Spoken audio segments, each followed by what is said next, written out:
Agatha Christie Murder is Easy. Dedicated to Rosalind and Susan, the first two critics of this book. Contents. Cover. Title page. Dedication. 1. A fellow traveller. 2. Obituary notice 3. Witch without broomstick. 4. Luke makes a beginning. 5. Visit to Miss Wainfleet. 6. Hat paint. 7. Possibilities. 8. Dr. Thomas. 9. Mrs. Pierce talks. 10. Rose Humbleby. 11. Domestic life of Major Horton. 12. Passage of Arms. 13. Miss Wainfleet talks. 14. Meditations of Luke. 15. Improper conduct of a chauffeur. 16. The Pineapple. 17. Lord Whitfield talks. 18. Conference in London. 19. Broken engagement. 20. We're in it together. 21. Oh, why do you walk through the fields in gloves? 22. Mrs. Humbleby speaks. 23. New beginning. About the author. Other books by Agatha Christie. Copyright. About the publisher. 1. A fellow traveller. England. England after many years. How was he going to like it? Luke Fitzwilliam asked himself that question as he walked down the gangplank to the dock. It was present at the back of his mind all through the wait in the customs shed. It came suddenly to the fore when he was finally seated in the boat train. England on leave was one thing. Plenty of money to blue to begin with anyway. Old friends to look up. Meetings with other fellows home like himself. A carefree atmosphere of, well, it won't be long. Might as well enjoy myself. Soon be going back. But now there was no question of going back. No more of the hot stifling nights. No more blinding sun and tropical beauty of rich vegetation. No more lonely evenings reading and rereading old copies of the Times. Here he was, honourably retired on a pension, with some small private means of his own, a gentleman of leisure, come home to England. What was he going to do with himself? England. England on a June day, with a grey sky and a sharp biting wind. Nothing welcoming about her on a day like this. And the people, heavens, the people, crowds of them, all with grey faces like the sky and anxious worried faces. The houses too, springing up everywhere like mushrooms. Nasty little houses, revolting little houses. Chicken coops in the grandiose manner all over the countryside. With an effort Luke Fitzwilliam averted his eyes from the landscape outside the railway carriage window and settled down to a perusal of the papers he had just bought. The Times, the Daily Clarion and Punch. He started with the Daily Clarion. The Clarion was given over entirely to Epsom. Luke thought, a pity we didn't get in yesterday. Haven't seen the Derby run since I was 19. He had drawn a horse in the club sweep and he looked out to see what the Clarion's racing correspondent thought of its chance. He found it dismissed contemptuously in a sentence. Of the others, Juju the Roman 2, Mark Smile, Santony and Jerry Boy are hardly likely to qualify for a place. A likely outsider is. But Luke paid no attention to the likely outsider. His eye had shifted to the betting. Juju the Roman 2 was listed at a modest 40 to 1. He glanced at his watch, a quarter to 4. Well, he thought, it's over now, and he wished he'd had a bet on Clarigold, who was the second favourite. Then he opened the Times and became absorbed in more serious matters. Not for long, however, for a fierce-looking colonel in the corner opposite was so incensed at what he himself had just read that he had to pass on his indignation to his fellow passenger. A full half-hour passed before the colonel tired of saying what he thought about these damned communist agitators, sir. The colonel died down at last and finally dropped off to sleep with his mouth open. Shortly afterwards the train slowed down and finally stopped. Luke looked out of the window. They were in a large empty-looking station with many platforms. He caught sight of a bookstall some way up the platform with a placard. Derby result. Luke opened the door, jumped out, and ran towards the bookstall. A moment later he was staring with a broad grin at a few smudged lines in the stop press. Derby result. Juju the Roman 2. Mazeper. Clarigold. Luke grinned broadly. £100 to blue. Good old Juju the Roman 2, so scornfully dismissed by all the tipsters. He folded the paper, still grinning to himself, and turned back to face emptiness. In the excitement of Juju the Roman 2's victory, his train had slipped out of the station unnoticed by him. When the devil did that train go out? He demanded of a gloomy-looking porter. The latter replied, "What train? There hasn't been no train since the 3:14. There was a train here just now. I got out of it. The Boat Express." The porter replied austerely, "The Boat Express don't stop anywhere till London." "But it did," Luke assured him. "I got out of it." "No stop anywhere till London," repeated the porter immovably. "It stopped at this very platform and I got out of it, I tell you." Faced by facts, the porter changed his ground. "You didn't ought to have done," he said reproachfully. "It don't stop here." "But it did." "That was signal, that was. Signal against it. It didn't what you'd call stop." "I'm not so good at these fine distinctions as you are," said Luke. "The point is, what do I do next?" The porter, a man of slow ideas, repeated reproachfully, "You didn't ought to have got out." "We'll admit that," said Luke. "The wrong is done. Past all recall we never so bitterly we can never bring back the dead past, quoth the raven nevermore moving finger writes, and having writ moves on, etc., etc., and so on and so forth. What I'm trying to get at is, what do you, a man experienced in the service of the railway company, advise me to do now?" "You're asking what you'd better do?" "That," said Luke, "is the idea. There are, I presume, trains that stop, really officially stop, here?" "Reckon," said the porter, "you'd best go on by the 4:25. "If the 4:25 goes to London," said Luke, "the 4:25 is the train for me." Reassured on that point, Luke strolled up and down the platform. A large board informed him that he was at Fenny-Clayton Junction for Wychwood under Ash, and presently a train consisting of one carriage pushed backwards by an antiquated little engine came slowly puffing in and deposited itself in a modest bay. 6 or 7 people alighted, and crossing over a bridge, came to join Luke on his platform. The gloomy porter suddenly awoke to life and began pushing about a large truck of crates and baskets. Another porter joined him and began to rattle milk cans. Fenny-Clayton awoke to life. At last, with immense importance the London train came in. The third-class carriages were crowded, and on firsts there were only 3 and each one contained a traveller or travellers. Luke scrutinised each compartment. The first, a smoker, contained a gentleman of military aspect smoking a cigar. Luke felt he had had enough of Anglo-Indian colonels today. He passed on to the next one, which contained a tired-looking genteel young woman, possibly a nursery governess, and an active-looking small boy of About 3, Luke passed on quickly. The next door was open and the carriage contained one passenger, an elderly lady. She reminded Luke slightly of one of his aunts, his Aunt Mildred, who had courageously allowed him to keep a grass snake when he was 10 years old. Aunt Mildred had been decidedly a good aunt as aunts go. Luke entered the carriage and sat down. After some 5 minutes of intense activity on the part of milk vans, luggage trucks and other excitements, the train moved slowly out of the station. Luke unfolded his paper and turned to such items of news as might interest a man who had already read his morning paper. He did not hope to read it for long. Being a man of many aunts, he was fairly certain that the nice old lady in the corner did not propose to travel in silence to London. He was right, a window that needed adjusting, dropped Cumberland the way the old lady was telling him what a good train this was. Only an hour and 10 minutes. That's very good, you know, very good indeed. Much better than the morning one. That takes an hour and 40 minutes. She went on. Of course, nearly everyone goes by the morning one. I mean, when it is the cheap day it's silly to go up in the afternoon. I meant to go up this morning, but one kid who was missing, that's my cat, a Persian. Such a beauty, only he's had a painful year lately and of course I couldn't leave home till he was found. Luke murmured. Of course not, and let his eyes drop ostentatiously to his paper, but it was of no avail. The flood went on.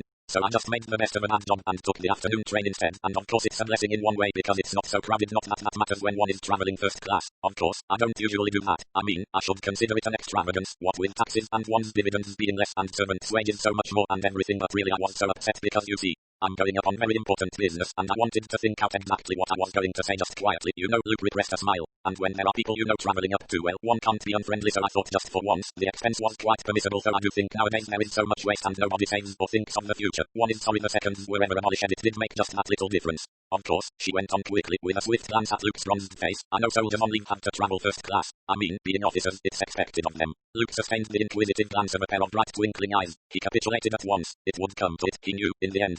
I'm not a soldier, he said. Oh, I'm sorry, I didn't mean, I just thought you were so brown, perhaps home from the east on leave. I'm home from the east, said Luke, but not on leave. He stalled off further researches with a bald statement. I'm a policeman.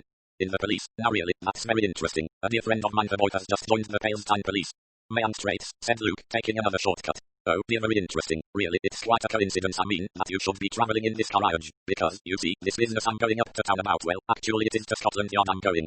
Really, said Luke. He thought to himself, will she run down soon like a clock, or will this go on all the way to London? But he did not really mind very much because he had been very fond of his Aunt Mildred, and he remembered how she had once stumped up a fiver in the nick of time. Besides, there was something very cosy and English about old ladies like this old lady and his Aunt Mildred. There was nothing at all like them.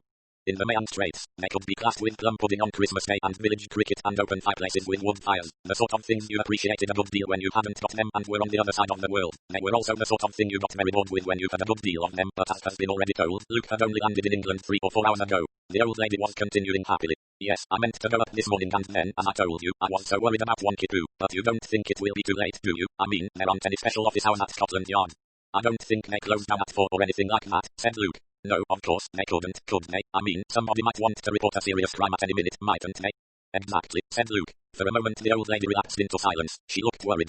I always think it's better to go right to the fountainhead, she said at last. John Reed is quite a nice fellow, that's how Constable in Wychwood, a very civil-spoken, pleasant man, but I don't feel, you know, that he would be quite the person to deal with anything serious. He's quite used to dealing with people who've drunk too much, or with exceeding the speed limit, or lighting up time people who haven't taken out a dog license, and perhaps with burglary even. But I don't think, I'm quite sure, isn't the person to deal with murder. Luke's eyebrows rose. Murder? The old lady nodded vigorously. Yes, murder. You're surprised, I can see. I was myself at first, I really couldn't believe it. I thought I must be imagining things. Are you quite sure you weren't? Luke asked gently. Oh, no. She shook her head positively. I might have been the first time, but not the second, or the third, or the fourth. After that one knows. Luke said. Do you mean there have been several murders? The quite gentle voice replied. A good many, I'm afraid. She went on. That's why I thought it would be best to go straight to Scotland Yard and tell them about it. Don't you think that's the best thing to do? Luke looked at her thoughtfully, then he said. Why, yes, I think you're quite right. He thought to himself. They'll know how to deal with her. Probably get half a dozen old ladies a week coming in burbling about the amount of murders committed in their nice quiet country villages. There may be a special department for dealing with the old dears. And he saw in imagination a fatherly superintendent or a good-looking young inspector, tactfully murmuring.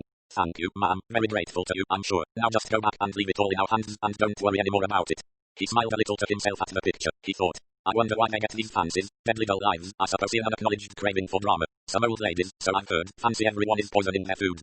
He was roused from these meditations by the thin, gentle voice continuing. You know, I remember reading once, I think it was the Abercrombie case, of course he'd poisoned quite a lot of people before any suspicion was aroused. What was I saying? Oh, yes, somebody said that there was a special look that he gave anyone and then very shortly afterwards that person would be taken ill. I didn't really believe that when I read about it, but it's true.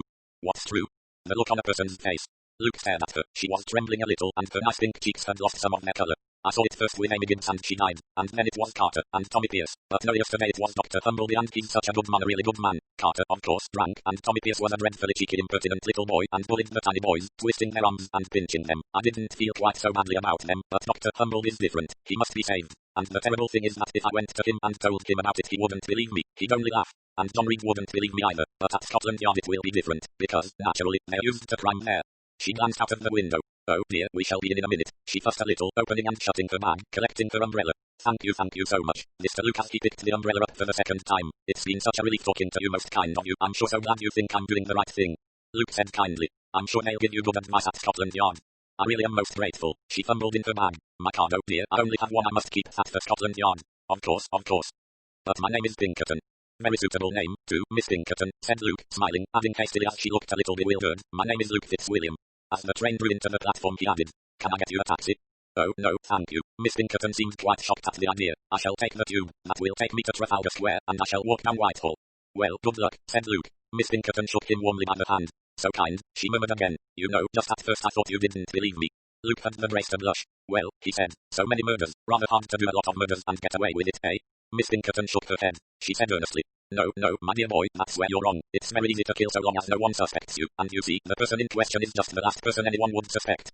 Well, anyway, good luck, said Luke. Miss Pinkerton was swallowed up in the crowd. He himself went off in search of his luggage, thinking as he did so, just a little bit patty. No, I don't think so. A vivid imagination, that's all. Hope they let her down lightly. Rather an old dear. 2. Obituary notice. Jimmy Lorimer was one of Luke's oldest friends. As a matter of course, Luke stayed with Jimmy as soon as he got to London. It was with Jimmy that he sallied forth on the evening of his arrival in search of amusement. It was Jimmy's coffee that he drank with an aching head the morning after, and it was Jimmy's voice that went unanswered while he read twice over a small insignificant paragraph in the morning paper. Sorry, Jimmy, he said, coming to himself with a start. What were you absorbed in the political situation? Luke grinned. No fear, no, it's rather queer old pussy I travelled up with in the train yesterday got run over. Probably trusted to Alicia Beacon, said Jimmy. How do you know it's her? Of course, it mayn't be, but it's the same name Pinkerton. She was knocked down and killed by a car as she was crossing Whitehall. The car didn't stop. Nasty business, said Jimmy. Yes, poor old bean, I'm sorry, she reminded me of my Aunt Mildred. Whoever was driving that car will be for it. Bring it in manslaughter as likely as not. I tell you, I'm scared stiff of driving a car nowadays. What have you got at present in the way of a car? Ford V8, I tell you, my boy. The conversation became severely mechanical. Jimmy broke it off to ask, what the devil are you humming? Luke was humming to himself. Fiddle-de-dee, the fly has married the bumblebee. He apologized. Nursery rhyme remembered from my childhood. Can't think what put it into my head. Roman 2. It was over a week later that Luke, carelessly scanning the front page of the Times, gave a sudden startled exclamation. Well, I'm damned. Jimmy Lorimer looked up. What's the matter? Luke did not answer. He was staring at a name in the printed column. Jimmy repeated his question. Luke raised his head and looked at his friend. His expression was so peculiar that Jimmy was quite taken aback. What's up, Luke? You look as though you'd seen a ghost. For a minute or two the other did not reply. He dropped the paper, strode to the window and back again. Jimmy watched him with increasing surprise. Luke dropped into a chair and leaned forward. Jimmy, old son, do you remember my mentioning an old lady I travelled up to town with the day I arrived in England? The one you said reminded you of your Aunt Mildred, and then she got run over by a car? That's the one. Listen, Jimmy, the old girl came up with a long rigmarole of how she was going up to Scotland Yard to tell them about a lot of murders. There was a murderer loose in her villa, that's what it amounted to, and he's been doing some pretty rapid execution. You didn't tell me she was batty, said Jimmy. I didn't think she was. Oh, come now, old boy, wholesale murder. Luke said impatiently. I didn't think she was off her head. I thought she was just letting her imagination run away with her like old ladies sometimes do. Well, yes, I suppose that might have been it, but she was probably a bit touched as well, I should think. Never mind what you think, Jimmy, at the moment, I'm telling you, see? Oh, quite get on with it.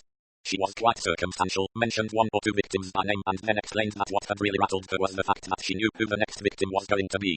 Yes, said Jimmy encouragingly. Sometimes a name sticks in your head for some silly reason or other. This name stuck in mine because I linked it up with a silly nursery rhyme they used to sing to me when I was a kid. Fiddle-de-dee, the fly has married the bumblebee. Very intellectual, I'm sure, but what's the point? The point, my good ass, is that the man's name was Humbleby, Dr. Humbleby. My old lady said Dr. Humbleby would be the next, and she was distressed because he was such a good man. The name stuck in my head because of the aforementioned rhyme. Well, said Jimmy. Well, look at this. Luke passed over the paper, his finger pressed against an entry in the column of deaths. Humbleby got on June 13, suddenly, at his residence, Sandgate, Witchwood under Ash, John Edward. Humbleby, MD, beloved husband of Jessie Rose Humbleby. Funeral Friday, no flowers, by request. You see, Jimmy, that's the name and the place, and he's a doctor. What do you make of it? Jimmy took a moment or two to answer. His voice was serious when he said at last rather uncertainly. I suppose it's just a damned odd coincidence. Is it, Jimmy? Is it? Is that all it is?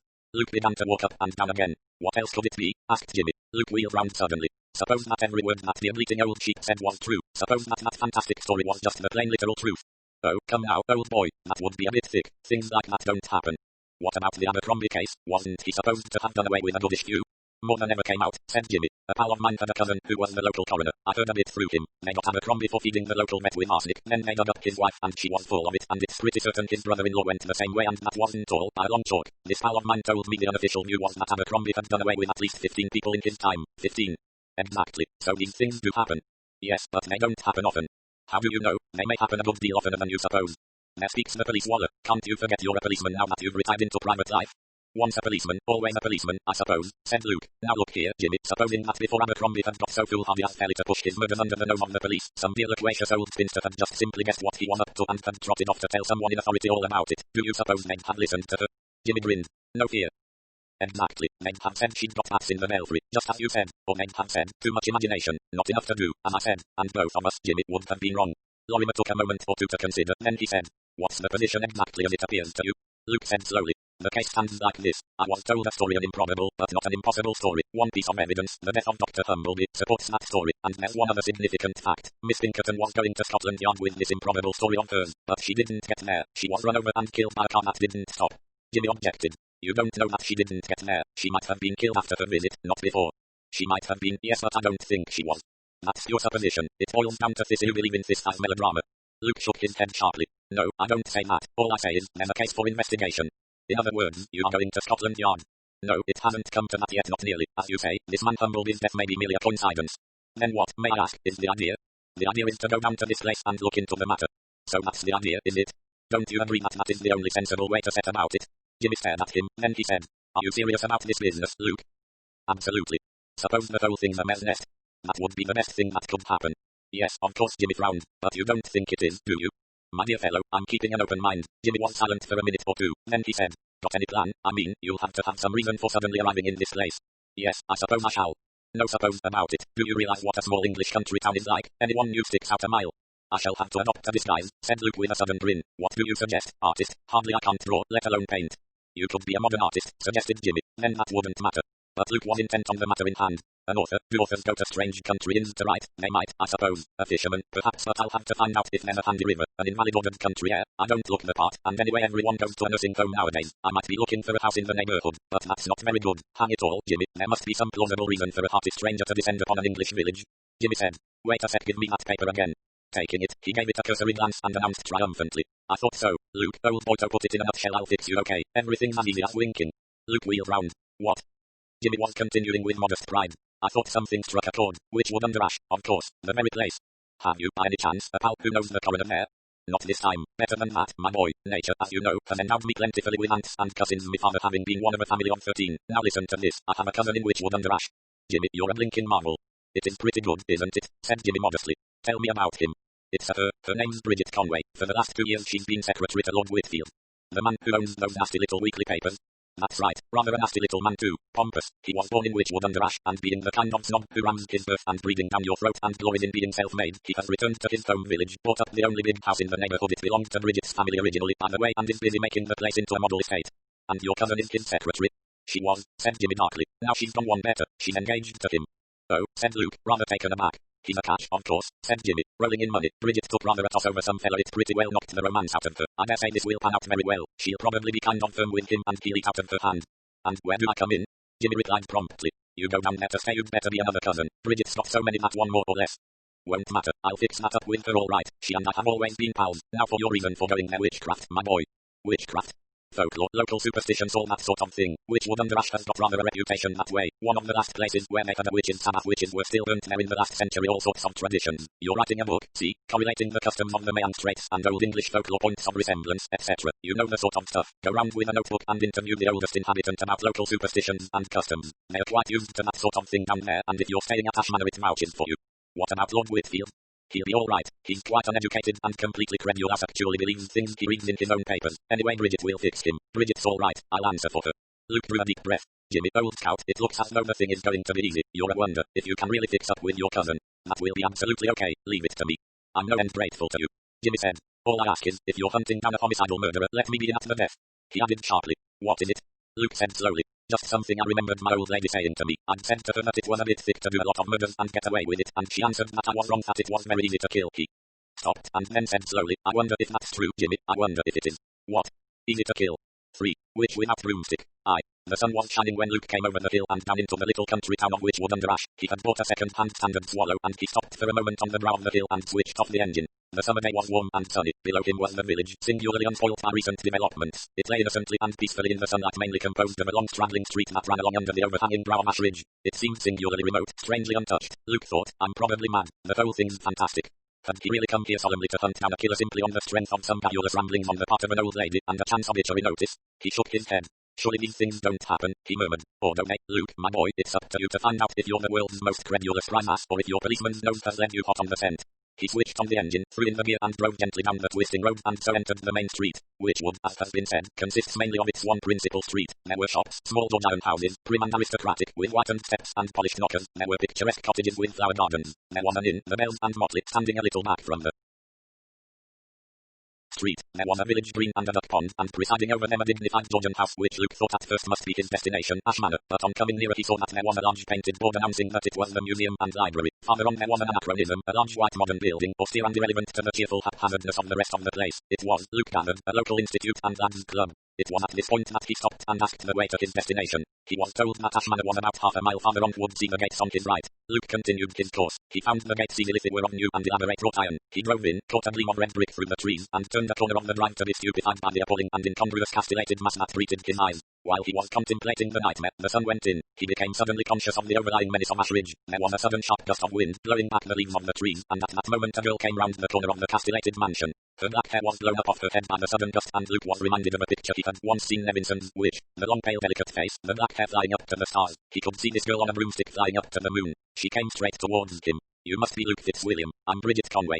He took the hand she held out. He could see her now as she was not in a sudden moment of fantasy. Tall, slender, a long delicate face with slightly hollow cheekbones, tiny black brows, black eyes and hair. She was like a delicate etching, he thought, poignant and beautiful. He had an acknowledged picture at the back of his mind during his voyage home to England, a picture of an English girl flushed and sunburnt stroking a horse's neck, stooping to weed a herbaceous border, sitting holding out her hands to the blaze of a wood fire. It had been a warm, gracious vision. Note didn't know if he liked Bridget Conway or not, but he knew that that secret picture wavered and broke up, became meaningless and foolish. He said, how do you do? I must apologize for wishing myself on you like this. Jimmy would have it that you wouldn't mind. Oh, we don't. We're delighted. She smiled, a sudden curving smile that brought the corners of her long mouth halfway up her cheeks. Jimmy and I always standing together, and if you're writing a book on folklore, this is a splendid place. All sorts of legends and picturesque spots. Splendid, said Luke. They went together towards the house. Luke stole another glance at it. He discerned now traces of a sober Queen Anne dwelling overlaid and smothered by the florid magnificence. He remembered that Jimmy had mentioned the house as having originally belonged to Bridget's family. That, he thought grimly, was in its unadorned days. Stealing a glance at the line of her profile, at the long beautiful hands, he wondered. She was about 28 or 9, he supposed. And she had brains. And she was one of those people about whom you knew absolutely nothing unless they chose that you should. Inside, the house was comfortable and in good taste of a first-class decorator. Bridget Conway led the way to a room with bookshelves and comfortable chairs where a tea table stood near the window with 2 people sitting by it. She said, Gordon, this is Luke, a sort of cousin of a cousin of mine. Lord Whitfield was a small man with a semi-bald head. His face was round and ingenuous, with a pouting mouth and boiled gooseberry eyes. He was dressed in careless-looking country clothes. They were unkind to his figure, which ran mostly to stomach. He greeted Luke with affability. Glad to see you, very glad. Just come back from the east, I hear. Interesting place. Writing a book, so Bridget tells me. They say too many books are written nowadays. I say no always room for a good one. Bridget said, my aunt, Mrs. Anstruther, and Luke shook hands with a middle-aged woman with a rather foolish mouth. Mrs. Anstruther, as Luke soon learned, was devoted body and soul to gardening. She never talked of anything else, and her mind was constantly occupied by considerations of whether some rare plant was likely to do well in the place she intended to put it. After acknowledging the introduction, she said, now, you know, Gordon, the ideal spot for a rockery would be just beyond the rose garden, and then you could have the most marvelous water garden where the stream comes through that dip. Lord Whitfield stretched himself back in his chair. You fix all that with Bridget, he said easily. Rock plants are niggly little things, I think, but that doesn't matter. Bridget said, rock plants aren't sufficiently in the grand manner for you, Gordon. She poured out some tea for Luke, and Lord Whitfield said placidly, that's right, they're not what I call good value for money. Little bits of flowers you can hardly see. I like a nice show in a conservatory, or some good beds of scarlet geraniums. Mrs. Anstruther, who possessed par excellence the gift of continuing with her own subject undisturbed by that of anyone else, said, I believe those new rock roses would do perfectly in this climate, and proceeded to immerse herself in catalogues. Throwing his squat little figure back in his chair, Lord Whitfield sipped his tea and studied Luke apprise. Ingley. So you write books, he murmured. Feeling slightly nervous, Luke was about to enter on explanations when he perceived that Lord Whitfield was not really seeking for information. I've often thought, said his lordship complacently, that I'd like to write a book myself. Yes, said Luke. I could, mark you, said Lord Whitfield, and a very interesting book it would be. I've come across a lot of interesting people. Trouble is, I haven't got the time. I'm a very busy man. Of course, you must be. You wouldn't believe what I've got on my shoulders, said Lord Whitfield. I take a personal interest in each one of my publications. I consider that I'm responsible for molding the public mind. Next week millions of people will be thinking and feeling just exactly what I've intended to make them feel and think. That's a very solemn thought. That means responsibility. Well, I don't mind responsibility. I'm not afraid of it. I can do with responsibility. Lord Whitfield swelled out his chest, attempted to draw in his stomach, and glared amiably at Luke. Bridget Conway said lightly, "You're a great man, Gordon. Have some more tea." Lord Whitfield replied simply, "I'm a great man. No, I won't have any more tea." Then, descending from his own Olympian heights to the level of more ordinary mortals, he inquired kindly of his guest, "Know anybody round this part of the world?" Luke shook his head. Then, on an impulse, and feeling that the sooner he began to get down to his job the better, he added, "At least, there's a man here that I promised to look up, friend of friends of mine, man called Humbleby. He's a doctor." "Oh," Lord Whitfield struggled upright in his chair. "Dr. Humbleby, pity." "What's a pity?"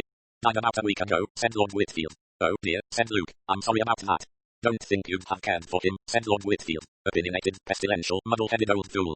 "Which means," put in Bridget, "that he disagreed with Gordon." "Question of our water supply," said Lord Whitfield. "I may tell you, Mr. Fitzwilliam, that I'm a public-spirited man. I've got the welfare of this town at heart. I was born here, yes, born in this very town." With chagrin Luke perceived that they had left the topic of Dr. Humbleby and had reverted to the topic of Lord Whitfield. "I'm not ashamed of it and I don't care who knows it," went on that gentleman. "I've had none of your natural advantages. My father kept a book shop as a plain book shop, and I served in that shop when I was a young lad. I raised myself by my own efforts. Fitzwilliam, I determined to get out of the rut and I got out of the rut. Perseverance, hard work and the help of God, that's what did it. That's what made me what I am today." Exhaustive details of Lord Whitfield's career were produced for Luke's benefit, and the former wound up triumphantly. "And here I am, and the whole world's welcome to know how I got here. I'm not ashamed of my beginnings, no, sir. I've come back here where I was born. Do you know what stands where my father's shop used to be? A fine building built and endowed by me institute, boys' clubs, everything tip-top and up to date. Employed the best architect in the country. I must say he's made an airplane job of it. Looks like a workhouse or a prison to me, but they say it's all right, so I suppose it must be." "Cheer up," said Bridget. "You've had your own way over this house." Lord Whitfield chuckled appreciatively. "Yes, they tried to put it over on me here, carry out the original spirit of the building. No, I said, I'm going to live in the place, and I want something to show for my money. When one architect wouldn't do what I wanted, I sacked him and got another. The fellow I got in the end understood my ideas pretty well." "He pandered to your worst flights of imagination," said Bridget. "She'd have liked the place left as it was," said Lord Whitfield. He patted her arm. "No use living in the past, my dear. Those old Georges didn't know much. I didn't want a plain red brick house. I always had a fancy for a castle, and now I've got one." He added, "I know my taste isn't very classy, so I gave a good firm carte blanche to do the inside, and I must say they haven't done too badly, though some of it is a bit drab." "Well," said Luke, a little at a loss for words, "it's a great thing to know what you want." "And I usually get it too," said the other, chuckling. "You nearly didn't get your way about the water scheme," Bridget reminded him. "Oh, that," said Lord Whitfield. "Humbleby was a fool. These elderly men are inclined to be pig-headed. They won't listen to reason." "Dr. Humbleby was rather an outspoken man, wasn't he?" Luke ventured. "He made a good many inroads that way, I should imagine." No, I don't know that I should say that," demurred Lord Whitfield, rubbing his nose. "Eh, Bridget?" "He was very popular with everyone, I always thought," said Bridget. "I only saw him when he came about my uncle that time, but I thought he was a dear." "Yes, he was popular enough on the whole," admitted Lord Whitfield, "though I know one or two people who had it in for him. Pig-headedness again." "One or two of the people living here?" Lord Whitfield nodded. "Lots of little feuds and cliques in a place like this," he said. "Yes, I suppose so," said Luke. He hesitated, uncertain of his next step. "What sort of people live here mostly?" he queried. It was rather a weak question, but he got an instant response. "Relicts, mostly," said Bridget. "Clergymen's daughters and sisters and wives, doctors' dittos, about 6 women to every man." "But there are some men," hazarded Luke. "Oh, yes, there's Mr. Abbott, the solicitor, and young Dr. Thomas, Dr. Humbleby's partner, and Mr. Wake, the rector, and who else is there, Gordon? Oh, Mr. Ellsworthy, who keeps the antique shop, and who is too terribly sweet, and Major Horton and his bulldogs." "There's somebody else I believe my friends mentioned as living down here," said Luke. "They said she was a nice old pussy but talked a lot." Bridget laughed. "That applies to half the village." "What was the name now? I've got it. Pinkerton." Lord Whitfield said with a hoarse chuckle. "Really, you've no luck. She's dead too. Got run over the other day in London. Killed outright." "You seem to have a lot of deaths here," said Luke lightly. Lord Whitfield bridled immediately. "Not at all. One of the healthiest places in England. Can't count accidents. They may happen to anyone." But Bridget Conway said thoughtfully, "As a matter of fact, Gordon, there have been a lot of deaths in the last year. They're always having funerals." "Nonsense, my dear," Luke said. "Was Dr. Humbleby's death an accident too?" Lord Whitfield shook his head. "Oh, no," he said. "Humbleby died of acute septicemia, just like a doctor. Scratched his finger with a rusty nail or something, paid no attention to it, and it turned septic. He was dead in 3 days." "Doctors are rather like that," said Bridget, "and of course, they're very liable to infection, I suppose, if they don't take care. It was sad, though. His wife was broken-hearted." "No good rebelling against the will of Providence," said Lord Whitfield easily. Roman 2. But was it the will of Providence? Luke asked himself later as he changed into his dinner jacket. Septicemia, perhaps. A very sudden death, though. And there echoed through his head Bridget Conway's lightly spoken words. "There have been a lot of deaths in the last year." 4. Luke makes a beginning. Luke had thought out his plan of campaign with some care and prepared to put it into action without more ado when he came down to breakfast the following morning. The gardening ant was not in evidence, but Lord Whitfield was eating kidneys and drinking coffee, and Bridget Conway had finished her meal and was standing at the window, looking out. After good mornings had been exchanged and Luke had sat down with a plentifully heaped plate of eggs and bacon, he began. I must get to work, he said. Difficult thing is to induce people to talk. You know what I mean, not people like you and Bridget. He remembered just in time not to say Miss Conway. You'd tell me anything. You knew, but the trouble is you wouldn't know the things I want to know, that is the local superstitions. You'd hardly believe the amount of superstition that still lingers in out-of-the-way parts of the world. Why, there's a village in Devonshire. The rector had to remove some old granite menhirs that stood by the church because the people persisted in marching round them in some old ritual every time there was a death. Extraordinary how old heathen rites persists. Dare say you're right, said Lord Whitfield. Education, that's what people need. Did I tell you that I've endowed a very fine library here? Used to be the old manor house was going for a song, though it's one of the finest libraries. Luke firmly quelled the tendency of the conversation to turn in the direction of Lord Whitfield's doings. Splendid, he said heartily. Good work. You've evidently realized the background of old world ignorance there is here. Of course, from my point of view, that's just what I want. Old customs, old wives' tale shints of the old rituals, such as. Here followed almost verbatim a page of a work that Luke had read up for the occasion. Deaths are the most hopeful line, he ended. Burial rites and customs always survive longer than any others. Besides, for some reason or other, village people always like talking about deaths. They enjoy funerals, agreed Bridget from the window. I thought I'd make that my starting point, went on Luke. If I can get a list of recent demises in the parish, track down the relatives, and get into conversation, I've no doubt I shall soon get a hint of what I'm after. Whom had I better get the data from, parson? Mr. Wake would probably be very interested, said Bridget. He's quite an old dear and a bit of an antiquary. He could give you a lot of stuff, I expect. Luke had a momentary qualm during which he hoped that the clergyman might not be so efficient an antiquary as to expose his own pretensions. Aloud he said heartily. Good, you've no idea, I suppose, of likely people who've died during the last year. Bridget murmured. Let me see, Carter, of course, he was the landlord of the Seven Stars, that nasty little pub down by the river. A drunken ruffian, said Lord Whitfield. One of these socialistic, abusive brutes, a good riddance. And Mrs. Rose, the laundress, went on Bridget, and little Tommy Piercett was a nasty little boy if you like. Oh, of course, and that girl Amy, what's her name? Her voice changed slightly as she uttered the last name. Amy, said Luke. Amy Gibbs. She was housemaid here and then she went to Miss Wainfleet. There was an inquest on her. Why? Fool of a girl mixed up some bottles in the dark, said Lord Whitfield. She took what she thought was cough mixture and it was hat paint, explained Bridget. Luke raised his eyebrows. Somewhat of a tragedy. Bridget said. There was some idea of her having done it on purpose, some row with a young man.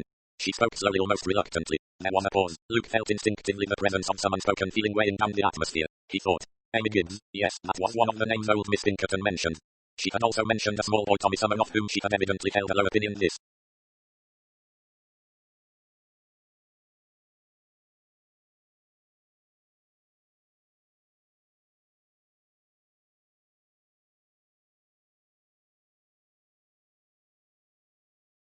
It seemed, was shared by Bridget, and yes, was almost sure the name Carter had been spoken to. Rising, he said lightly. Talking like this makes me feel rather delicious, though I dabbled only in graveyards. Marriage customs are interesting too, but rather more difficult to introduce into conversation unconcernedly. I should imagine that was likely, said Bridget with a faint twitch of the lips. Ill-wishing or overlooking, there's another interesting subject, went on Luke with a would-be show of enthusiasm. You often get that in these old world places. Know of any gossip of that kind here? Lord Whitfield slowly shook his head. Bridget Conway said. We shouldn't be likely to hear of things like that. Luke took it up almost before she finished speaking. No doubt about it, I've got to move in lower social spheres to get what I want. I'll be off to the vicarage first and see what I can get there. After that perhaps a visit to the Seven Stars, did you say? And what about the small boy of unpleasant habits? Did he leave any sorrow in relatives? Mrs. Pierce keeps a tobacco and paper shop in High Street. That, said Luke, is nothing less than providential. Well, I'll be on my way. With a swift graceful movement Bridget moved from the window. I think, she said, I'll come with you if you don't mind. Of course not. He said it as heartily as possible, but he wondered if she had noticed that, just for a moment, he had been taken aback. It would have been easier for him to handle an elderly antiquarian clergyman without an alert discerning intelligence by his side. Oh well, he thought to himself, it's up to me to do my stuff convincingly. Bridget said. Will you just wait, Luke, while I change my shoes? Luke's Christian name uttered so easily gave him a queer warm feeling, and yet what else could she have called him? Since she had agreed to Jimmy's scheme of cousinship she could hardly call him Mr. Fitzwilliam. He thought suddenly and uneasily, what does she think of it all? In God's name what does she think? Queer that had not worried him beforehand. Jimmy's cousin had just been a convenient abstract only figure. He had hardly visualized her, just accepted his friend's dictum that Bridget would be all right. He had thought of her if he had thought of her at all as a little blonde secretary person astute enough to have captured a rich man's fancy. Instead she had force, brains, a cool clear intelligence, and he had no idea what she was thinking of him. He thought, she's not an easy person to deceive. I'm ready now. She had joined him so silently that he had not heard her approach. She wore no hat, and there was no net on her hair. As they stepped out from the house the wind, sweeping round the corner of the castellated monstrosity, caught her long black hair and whipped it into a sudden frenzy round her face. She said smiling, you need me to show you the way. It's very kind of you, he answered punctiliously, and wondered if he had imagined a sudden swiftly passing ironic smile. Looking back at the battlements behind him, he said irritably, what an abomination, couldn't anyone stop him? Bridget answered, an Englishman's house is his castle, literally so in Gordon's case, he adores it. Conscious that the remark was in bad taste, yet unable to control his tongue, he said, it's your old home, isn't it? Do you adore to see it the way it is now? She looked at him. Thea said a slightly amused look it was. I hate to destroy the dramatic picture you are building up, she murmured. But actually I left here when I was 2.5, so you see the old home motive doesn't apply. I can't even remember this place. You're right, said Luke. Forgive the lapse into film language. She laughed. Truth, she said, is seldom romantic. And there was a sudden bitter scorn in her voice that startled him. He flushed a deep red under his tan, then realized suddenly that the bitterness had not been aimed at him. It was her own scorn and her own bitterness. Luke was wisely silent, but he wondered a good deal about Bridget Conway. 5 minutes brought them to the church and to the vicarage that adjoined it. They found the vicar in his study. Alfred Wake was a small stooping old man with very mild blue eyes and an absent-minded but cartoon air. He seemed pleased but a little surprised by the visit.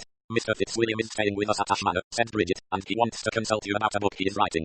Mr. Wake turned his mild inquiring eyes towards the younger man and Luke plunged into explanations. He was nervous, doubly so. Nervous in the first place because this man had no doubt a far deeper knowledge of folklore and superstitious rites and customs than one could acquire by merely hurriedly cramming from a haphazard collection of books. Secondly, he was nervous because Bridget Conway was standing by listening. Luke was relieved to find that Mr. Wake's special interest was Roman remains. He confessed gently that he knew very little of medieval folklore and witchcraft. He mentioned the existence of certain items in the history of Witchwood, offered to take Luke to the particular legend hill where it was said the witches' Sabbaths had been held, but expressed himself regretful that he could add no special information of his own. Inwardly much relieved, Luke expressed himself as somewhat disappointed, and then plunged into inquiries as to deathbed superstitions. Mr. Wake shook his head gently. I'm afraid I should be the last person to know about those. My parishioners would be careful to keep anything unorthodox from my ears.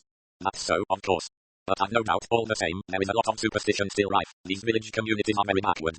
Luke plunged boldly. I've been asking Miss Conway for a list of all the recent deaths she could remember. I thought I might get at something that way. I suppose you could supply me with a list so that I could pick out the like lies. Yes, that could be managed. Giles, our sexton, a good fellow but sadly deaf, could help you there. Let me see now. There have been a good many treacherous spring and a hard winter behind it and then a good many accidents. Quite a cycle of bad luck there seems to have been. Sometimes, said Luke, a cycle of bad luck is attributed to the presence of a particular person. Yes, the old story of Jonah, but I do not think there have been any strangers hearing of it, that is to say, outstanding in any way, and I've certainly never heard any rumour of such feeling, but then again, as I said, perhaps I shouldn't. Now let me see, quite recently we have had Dr. Humbleby and poor Lavinia Pinkerton, a fine man, Dr. Humbleby. Bridget put in. Mr. Fitzwilliam knows friends of his. Do you indeed? Very sad. His loss will be much felt, a man with many friends. But surely a man with some enemies too, said Luke. I'm only going by what I've heard my friends say. He went on hastily. Mr. Wake sighed. A man who spoke his mind and a man who wasn't always very tactful, shall we say. He shook his head. It does get people's backs up, but he was greatly beloved among the poorer classes. Luke said carelessly. You know I always feel that one of the most unpalatable facts to be faced in life is the fact that every death that occurs means a gain to someone. I don't mean only financially. The vicar nodded thoughtfully. I see your meaning, yes. We read in an obituary notice that a man is regretted by everybody, but that can only be true very rarely, I fear. In Dr. Humbleby's case, there is no denying that his partner, Dr. Thomas, will find his position very much improved by Dr. Humbleby's death. How is that? Thomas, I believe, is a very capable fellow. Certainly Humbleby always said so, but he didn't get on here very well. He was, I think, overshadowed by Humbleby, who was a man of very definite magnetism. Thomas appeared rather colourless in contrast. He didn't impress his patients at all. I think he worried over it too, and that made him worse, more nervous and tongue-tied. As a matter of fact, I've noticed an astonishing difference already. More aplomb, more personality. I think he feels a new confidence in himself. He and Humbleby didn't always agree, I believe. Thomas was all for newer methods of treatment, and Humbleby preferred to stick to the old ways. There were clashes between them more than once over that as well as over a matter near at home, but there, I mustn't gossip. Bridget said softly and clearly. But I think Mr. Fitzwilliam would like you to gossip. Luke shot her a quick disturbed look. Mr. Wake shook his head doubtfully and then went on, smiling a little in deprecation. I'm afraid one learns to take too much interest in one's neighbour's affairs. Rose Humbleby is a very pretty girl. One doesn't wonder that Geoffrey Thomas lost his heart, and of course Humbleby's point of view was quite understandable too. Girl is young and buried away here, she hadn't much chance of seeing other men. He objected, said Luke. Very definitely, said they were far too young, and of course young people resent being told that. There was a very definite coldness between the two men, but I must say that I'm sure Dr. Thomas was deeply distressed at his partner's unexpected death. Septic me, Lord Whitfield told me. Yes, just a little scratch that got infected. Doctors run grave risks in the course of their profession, Mr. Fitzwilliam. They do indeed, said Luke. Mr. Wake gave a sudden start. But I have wandered a long way from what we were talking about, he said. A gossiping old man, I'm afraid. We were speaking of the survival of pagan death customs and of recent deaths. There was Lavinia Pinkerton, one of our more kindly church helpers. Then there was that poor girl, Amy Gibbs, who might discover something in your line there. Mr. Fitzwilliam, there was just a suspicion, you know, that it might have been suicide, and there are certain rather eerie rites in connection with that type of death. There is an aunt, not, I fear, a very estimable woman, and not very much attached to her niece, but a great talker. Valuable, said Luke. Then there was Tommy Pearcett, was in the choir at one time, a beautiful treble, quite angelic, but not a very angelic boy otherwise, I'm afraid. We had to get rid of him in the end. He made the other boys be had so badly. Poor lad, I'm afraid he was not very much liked anywhere. He was dismissed from the post office where we got him a job as telegraph boy. He was in Mr. Abbott's office for a while, but there again he was dismissed very soon, interfered with some confidential papers, I believe. Then, of course, he was at Ash Manor for a time, wasn't he, Miss Conway, as garden boy, and Lord Whitfield had to discharge him for gross impertinence. I was so sorry for his mother, a very decent, hard-working soul. Miss Wainfleet very kindly got him some odd window cleaning work. Lord Whitfield objected at first, then suddenly he gave in. Actually it was sad that he did so. Why? Because the boy was killed that way, he was cleaning the top windows of the library, the old hall, you know, and tried some silly fooling dancing on the window ledge or something of that sort, lost his balance, or else became dizzy and fell. A nasty business. He never recovered consciousness and died a few hours after they got him to hospital. Did anyone see him fall? Asked Luke with interest. No, he was on the garden side, not the front of the house. They estimate he lay there for about half an hour before anyone found him. Who did find him? Miss Pinkerton, you remember, the lady I mentioned just now who was unfortunately killed in a street accident the other day. Poor soul, she was terribly upset. A nasty experience. She had obtained permission to take a cutting of some plants and found the boy there lying where he had fallen. It must have been a very unpleasant shock, said Luke thoughtfully. A greater shock, he thought to himself, than you know. A young life cut short is a very sad thing, said the old man, shaking his head. Tommy's faults may have been mainly due to high spirits. He was a disgusting bully, said Bridget. You know he was, Mr. Wake, always tormenting cats and stray puppies and pinching other little boys.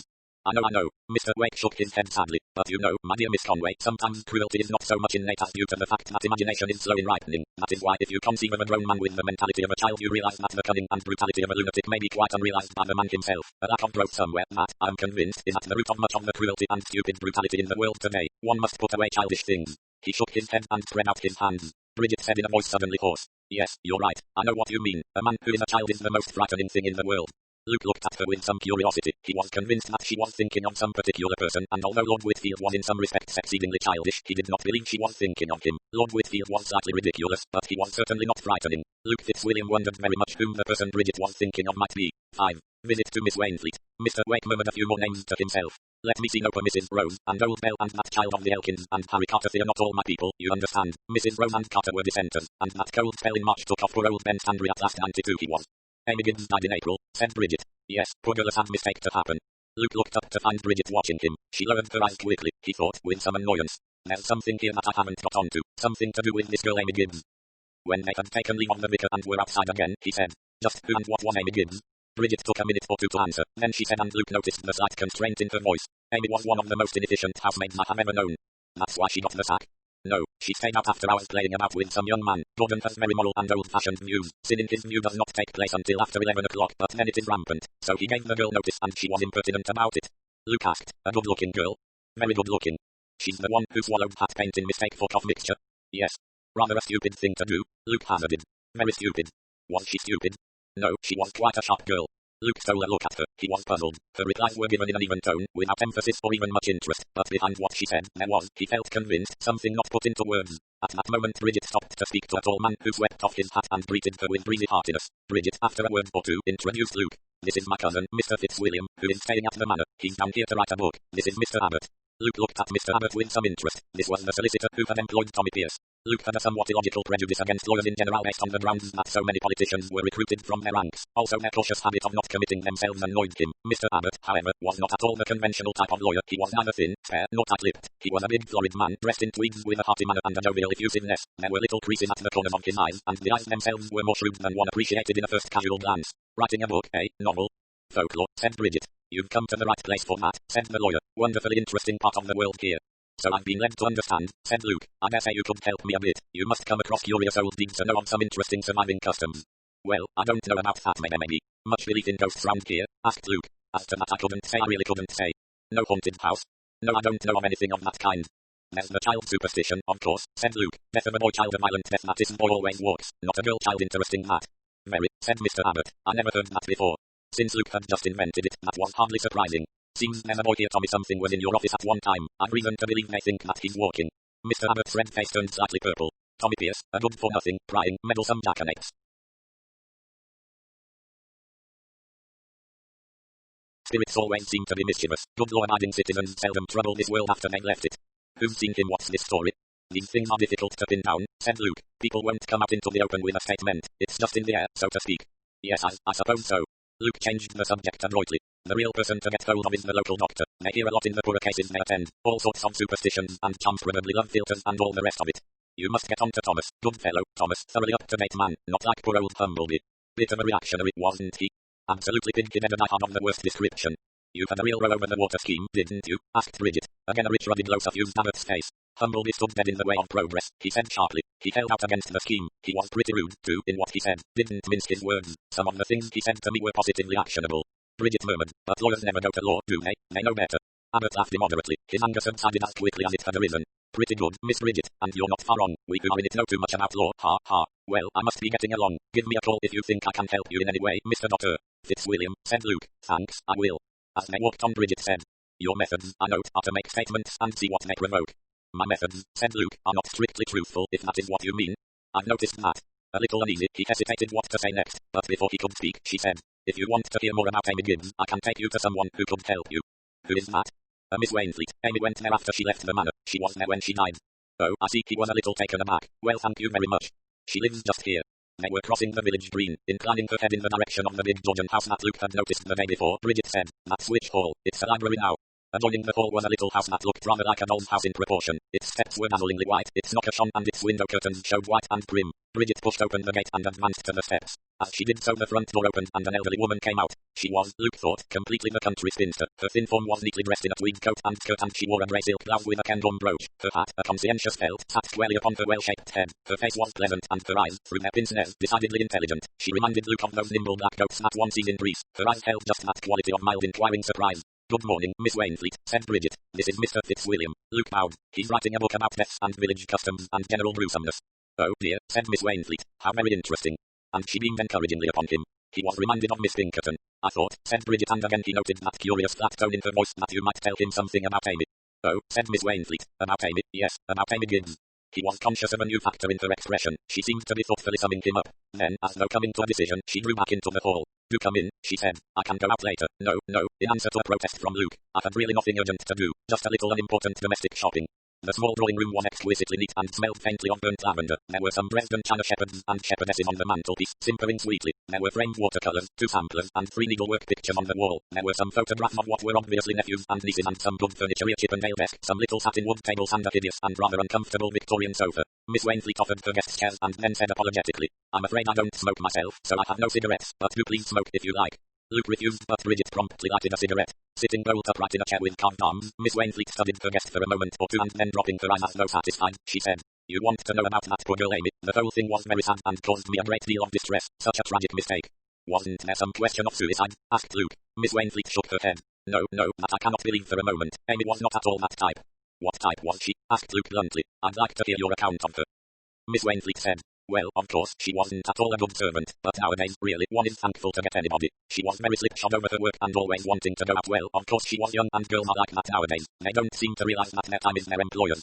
Luke looked properly sympathetic, and Miss Wainfleet proceeded to develop her theme. She wasn't the sort of girl I care for, rather a bold type, though of course I wouldn't like to say much now that she's dead. One feels unchristian, so really I don't think that is a logical reason for suppressing the truth. Luke nodded. He realized that Miss Wainfleet differed from Miss Pinkerton in having a more logical mind and better processes of thought. She was fond of admiration, went on Miss Wainfleet, and was inclined to think a lot of herself. Mr. Ellsworth keeps the new antique shop, but he is actually a gentleman, dabbles a little in watercolors, and he had done 1 or 2 sketches of the girl's head, and I think, that rather gave her ideas. She was inclined to quarrel with the young man she was engaged to, Jim Harvey. He's a mechanic at the garage, and very fond of her. Miss Wainfleet paused and then went on. I shall never forget that dreadful night. Amy had been out of sorts, a nasty cough, and one thing and another, those silly cheap silk stockings they will wear, and shoes with paper soles practically, of course they catch chills, and she'd been to the doctor that afternoon. Luke asked quickly, Dr. Humbleby or Dr. Thomas? Dr. Thomas, and he gave her the bottle of cough mixture that she brought back with her, something quite harmless, a stock mixture I believe. She went to bed early, and it must have been about 1 in the morning when the noise began, an awful kind of choking scream. I got up and went to her door, but it was locked on the inside. I called to her but couldn't get any answer. Cook was with me and we were both terribly upset. And then we went to the front door, and luckily there was Reno Constable just passing on his beat, and we called to him. He went round the back of the house and managed to climb up on the outhouse roof, and as the window was open he got in quite easily that way and unlocked the door. Poor girl, it was terrible. They couldn't do anything for her, and she died in hospital a few hours later. And it was what, hat paint? Yes, oxalic acid poisoning is what they called it. The bottle was about the same size as the cufflinked one. The latter was on her washstand, and the hat paint was by her bed. She must have picked up the wrong bottle and put it by her in the dark, ready to take if she felt badly. That was the theory at the inquest.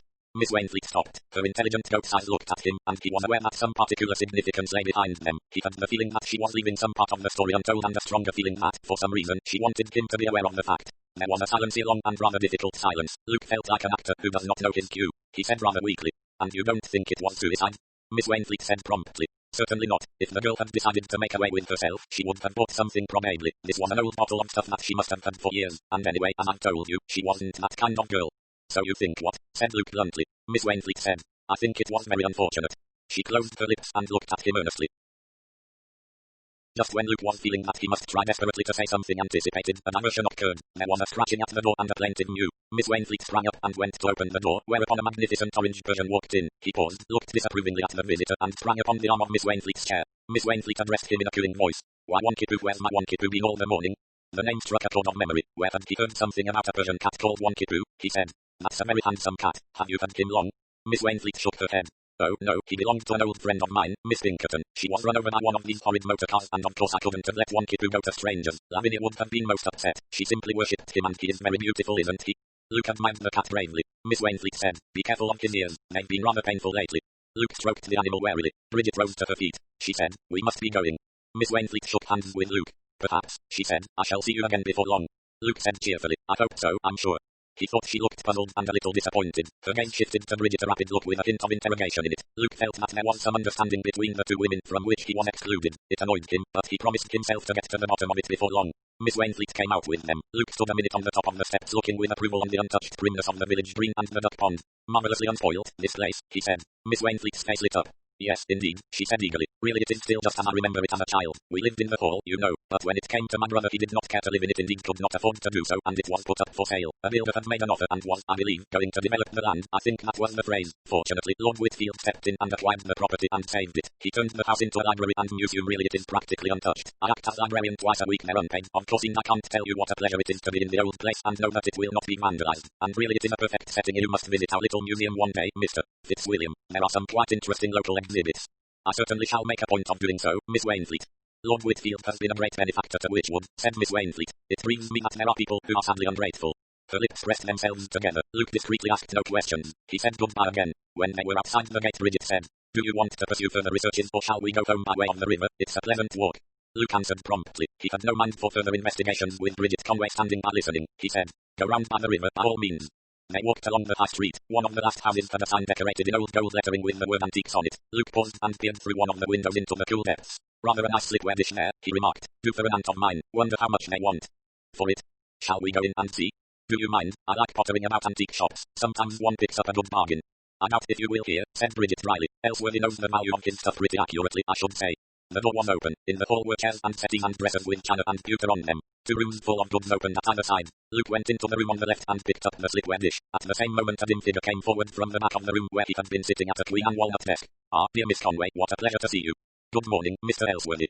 Mr. Elsworthy was a very exquisite young man dressed in a colour scheme of russet brown. He had a long pale face with a womanish mouth, long black artistic hair and a mincing walk. Luke was introduced and Mr. Elsworthy immediately transferred his attention to him. Genuine old English slipware. Delicious, isn't it? I love my bits and pieces, you know, hate to sell them. It's always been my dream to live in the country and have a little shop. Marvellous place, which would it has atmosphere, if you know what I mean.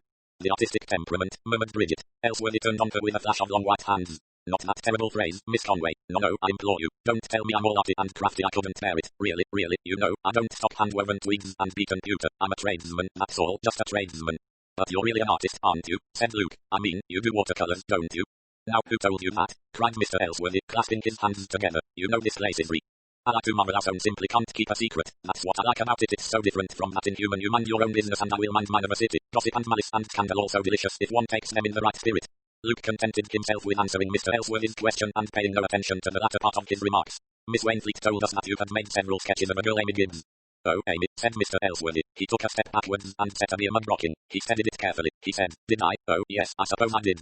His voice seemed somewhat shaken. She was a pretty girl, said Bridget. Mr. Elsworthy had recovered his aplomb. Oh, do you think so? He asked. Very commonplace, I always thought. If you're interested in slipware. He went on to Luke. I've got a couple of slipware birds, delicious things.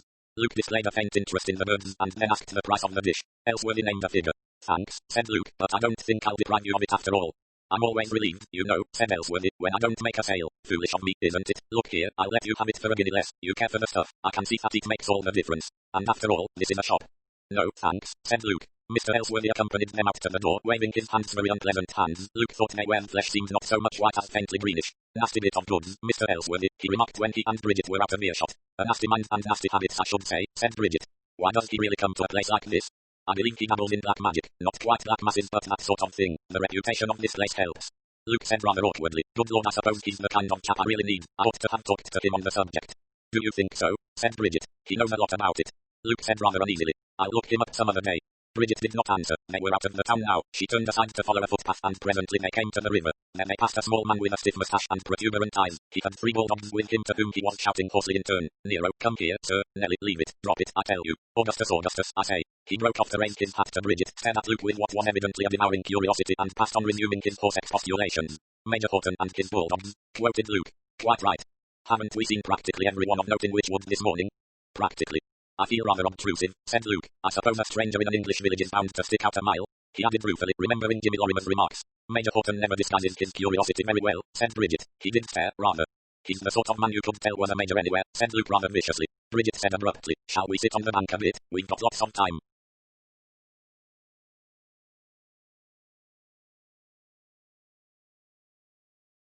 They sat on a fallen tree that made a convenient seat. Bridget went on.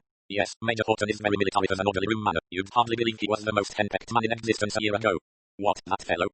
Yes, he had the most disagreeable woman for a wife that I've ever known. She had the money too, and never scrupled to underline the fact in public. Poor brute Horton, I mean. He behaved very nicely to Carolways the officer and gentleman. Personally, I wonder he didn't take a hatchet to her. She wasn't popular, I gather. Everybody disliked her. She snubbed Gordon and patronized me and made herself generally unpleasant wherever she went. But I gather a merciful providence removed her. Yes, about a year ago, acute gastritis. She gave her husband, Dr. Thomas, and 2 nurses absolute hell, but she died all right. The bulldogs brightened up at once. Intelligent brutes. There was a silence. Bridget was idly picking at the long grass. Luke frowned at the opposite unconcealingly. Once again the dreamlike quality of his mission obsessed him. How much was fact, how much imagination? Wasn't it bad for one to go about studying every fresh person you met as a potential murderer? Something degrading about that point of view. Damn it all, thought Luke, I've been a policeman too long. He was brought out of his abstraction with a shock. Bridget's cold clear voice was speaking. Mr. Fitzwilliam, she said, just exactly why have you come down here? 6. Hat paint. Luke had been just in the act of applying a match to a cigarette. The unexpectedness of the remark momentarily paralyzed his hand. He remained quite motionless for a second or two. The match burned down and scorched his fingers. Damn, said Luke as he dropped the match and shook his hand vigorously. I beg your pardon, you gave me rather a nasty jolt. He smiled ruefully. Did I? Yes, he sighed. Oh, well, I suppose anyone of real intelligence was bound to see through me. That story of my writing a book on folklore didn't take you in for a moment, I suppose. Not after I'd once seen you. You believed it up to then? Yes. All the same, it wasn't really a good story, said Luke critically. I mean, any man might want to write a book, but the bit about coming down here and passing myself off as a cousin, I suppose that made you smell a rat. Bridget shook her head. No, I've had an explanation for that. I thought I had. I mean, I presumed you were pretty hard dupe a lot of my and Jimmy's friends are fat, and I thought he suggested the cousin stunt so fat well so that it would save your pride. But when I arrived, said Luke, my appearance immediately suggested such opulence that explanation was out of the question. Her mouth curved in its slow smile. Oh, no, she said. It wasn't that. It was simply that you were the wrong kind of person. Not sufficient brains to write a book. Don't spare my feelings. I'd rather know. You might write a book, but not that kind of book. Old superstitions delving into the past, not that sort of thing. You're not the kind of man to whom the past means much, perhaps not even the future, only just the present. HMC, he made a wry face. Damn it all, you've made me nervous ever since I got here. You look so confoundedly intelligent. I'm sorry, said Bridget dryly. What did you expect? Well, I really haven't thought about it. But she went on calmly. A fluffy little person with just enough brains to realize her opportunities and marry her boss. Luke made a confused noise. She turned a cool, amused glance on him. I quite understand. It's all right. I'm not annoyed. Luke chose effrontery. Well, perhaps it was something faintly approaching that, but I didn't think much about it. She said slowly. No, you wouldn't. You don't cross your fences till you get to them. But Luke was despondent. Oh, I've no doubt I did my stuff pretty rottenly. Has Lord Whitfield seen through me too? Oh, no, if you said you'd come down here to study the habits of water beetles and write a monograph about them, it would have been okay with Gordon. He's got a beautiful believing mind. All the same, I wasn't a bit convincing. I got rattled somehow. I cramped your style, said Bridget. I saw that. It rather amused me, I'm afraid. Oh, it would. Women with any brains are usually cold-bloodedly cruel. Bridget murmured. One has to take one's pleasures as one can in this life. She paused a minute, then said, why are you down here, Mr. Fitzwilliam? They had returned full circle to the original question. Luke had been aware that it must be so. In the last few seconds he had been trying to make up his mind. He looked up now and met her shrewd inquiring eyes that met his with a calm, steady gaze. There was a gravity in them which he had not quite expected to find there. It would be better, I think, he said meditatively, not to tell you any more lies. Much better. But the truth would look here. Have you yourself formed any opinion? I mean, has anything occurred to you about my being here? She nodded slowly and thoughtfully. What was your idea? Will you tell me? I fancy it may help somehow. Bridget said quietly. I had an idea that you came down here in connection with the death of that girl, Amy Gibbs. That's it, then. That's what I saw, what I felt whenever her name cropped up. I knew there was something. So you thought I came down about that? Didn't you?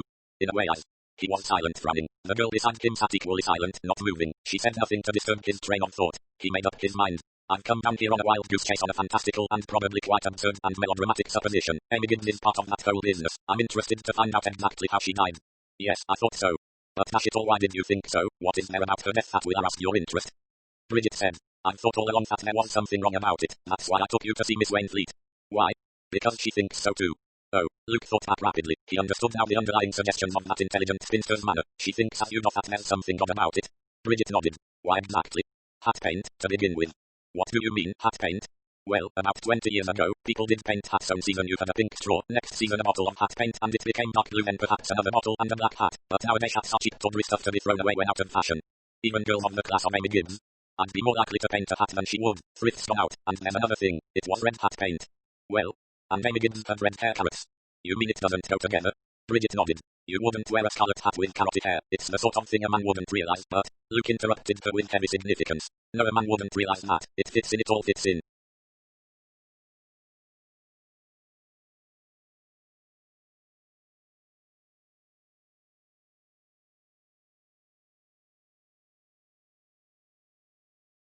Bridget said. Jimmy has got some odd friends at Scotland Yard. You're not, Luke said quickly. I'm not an official detective and I'm not a well-known private investigator with rooms in Baker Street, etc. I'm exactly what Jimmy told you. I was a retired policeman from the East. I'm honing in on this business because of an odd thing that happened in the train to London. He gave a brief synopsis of his conversation with Miss Pinkerton and the subsequent events which had brought about his presence in Witchwood. So you see, he ended, it's fantastic. I'm looking for a certain man, a secret killer, a man here in Witchwood, probably well-known and respected. If Miss Pinkerton's right and you're right and Miss what's her name is right, that man killed Amy Gibbs. Bridget said, I see. It could have been done from outside, I suppose.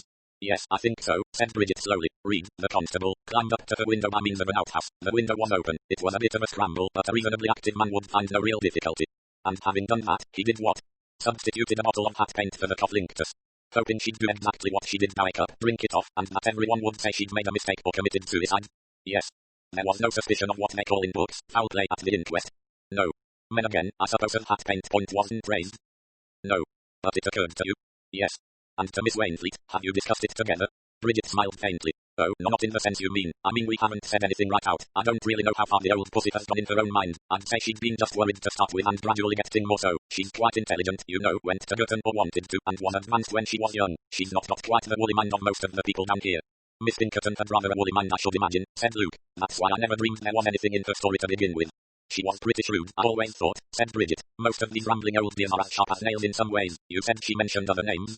Luke nodded. Yes, a small boy that was Tommy Pierce. I remembered the name as soon as I heard it, and I'm pretty sure that the man Carter came in too.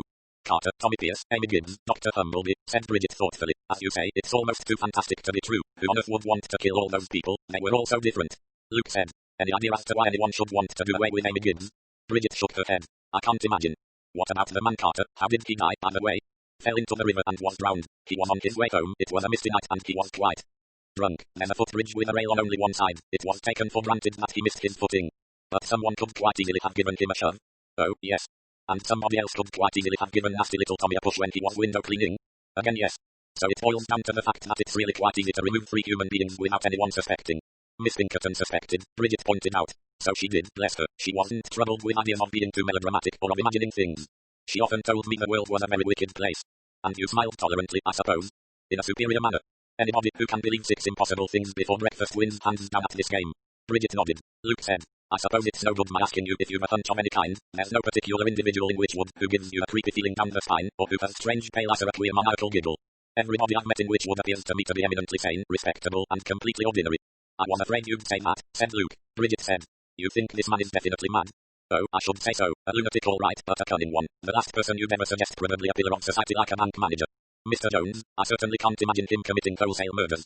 Then he's probably the man we want. It may be anyone, said Bridget. The butcher, the baker, the grocer, a farm labourer, a road mender, or the man who delivers the milk. It may be, but I think the field is a little more restricted than that. Why?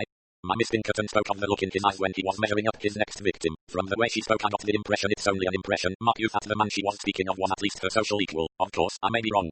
You're probably quite right. Those nuances of conversation can't be put down in black and white, but they're the sort of things one doesn't really make mistakes about. You know, said Luke, it's a great relief to have you knowing all about it. It will probably cramp your style less, I agree, and I can probably help you. Your help will be invaluable. You really mean to see it through? Of course. Luke said with a sudden slight embarrassment. What about Lord Whitfield, do you think? Naturally we don't tell Gordon anything about it, said Bridget. You mean he wouldn't believe it? Oh, he'd believe it. Gordon could believe anything. He'd probably be simply thrilled and insist on having half a dozen of his bright young men down to beat up the neighborhood. He'd simply adore it. That does rather rule it out, agreed Luke. Yes, we can't allow him to have his simple pleasures, I'm afraid.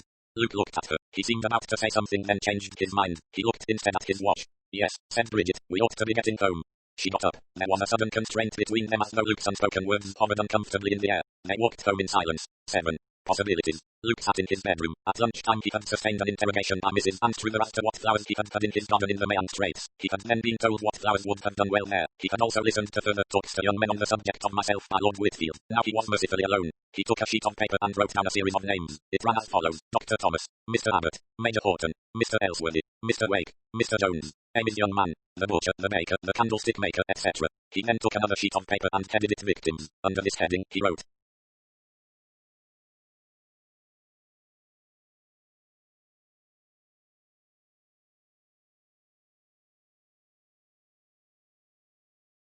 Amy Gibbs, poisoned. Tommy Pierce, pushed out of window. Harry Carter, shoved off footbridge, drunk, drugged. Dr. Humbleby, blood poisoning. Miss Pinkerton, run down by car. He added, Mrs. Rose, old Ben, and after a pause, Mrs. Horton. He considered his list, smoked a while, then took up his pencil once more. Dr. Thomas, possible case against him. Definite motive in the case of Dr. Humbleby. Manner of latter's death suitable, namely scientific poisoning by germs. Amy Gibbs visited him on afternoon of the day she died. Anything between them? Blackmail?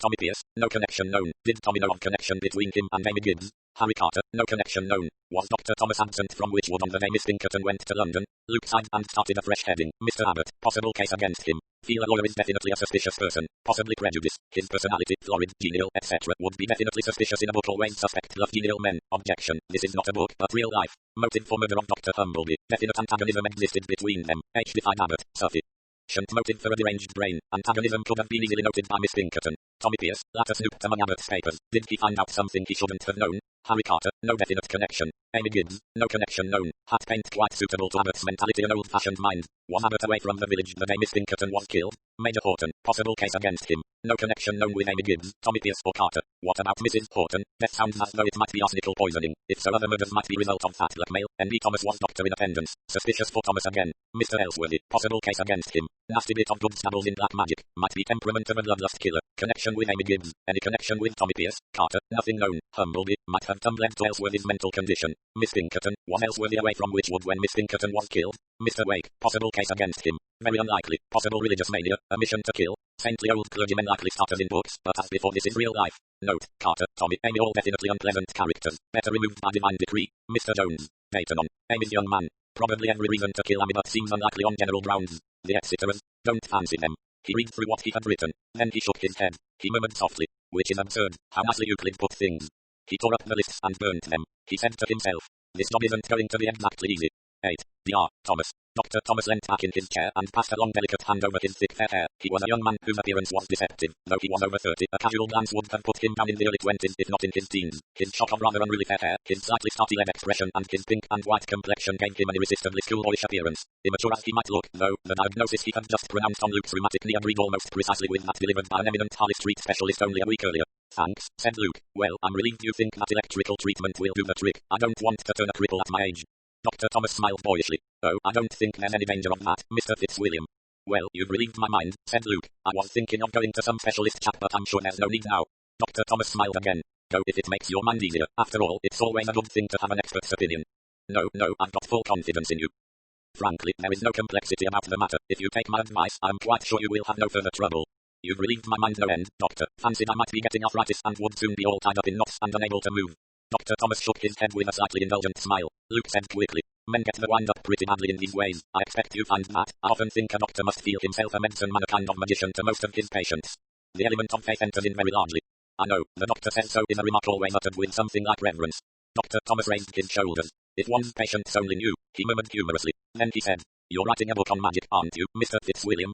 Now how did you know that? Exclaimed Luke, perhaps with somewhat overdone surprise. Dr. Thomas looked amused. Oh, my dear sir, news gets about very rapidly in a place like this. We have so little to talk about. It probably gets exaggerated too. You'll be hearing I'm raising the local spirits and emulating the Witch of Endor. Rather odd you should say that. Why? Well, the rumor has been going round that you have raised the ghost of Tommy Pierce. Pierce, is that the small boy who fell out of a window? Yes. Now I wonder how, of course I made some remark to the solicitor. What's his name? Abbott. Yes, the story originated with Abbott. Don't say I've converted a hard-boiled solicitor to a belief in ghosts. You believe in ghosts yourself, then? Your tone suggests that you do not, Doctor. No, I wouldn't say I actually believe in ghosts, to put it crudely. But I have known curious phenomena in the case of sudden or violent death. But I'm more interested in the various superstitions pertaining to violent deaths, that a murdered man, for instance, can't rest in his grave, and the interesting belief that the blood of a murdered man flows if his murderer touches him. I wonder how that arose. Very curious, said Thomas, but I don't suppose many people remember that nowadays. More than you would think, of course. I don't suppose you have many murders down here, so it's hard to judge. Luke had smiled as he spoke, his eyes resting with seeming carelessness on the other's face, but Dr. Thomas seemed quite unperturbed and smiled in return. No, I don't think we've had a murder for very many years, certainly not in my time. No, this is a peaceful spot, not conducive to foul play, unless somebody pushed little Tommy what's his name out of the window. Luke laughed. Again Dr. Thomas's smile came in answer, a natural smile full of boyish amusement. A lot of people would have been willing to wring that child's neck, he said, but I don't think they actually got to the point of throwing him out of windows. He seems to have been a thoroughly nasty child, and removal of him might have been conceived as a public duty. It's a pity one can't apply that theory fairly often. I've always thought a few wholesale murders would be beneficial to the community, said Luke. A club, or, for instance, should be finished off with a poisoned liqueur brandy. Then there are the women who gush at you and tear all their dearest friends to pieces with their tongues. Backbiting spinsters, inveterate diehards who oppose progress. If they were painlessly removed, what a difference it would make to social life. Dr. Thomas's smile lengthened to a grin. In fact, you advocate crime on a grand scale. Judicious elimination, said Luke. Don't you agree that it would be beneficial? Oh, undoubtedly. Ah, but you're not being serious, said Luke. Now I am. I haven't the respect for human life that the normal Englishman has. Any man who is a stumbling block on the way of progress ought to be eliminated, that's how I see it. Running his hand through his short fair hair, Dr. Thomas said. Yes, but who is to be the judge of a man's fitness or unfitness? That's the difficulty, of course, Luke admitted. The Catholics would consider a communist agitator unfit to die. The communist agitator would sentence the priest to death as a purveyor of superstition. The doctor would eliminate the unhealthy man. The pacifist would condemn the soldier, and so on. You'd have to have a scientific man as judge, said Luke. Someone with an unbiased but highly specialized mind, a doctor, for instance. Come to that, I think you'd be a pretty good judge yourself, doctor. Of unfitness to live? Yes. Dr. Thomas shook his head.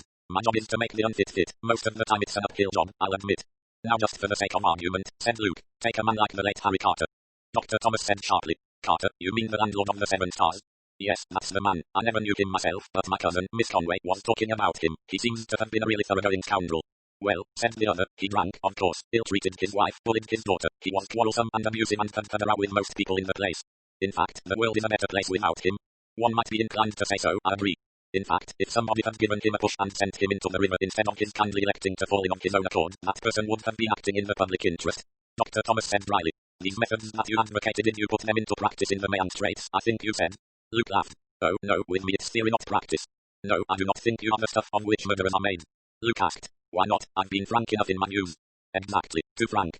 You mean that if I were really the kind of man who takes the law into his own hands, I shouldn't go about airing my news? That was my meaning. But it might be a kind of gospel with me. I might be a fanatic on the subject.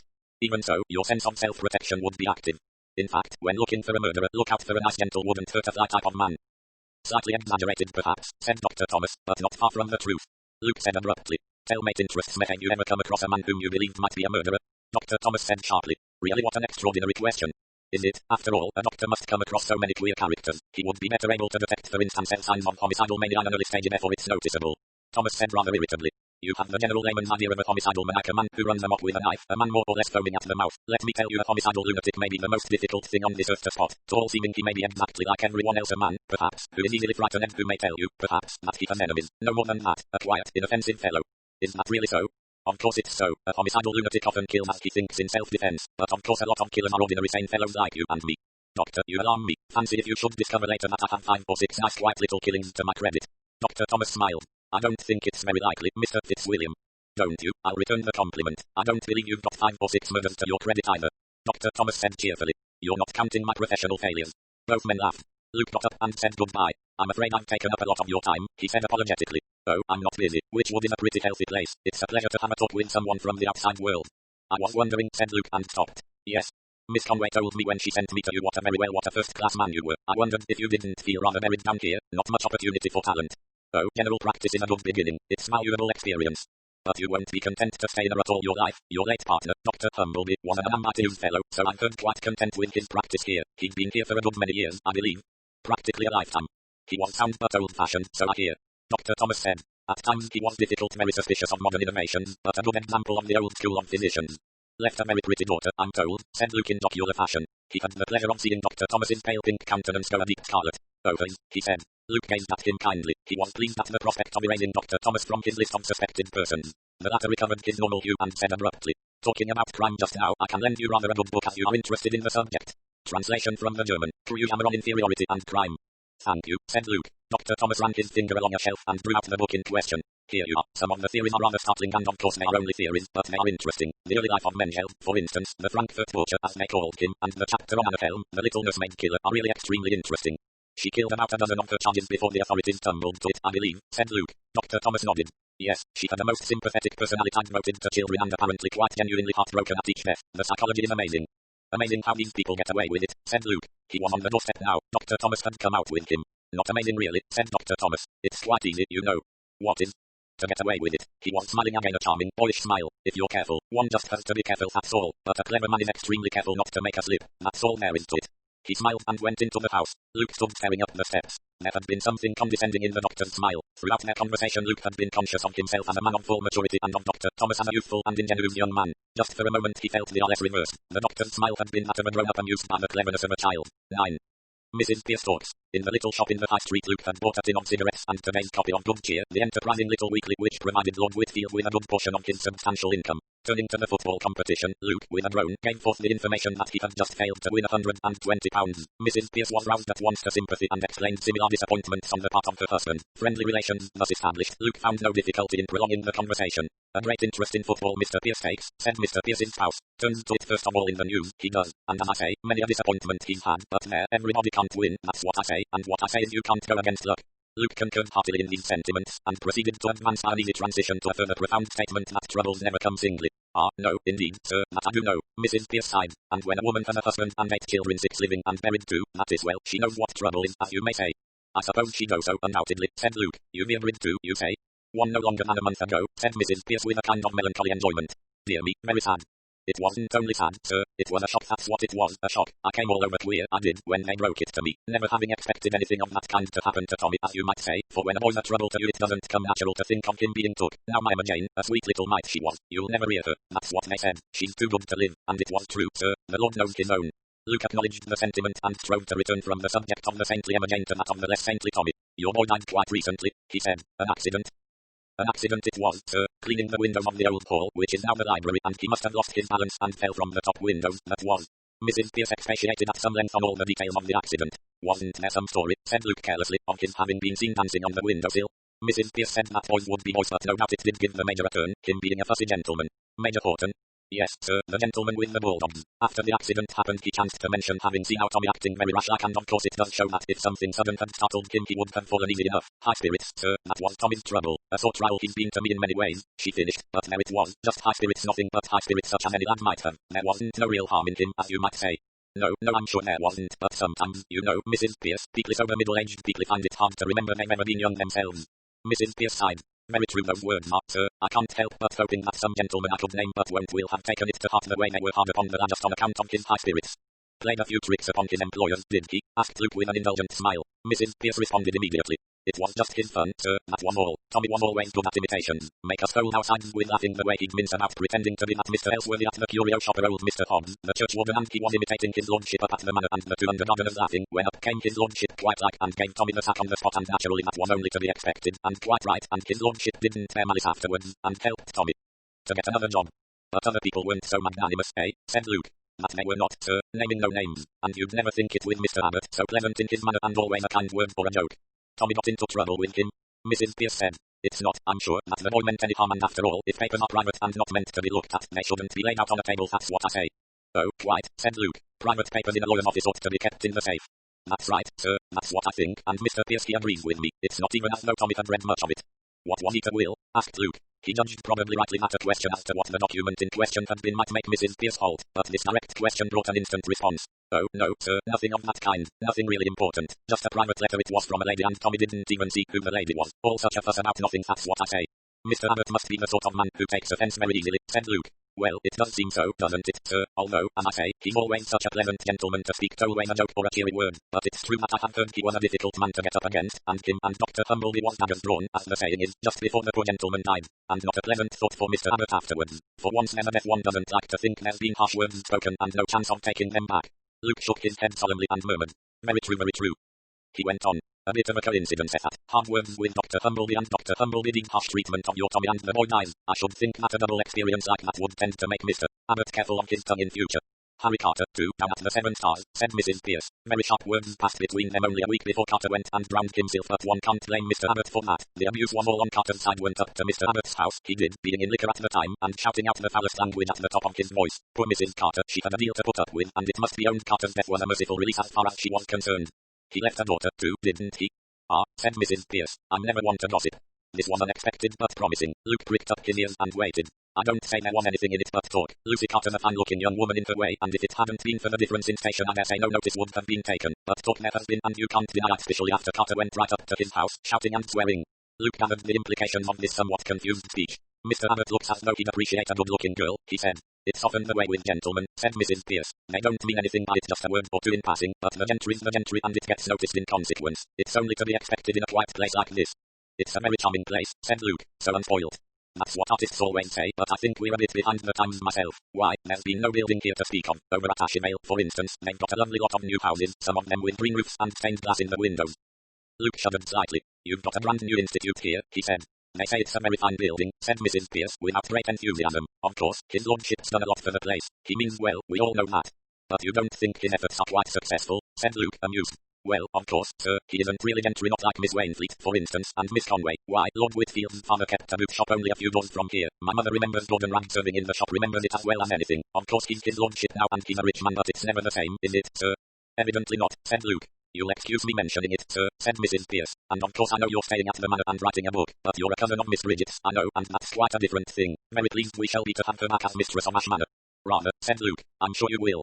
He paid for his cigarettes and paper with sudden abruptness. He thought to himself. The personal element, one must keep that out of it. Hell, I'm here to track down a criminal. What does it matter who that black-haired witch marries or doesn't marry? She doesn't come into this.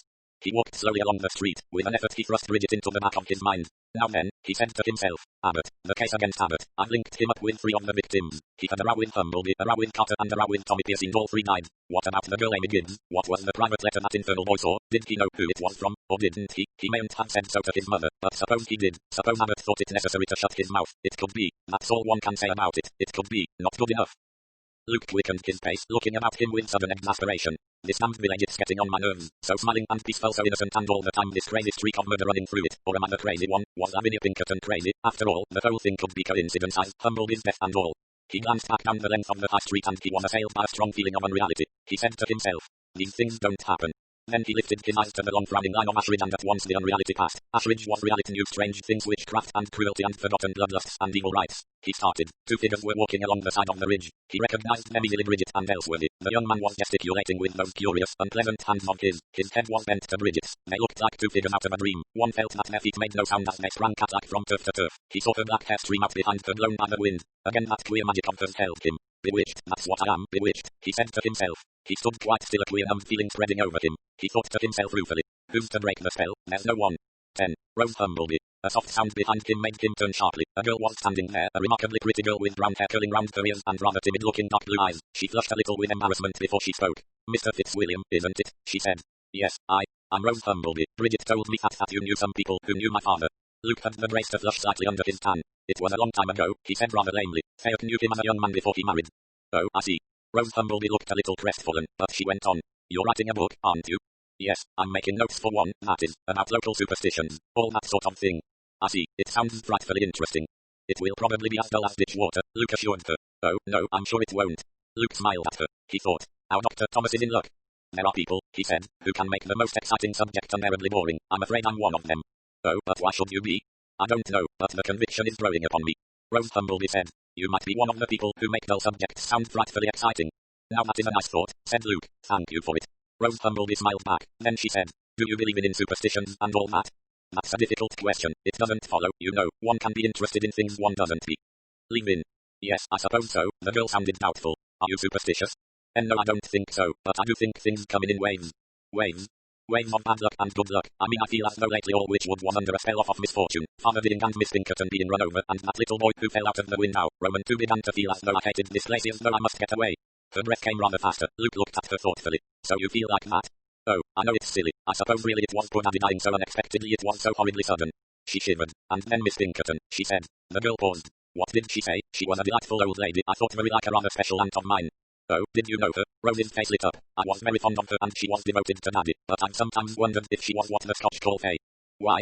Because it's so odd, she seemed quite afraid that something was going to happen to Daddy. She almost warned me, especially about accidents. And then that day just before she went up to town she was so odd in her manner, absolutely in a dinner. I really do think, Mr. Fitzwilliam, that she was one of those people who had second sight. I think she knew that something was going to happen to her, and she must have known that something was going to happen to Daddy too. It's rather frightening, that sort of thing. She moved a step nearer to him. There are times when one can foresee the future, said Luke. It isn't always supernatural, though. No, I suppose it's quite natural, really, just a faculty that most people lack. All the same, it worries me. You mustn't worry, said Luke gently. Remember, it's all behind you now. It's no good going back over the past. It's the future one has to live for. I know, but there's more. You see, Rose hesitated. There was something to do with your cousin. My cousin, Bridget? Yes, Miss Pinkerton was worried about her in some way. She was always asking me questions. I think she was afraid for her too.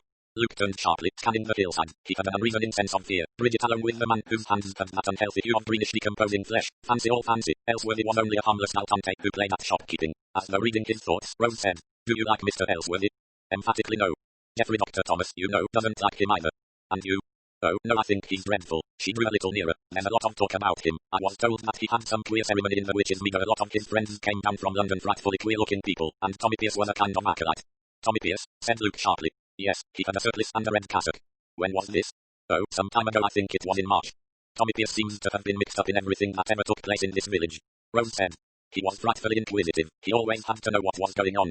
He probably knew a bit too much in the end, said Luke grimly. Rose accepted the words at their face value. He was rather an odious little boy. He liked cutting up wasps and he teased dogs. The kind of boy whose disease is hardly to be regretted. No, I suppose not. It was terrible for his mother, though. I gather she has 5 blessings left to console her. She's got a good tongue, that woman. She does talk a lot, doesn't she? After buying a few cigarettes from her, I feel I know the full history of everyone in the place. Rose said ruefully. That's the worst of a place like this. Everybody knows everything about everybody else. Oh, no, said Luke. She looked at him inquiringly. Luke said with significance. No one human being knows the full truth about another human being. Rose's face grew grave. She gave a slight involuntary shiver. No, she said slowly. I suppose that's true. Not even one's nearest and dearest, said Luke. Not even, she stopped. Oh, I suppose you're right, but I wish you wouldn't say frightening things like that, Mr. Fitzwilliam. Does it frighten you? Slowly she nodded her head. Then she turned abruptly. I must be going now. If you have nothing better to do, I mean if you could come and see us, Mother. Would like to see you because of your knowing friends of Daddy's long ago. She walked slowly away down the road. Her head was bent a little as though some weight of care or perplexity bowed it down. Luke stood looking after her. A sudden wave of solicitude swept over him. He felt a longing to shield and protect this girl. From what? Asking himself the question, he shook his head with a momentary impatience at himself. It was true that Rose Humbleby had recently lost her father, but she had a mother and she was engaged to be married to a decidedly attractive young man who was fully adequate to anything in the protection line. Then why should he, Luke Fitzwilliam, be assailed by this protection complex? Good old sentimentality to the fore again, thought Luke. The protective male, flourishing in the Victorian era, going strong in the Edwardian, and still showing signs of life despite what our friend Lord Whitfield would call the rush and strain of modern life. All the same, he said to himself as he strolled on towards the looming mass of Ash Ridge, I like that girl. She's much too good for Tomasa cool, superior devil like that. A memory of the doctor's last smile on the doorstep recurred to him. Decidedly smug it had been. Complacent. The sound of footsteps a little way ahead roused Luke from his slightly irritable meditations. He looked up to see young Mr. Ellsworthy coming down the path from the hillside. His eyes were on the ground and he was smiling to himself. His expression struck Luke disagreeably. Ellsworthy was not so much walking as prancing like a man who keeps time to some devilish little jig running in his brain. His smile was a strange secret contortion of the lips. It had a gleeful sinus that was definitely unpleasant. Luke had stopped, and Ellsworthy was nearly abreast of him when he at last looked up. His eyes, malicious and dancing, met the other man's for just a minute before recognition came. Then, or so it seemed to Luke, a complete change came over the man, where a minute before there had been the suggestion of a dancing satyr, there was now a somewhat effeminate and priggish young man. Oh, Mr. Fitzwilliam, good morning. Good morning, said Luke. Have you been admiring the beauties of nature? Mr. Ellsworthy's long, pale hands flew up in a reproving gesture. Oh, no, dear me, no. I abhor nature, such a coarse, unimaginative wench. I have always held that one cannot enjoy life until one has put nature in her place. And how do you propose to do that? There are ways, said Mr. Ellsworthy. In a place like this, a delicious provincial spot, there are some most delectable amusements if one has the dot and flair. I enjoy life, Mr. Fitzwilliam. So do I, said Luke. Mens sana in corpore sano, said Mr. Ellsworthy. His tone was delicately ironic. I'm sure that's so true of you. There are worse things, said Luke. My dear fellow, sanity is the one unbelievable bore. One must be deliciously mad, perverted, slightly twisted, than one sees life from a new and entrancing angle. The leopard's squint, suggested Luke. Ah, very good, quite witty. But there's something in it, you know, an interesting angle of vision. But I mustn't detain you. You're having exercise, so must have exercise of public school spirit. As you say, said Luke, and with a curt nod walked on. He thought, I'm getting too darned imaginative. The fellow's just an ass, that's all. But some indefinable uneasiness drove his feet on faster. That queer, sly, triumphant smile that Ellsworthy had on his face was not just imagination on his, Luke's part, and his subsequent impression that it had been wiped off as though by a sponge the moment the other man caught sight of Luke come in towards him. What of that? And with quickening uneasiness he thought, Bridget, is she all right? They came up here together and he came back alone. He hurried on. The sun had come out while he was talking to Rose Humblebee. Now it had gone in again. The sky was dull and menacing, and wind came in sudden erratic little puffs. It was as though he had stepped out of normal everyday life into that queer half-world of enchantment, the consciousness of which had enveloped him ever since he came to Witchwood. He turned a corner and came out on the flat ledge of green grass that had been pointed out to him from below and which went, he knew, by the name of the Witch's Meadow. It was here, so tradition had it, that the witches had held revelry on Walpurgis Night and Halloween. And then a quick wave of relief swept over him. Bridget was here. She sat with her back against a rock on the hillside. She was sitting bent over, her head in her hands. He walked quickly over to her. Lovely springing turf, strangely green and fresh. He said, "Bridget." Slowly she raised her face from her hands. Her face troubled him. She looked as though she were returning from some far-off world, as though she had difficulty in adjusting herself to the world of now and here. Luke said rather inadequately, "I say you're all right, aren't you?" It was a minute or two before she answered, as though she still had not quite come back from that far-off world that had held her. Luke felt that his words had to travel a long way before they reached her. Then she said, "Of course I'm all right, why shouldn't I be?" And now her voice was sharp and almost hostile. Luke grinned. "I'm hanged if I know. I got the wind up about you suddenly." "Why?" "Mainly, I think, because of the melodramatic atmosphere in which I'm living at present. It makes me see things out of all proportion. If I lose sight of you for an hour or two, I naturally assume that the next thing will be to find your gory corpse in a ditch. It would be in a play or a book."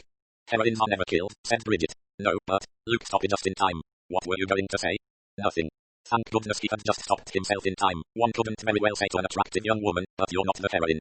Bridget went on. "They are abducted, imprisoned, left to die of sewer gas or be drowned in cellars. They are always in danger, but they don't ever die. Nor even fade away," said Luke. He went on. "So this is the Witch's Meadow?" "Yes." He looked down at her. "You only need a broomstick," he said kindly. "Thank you." Mr. Ellsworthy said much the same. "I met him just now," said Luke. "Did you talk to him at all?" "Yes, I think he tried to annoy me." "Did he succeed?" "His methods were rather childish." He paused and then went on abruptly. "He's an odd sort of fellow. One minute you think he's just a mess and then suddenly one wonders if there isn't a bit more to it than that." Bridget looked up at him. "You've felt that too? You agree then?" "Yes." Luke waited. Bridget said, "There's something odd about him. I've been wondering, you know, I lay awake last night racking my brains about the whole business. It seemed to me that if there was a killer about, I ought to know who it was. I mean, living down here and all that. I thought and it came to this: if there is a killer, he must definitely be mad." Thinking of what Dr. Thomas had said, Luke asked, "You don't think that a murderer can be as sane as you or I?" "Not this kind of a murderer. As I see it, this murderer must be crazy, and that, you see, brought me straight to Ellsworthy. Of all the people down here, he's the only one who is definitely queer. He is queer, you can't get away from it." Luke said doubtfully, "There are a good many of his sort, dilettante, posers, usually quite harmless."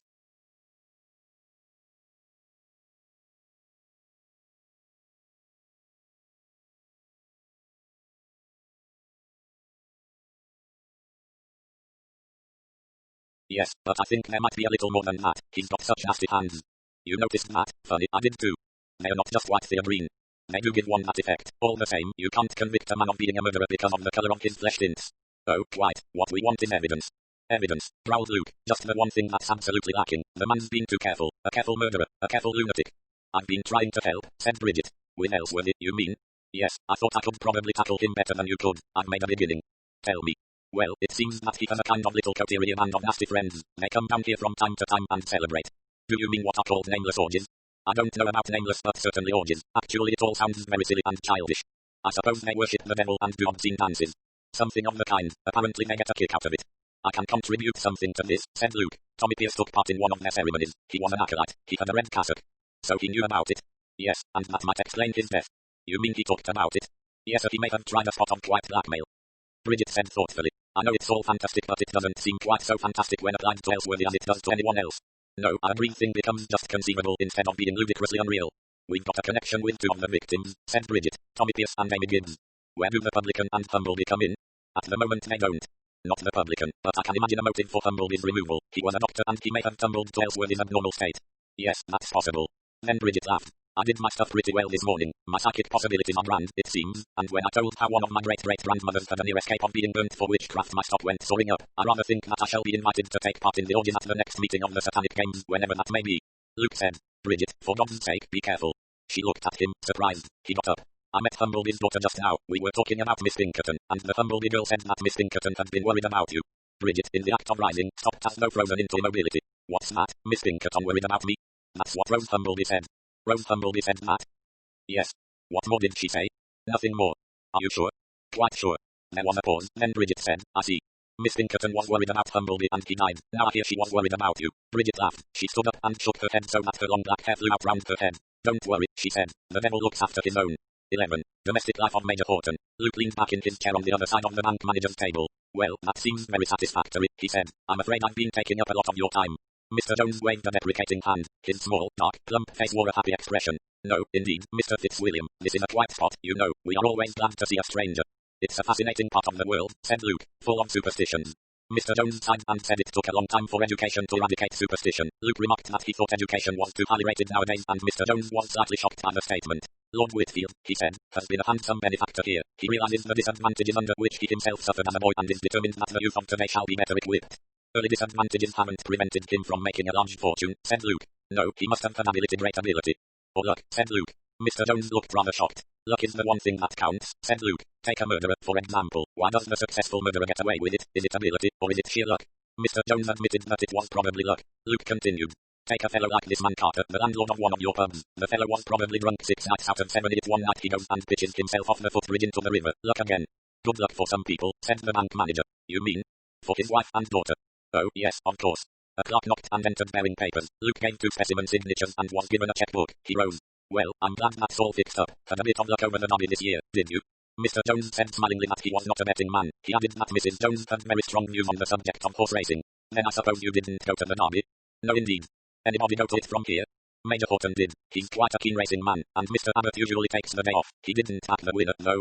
I don't suppose many people did, said Luke, and departed after the exchange of farewells. He lit a cigarette as he emerged from the bank. Apart from the theory of the least likely person, he saw no reason for retaining Mr. Jones on his list of suspects. The bank manager had shown no interest in reactions to Luke's test questions. It seemed quite impossible to visualize him as a murderer. Moreover, he had not been absent on Derby Day. Incidentally, Luke's visit had not been wasted. He had received 2 small items of information. Both Major Horton and Mr. Abbott, the solicitor, had been away from Witchwood on Derby Day. Either of them, therefore, could have been in London at the time when Miss Pinkerton was run down by a car. Although Luke did not now suspect Dr. Thomas, he felt he would be more satisfied if he knew for a fact that the latter had been at Witchwood engaged in his professional duties on that particular day. He made a mental note to verify that point. Then there was Ellsworthy. Had Ellsworthy been in Witchwood on Derby Day? If he had, the presumption that he was the killer was correspondingly weakened. Although, Luke noted, it was possible that Miss Pinkerton's death had been neither more nor less than the accident that it was supposed to be. But he rejected that theory. Her death was too opportune. Luke got into his own car, which was standing by the curb, and drove in it to Pitwell's garage, situated at the far end of the high street. There were various small matters in the car running that he wanted to discuss. A good-looking young mechanic with a freckled face listened intelligently. The 2 men lifted the bonnet and became absorbed in a technical discussion.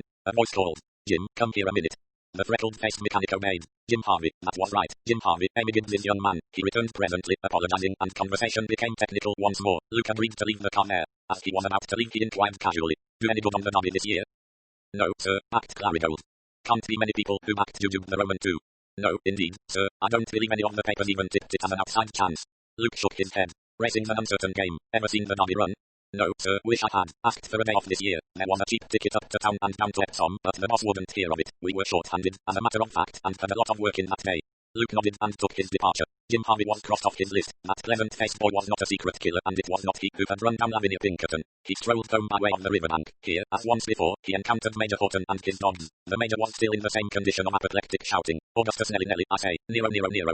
Again the protuberant eyes stared at Luke, but this time there was more to follow. Major Horton said, Excuse me, Mr. Fitzwilliam, isn't it? Yes.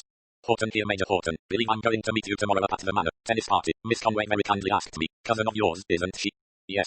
Thought so. Soon spot a new face down here, you know. Here a diversion occurred, the 3 bulldogs advancing upon a nondescript white mongrel. Augustus Nero, come here, sir, come here, I say. When Augustus and Nero had finally reluctantly obeyed the command, Major Horton returned to the conversation. Luke was patting Nelly, who was gazing up at him sentimentally. Nice bitch, that, isn't she? Said the Major. I like bulldogs. I've always heard them. Prefer them to any other breed. My place is just near here. Come in and have a drink. Luke accepted, and the 2 men walked together while Major Horton held forth on the subject of dogs and the inferiority of all other breeds to that which he himself preferred. Luke heard of the prizes Nelly had won, of the infamous conduct of a judge in awarding Augustus merely highly commended, and of the triumph of Nero in the show ring. By then they had turned in at the Major's gate. He opened the front door, which was not locked, and the 2 men passed into the house, leading the way into a small slightly doggy-smelling room lined with bookshelves. Major Horton busied himself with the drinks. Luke looked round him. There were photographs of dogs, copies of the Field and Country Life, and a couple of well-worn armchairs. Silver cups were arranged round the bookcases. There was one oil painting over the mantelpiece. My wife, said the Major, looking up from the siphon and noting the direction of Luke's glance. Remarkable woman, a lot of character in her face, don't you think?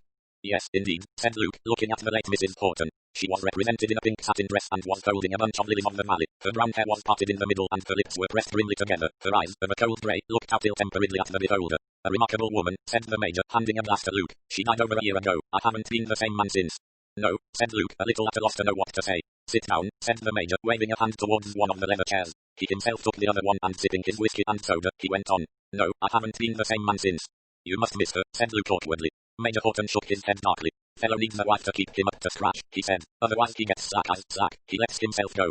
But surely, my boy, I know what I'm talking about. Mind you, I'm not saying marriage doesn't come hard on a fellow at first. It does. Fellow says to himself, damn it all, he says, I can't call my soul my own. But he gets broken in. It's all discipline. Luke thought that Major Horton's married life must have been more like a military campaign than an ideal of domestic bliss. Women, soliloquized the Major, are a rum lot. It seems sometimes that there's no pleasing them, but by Jove, they keep a man up to the mark. Luke preserved a respectful silence. You married? Inquired the Major. No. Ah, well, you'll come to it, and mind you, my boy, there's nothing like it. It's always cheering, said Luke, to hear someone speak well of the marriage state, especially in these days of easy divorce. Pa, said the Major, young people make me sick. No stamina, no endurance. They can't stand anything. No fortitude. Luke itched to ask why such exceptional fortitude should be needed, but he controlled himself. Mind you, said the Major, Lydia was a woman in a thousand. Everyone here respected and looked up to her. Yes. She wouldn't stand any nonsense. She'd got a way of fixing a person with her eye and the person wilt. Just wilted. Some of these half-baked girls who call themselves servants nowadays, they think you'll put up with any insolence. Lydia soon showed them. Do you know we had 15 cooks and half parlourmaids in 1 year? 15. Luke felt that this was hardly a tribute to Mrs. Horton's domestic management, but since it seemed to strike his host differently, he merely murmured some vague remark. Turned them out neck and crop, she did, if they didn't suit. Was it always that way about? Asked Luke. Well, of course a lot of them walked out on us. A good riddance, that's what Lydia used to say. A fine spirit, said Luke, but wasn't it sometimes rather awkward? Oh, I didn't mind turning to and putting my hand to things, said Horton. I'm a pretty fair cook and I can lay a fire with anyone. I've never cared for washing up, but of course it's got to be done. You can't get away from that. Luke agreed that you couldn't. He asked whether Mrs. Horton had been good at domestic work. I'm not the sort of fellow to let his wife wait on him, said Major Horton, and anyway Lydia was far too delicate to do any housework. She wasn't strong then? Major Horton shook his head. She had wonderful spirit. She wouldn't give in, but what that woman suffered, and no sympathy from the doctor neither. Doctors are callous brutes. They only understand downright physical pain. Anything out of the ordinary is beyond most of them. Humbleby, for instance, everyone seemed to think he was a good doctor. You don't agree? The man was an absolute ignoramus, knew nothing of modern discoveries. Doubt if he'd ever heard of a neurosis. He understood measles and mumps and broken bones all right, I suppose, but nothing else. Had a row with him in the end. He didn't understand Lydia's case at all. I gave it him straight from the shoulder and he didn't like it. Got huffed and backed right out. Said I could send for any other doctor I chose. After that, we had Thomas. You liked him better? Altogether a much cleverer man. If anyone could have pulled her through her last illness, Thomas would have done it. As a matter of fact, she was getting better, but she had a sudden relapse. Was it painful? Yes, gastritis, acute pain, sickness, all the rest of it. How that poor woman suffered. She was a martyr if there ever was one, and a couple of hospital nurses in the house who were about as sympathetic as a brace of grandfather clocks. The patient this and the patient that. The Major shook his head and drained his glass. Can't stand hospital nurses, so smug. Lydia insisted they were poisoning her. That wasn't true. Of course irregular sick fancy lots of people have it, so Thomas said, but there was this much truth behind it. Those women disliked her. That's the worst of women, always down on their own sex. I suppose, said Luke, feeling that he was putting it awkwardly but not seeing how to put it better, that Mrs. Horton had a lot of devoted friends in Witchwood. People were very kind, said the Major somewhat grudgingly. Whitfield sent down grapes and peaches from his hothouse, and the old tabbies used to come and sit with her, Honoria Wainfleet and Lavinia Pinkerton. Miss Pinkerton came often, did she? Yes, regular old maid but a kind creature, very worried about Lydia she was, used to inquire into the diet and the medicines, all kindly meant, you know, but what I call a lot of fuss. Luke nodded comprehendingly. Can't stand fuss, said the Major. Too many women in this place, difficult to get a decent game of golf. What about the young fellow at the antique shop, said Luke. The Major snorted. He doesn't play golf, much too much of a Miss Nancy. Has he been in Witchwood long? About 2 years. Nasty sort of fellow. Hate those long-haired purring chaps. Funnily enough Lydia liked him. You can't trust women's judgment about men. They cotton to some amazing bounders. She even insisted on taking some patent quack nostrum on his. Stuff in a purple glass jar with signs of the zodiac all over it. Supposed to be certain herbs picked at the full of the moon. Lot of tomfoolery, but women swallow that stuff, swallow it literally to her. Ha. Luke said, feeling that he was changing the subject rather abruptly, but correctly judging that Major Horton would not be aware of the fact. What sort of fellow is Abbott, the local solicitor? Pretty sound on the law. I've got to have some legal advice about something and I thought I might go to him. They say he's pretty shrewd, acknowledged Major Horton. I don't know. Matter of fact, I've had a row with him. Not seen him since he came out here to make Lydia's will for her just before she died. In my opinion, that man's a cad. But of course, he added, that doesn't affect his ability as a lawyer. No, of course not, said Luke. He seems a quarrelsome sort of man, though. Seems to have fallen out with a good many people from what I hear. Trouble with him is that he's so confoundedly touchy, said Major Horton. Seems to think he's God Almighty and that anyone who disagrees with him is committing lese majest. Heard of his row with Humbleby? They had a row, did they? First class row, mind you, that doesn't surprise me. Humbleby was an opinionated ass. Still, there it is. His death was very sad. Humbleby's, yes, I suppose it was. Lack of ordinary care. Blood poisoning's a damned dangerous thing. Always put iodine on a cut, I do. Simple precaution. Humbleby, who's a doctor, doesn't do anything of the sort. It just shows. Luke was not quite sure what it showed, but he let that pass. Glancing at his watch he got up. Major Horton said, getting on for lunchtime, so it is. Well, glad to have had a chat with you. Does me good to see a man who's been about the world a bit. We must have a yarn some other time. Where was your show? May and Straits. Never been there. Hear you're writing a book. Superstitions and all that. Yes, but Major Horton swept on. I can tell you several very interesting things. When I was in India, my boy, Luke escaped some 10 minutes later after enduring the usual histories of fakirs, rope and mango tricks dear to the retired Anglo-Indian. As he stepped out into the open air and heard the Major's voice bellowing to Nero behind him, he marveled at the miracle of married life. Major Horton seemed genuinely to regret a wife who, by all accounts, not excluding his own, must have been nearly allied to a man-eating tiger. Or was it? Luke asked himself the question suddenly. Was it an exceedingly clever bluff? 12. Passage of arms. The afternoon of the tennis party was fortunately fine. Lord Whitfield was in his most genial mood, acting the part of the host with a good deal of enjoyment. He referred frequently to his humble origin. The players were 8 in all: Lord Whitfield, Bridget, Luke, Rose Humbleby, Mr. Abbott, Dr. Thomas, Major Horton and Hetty Jones, a giggling young woman who was the daughter of the bank manager. In the second set of the afternoon, Luke found himself partnering Bridget against Lord Whitfield and Rose Humbleby. Rose was a good player with a strong forehand drive and played in county matches. She atoned for Lord Whitfield's failures, and Bridget and Luke, who were neither of them particularly strong, made quite an even match of it. There were 3 games all, and then Luke found a streak of erratic brilliance, and he and Bridget forged ahead to 5-3. It was then he observed that Lord Whitfield was losing his temper. He argued over a line ball, declared a serve to be a fault in spite of Rose's disclaimer, and displayed all the attributes of a peevish child. It was set point, but Bridget sent an easy shot into the net and immediately after served a double fault. Deuce. The next ball was returned down the middle line, and as he prepared to take it, he and his partner collided. Then Bridget served another double fault, and the game was lost. Bridget apologized. Sorry, I've gone to pieces.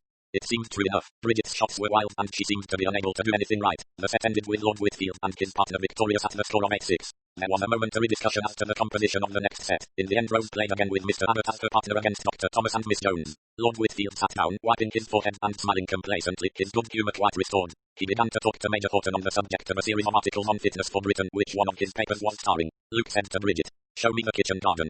"Why the kitchen garden?" "I have a feeling for cabbages." "Won't green peas do?" "Green peas would be admirable." They walked away from the tennis court and came to the walled kitchen garden. It was empty of gardeners this Saturday afternoon and looked lazy and peaceful in the sunshine.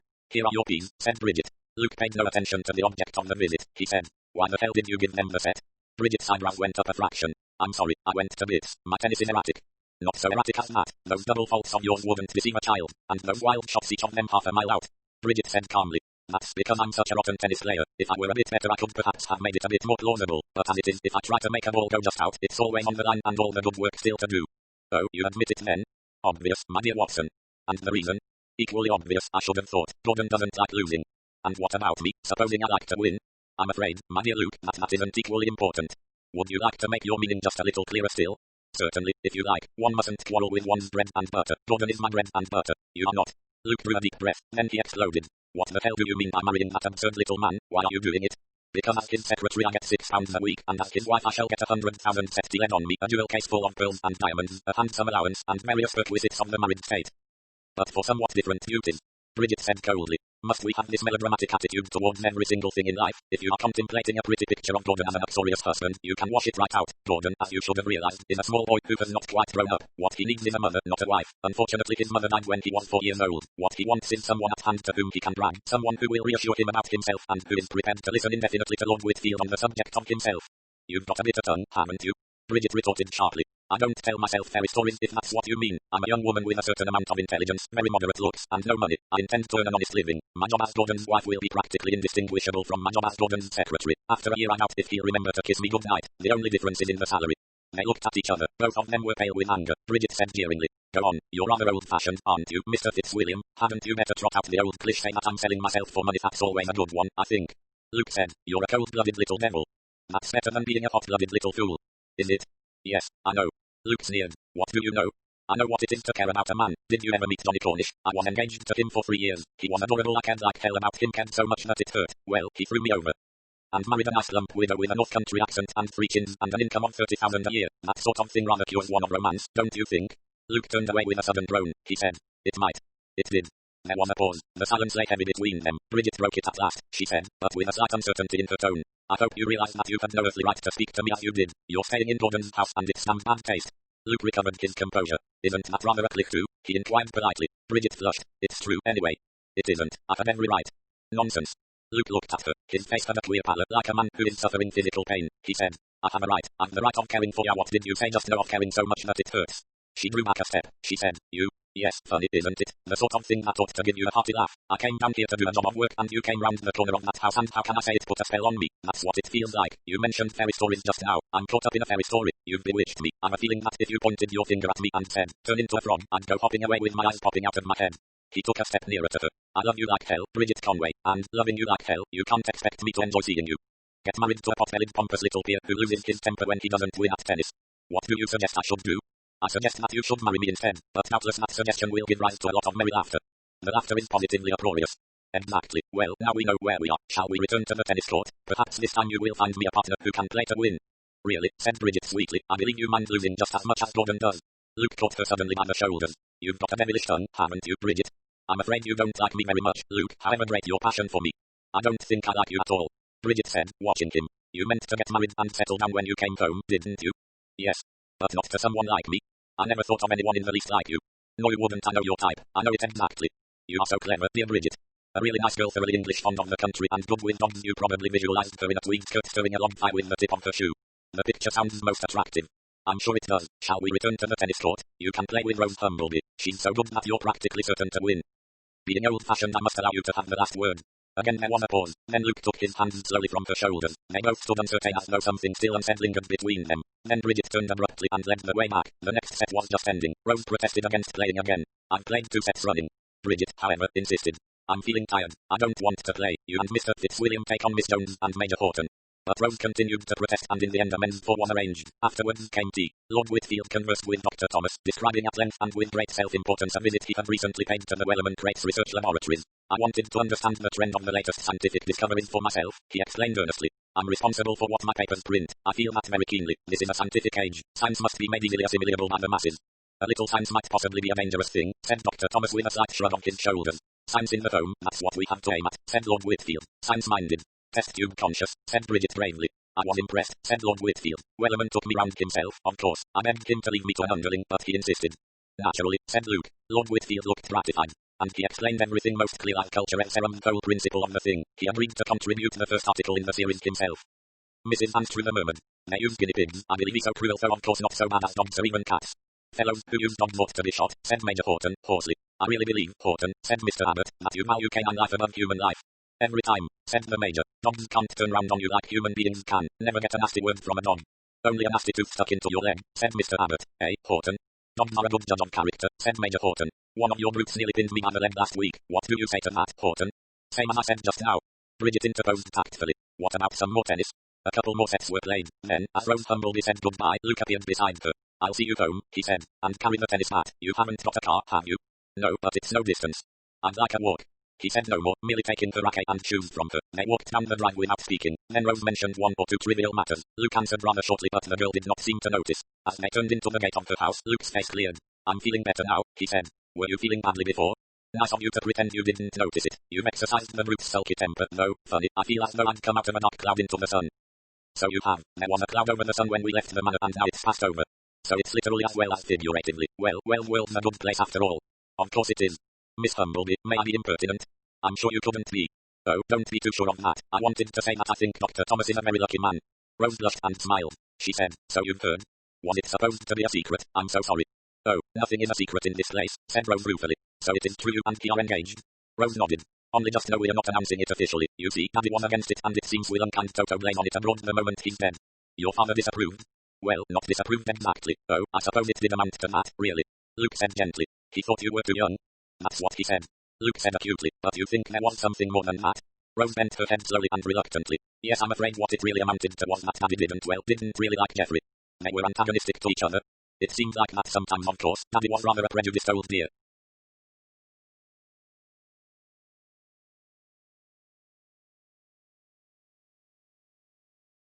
And I suppose he was very fond of you and didn't like the thought of losing you. Rose assented, but still with a shade of reservation in her manner. It went deeper than that, asked Luke. He definitely didn't want Thomas as a husband for you. No, you see, Daddy and Geoffrey are so very unlike, and in some ways they clashed. Geoffrey was really very patient and good about it, but knowing Daddy didn't like him made him even more reserved and shy in his manner, so that Daddy really never got to know him any better. Prejudices are very hard to combat, said Luke. It was so completely unreasonable. Your father didn't advance any reasons? Oh, no, he couldn't, naturally. I mean, there wasn't anything he could say against Geoffrey except that he didn't like him. I do not like the Dr. Fell, the reason why I cannot tell. Exactly. No tangible thing to get hold of. I mean, your Geoffrey doesn't drink or back horses. Oh, no, I don't believe Geoffrey even knows what won the derby. That's funny, said Luke. You know, I could swear I saw your Dr. Thomas at Epsom on Derby Day. For a moment he was anxious lest he might already have mentioned that he only arrived in England on that day, but Rose responded at once quite unsuspiciously. You thought you saw Geoffrey at the derby? Oh, no, he couldn't get away. For one thing, he was over at Ashu Old nearly all that day at a difficult confinement case. What a memory you've got. Rose laughed. I remember that because he told me they called the baby Juju as a nickname. Luke nodded abstractedly. Anyway, said Rose, Jeffrey never goes to race meetings. He'd be bored to death. She added, in a different tone. Won't you come in? I think Mother would like to see you. If you're sure of that. Rose led the way into a room where twilight hung rather sadly. A woman was sitting in an armchair in a curiously huddled up position. Mother, this is Mr. Fitzwilliam. Mrs. Humbleby gave a start and shook hands. Rose went quietly out of the room. I'm glad to see you, Mr. Fitzwilliam. Some friends of yours knew my husband many years ago, so Rose tells me. Yes, Mrs. Humbleby. He rather hated repeating the lie to the widowed woman, but there was no way out of it. Mrs. Humbleby said. I wish you could have met him. He was a fine man and a great doctor. He cured many people who had been given up as hopeless just by the strength of his personality. Luke said gently. I've heard a lot about him since I've been here. I know how much people thought of him. He could not see Mrs. Humbleby's face very distinctly. Her voice was rather monotonous, but its very lack of feeling seemed to emphasize the fact that actually feeling was in her strenuously held back. She said rather unexpectedly. The world is a very wicked place, Mr. Fitzwilliam. Do you know that? Luke was a little surprised. Yes, perhaps that may be. She insisted. No, but do you know it? It's important that there's a lot of wickedness about, one must be prepared to fight it. John was. He knew. He was on the side of the right. Luke said gently. I'm sure he was. He knew the wickedness there was in this place, said Mrs. Humbleby. He knew. She burst suddenly into tears. Luke murmured. I'm so sorry, and stopped. She controlled herself as suddenly as she had lost control. You must forgive me, she said. She held out her hand and he took it. Do come and see us while you are here, she said. It would be so good for Rose. She likes you so much. I like her. I think your daughter is the nicest girl I've met for a long time, Mrs. Humbleby. She's very good to me. Dr. Thomas is a very lucky man. Yes, Mrs. Humbleby dropped his hand. Her voice had gone flat again. I don't know, it's all so difficult.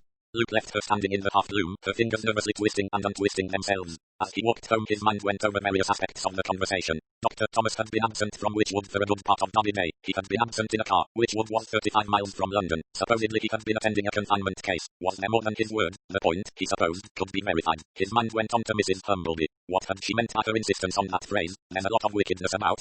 Was she just nervous and overwrought by the shock of her husband's death, or was there something more to it than that? Did she perhaps know something that Dr. Humbleby had known before he died? I've got to go on with this, said Luke to himself. I've got to go on.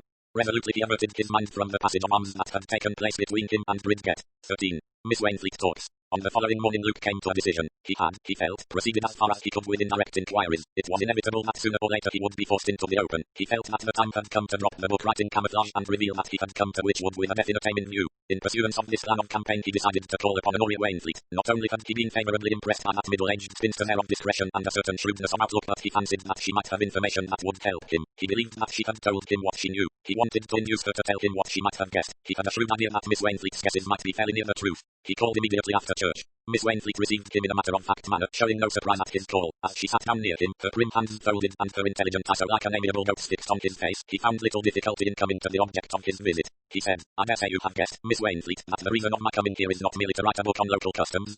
Miss Wainfleet inclined her head and continued to listen. Luke was not minded as yet to go into the full story. Miss Wainfleet might be discreet, certainly gave him the impression of being so, but where an elderly spinster was concerned Luke felt he could hardly rely on her resisting the temptation to confide an exciting story to one or two trusted cronies. He thereupon proposed to adopt a middle course. I'm down here to inquire into the circumstances of the death of that poor girl, Amy Gibbs. Miss Wainfleet said.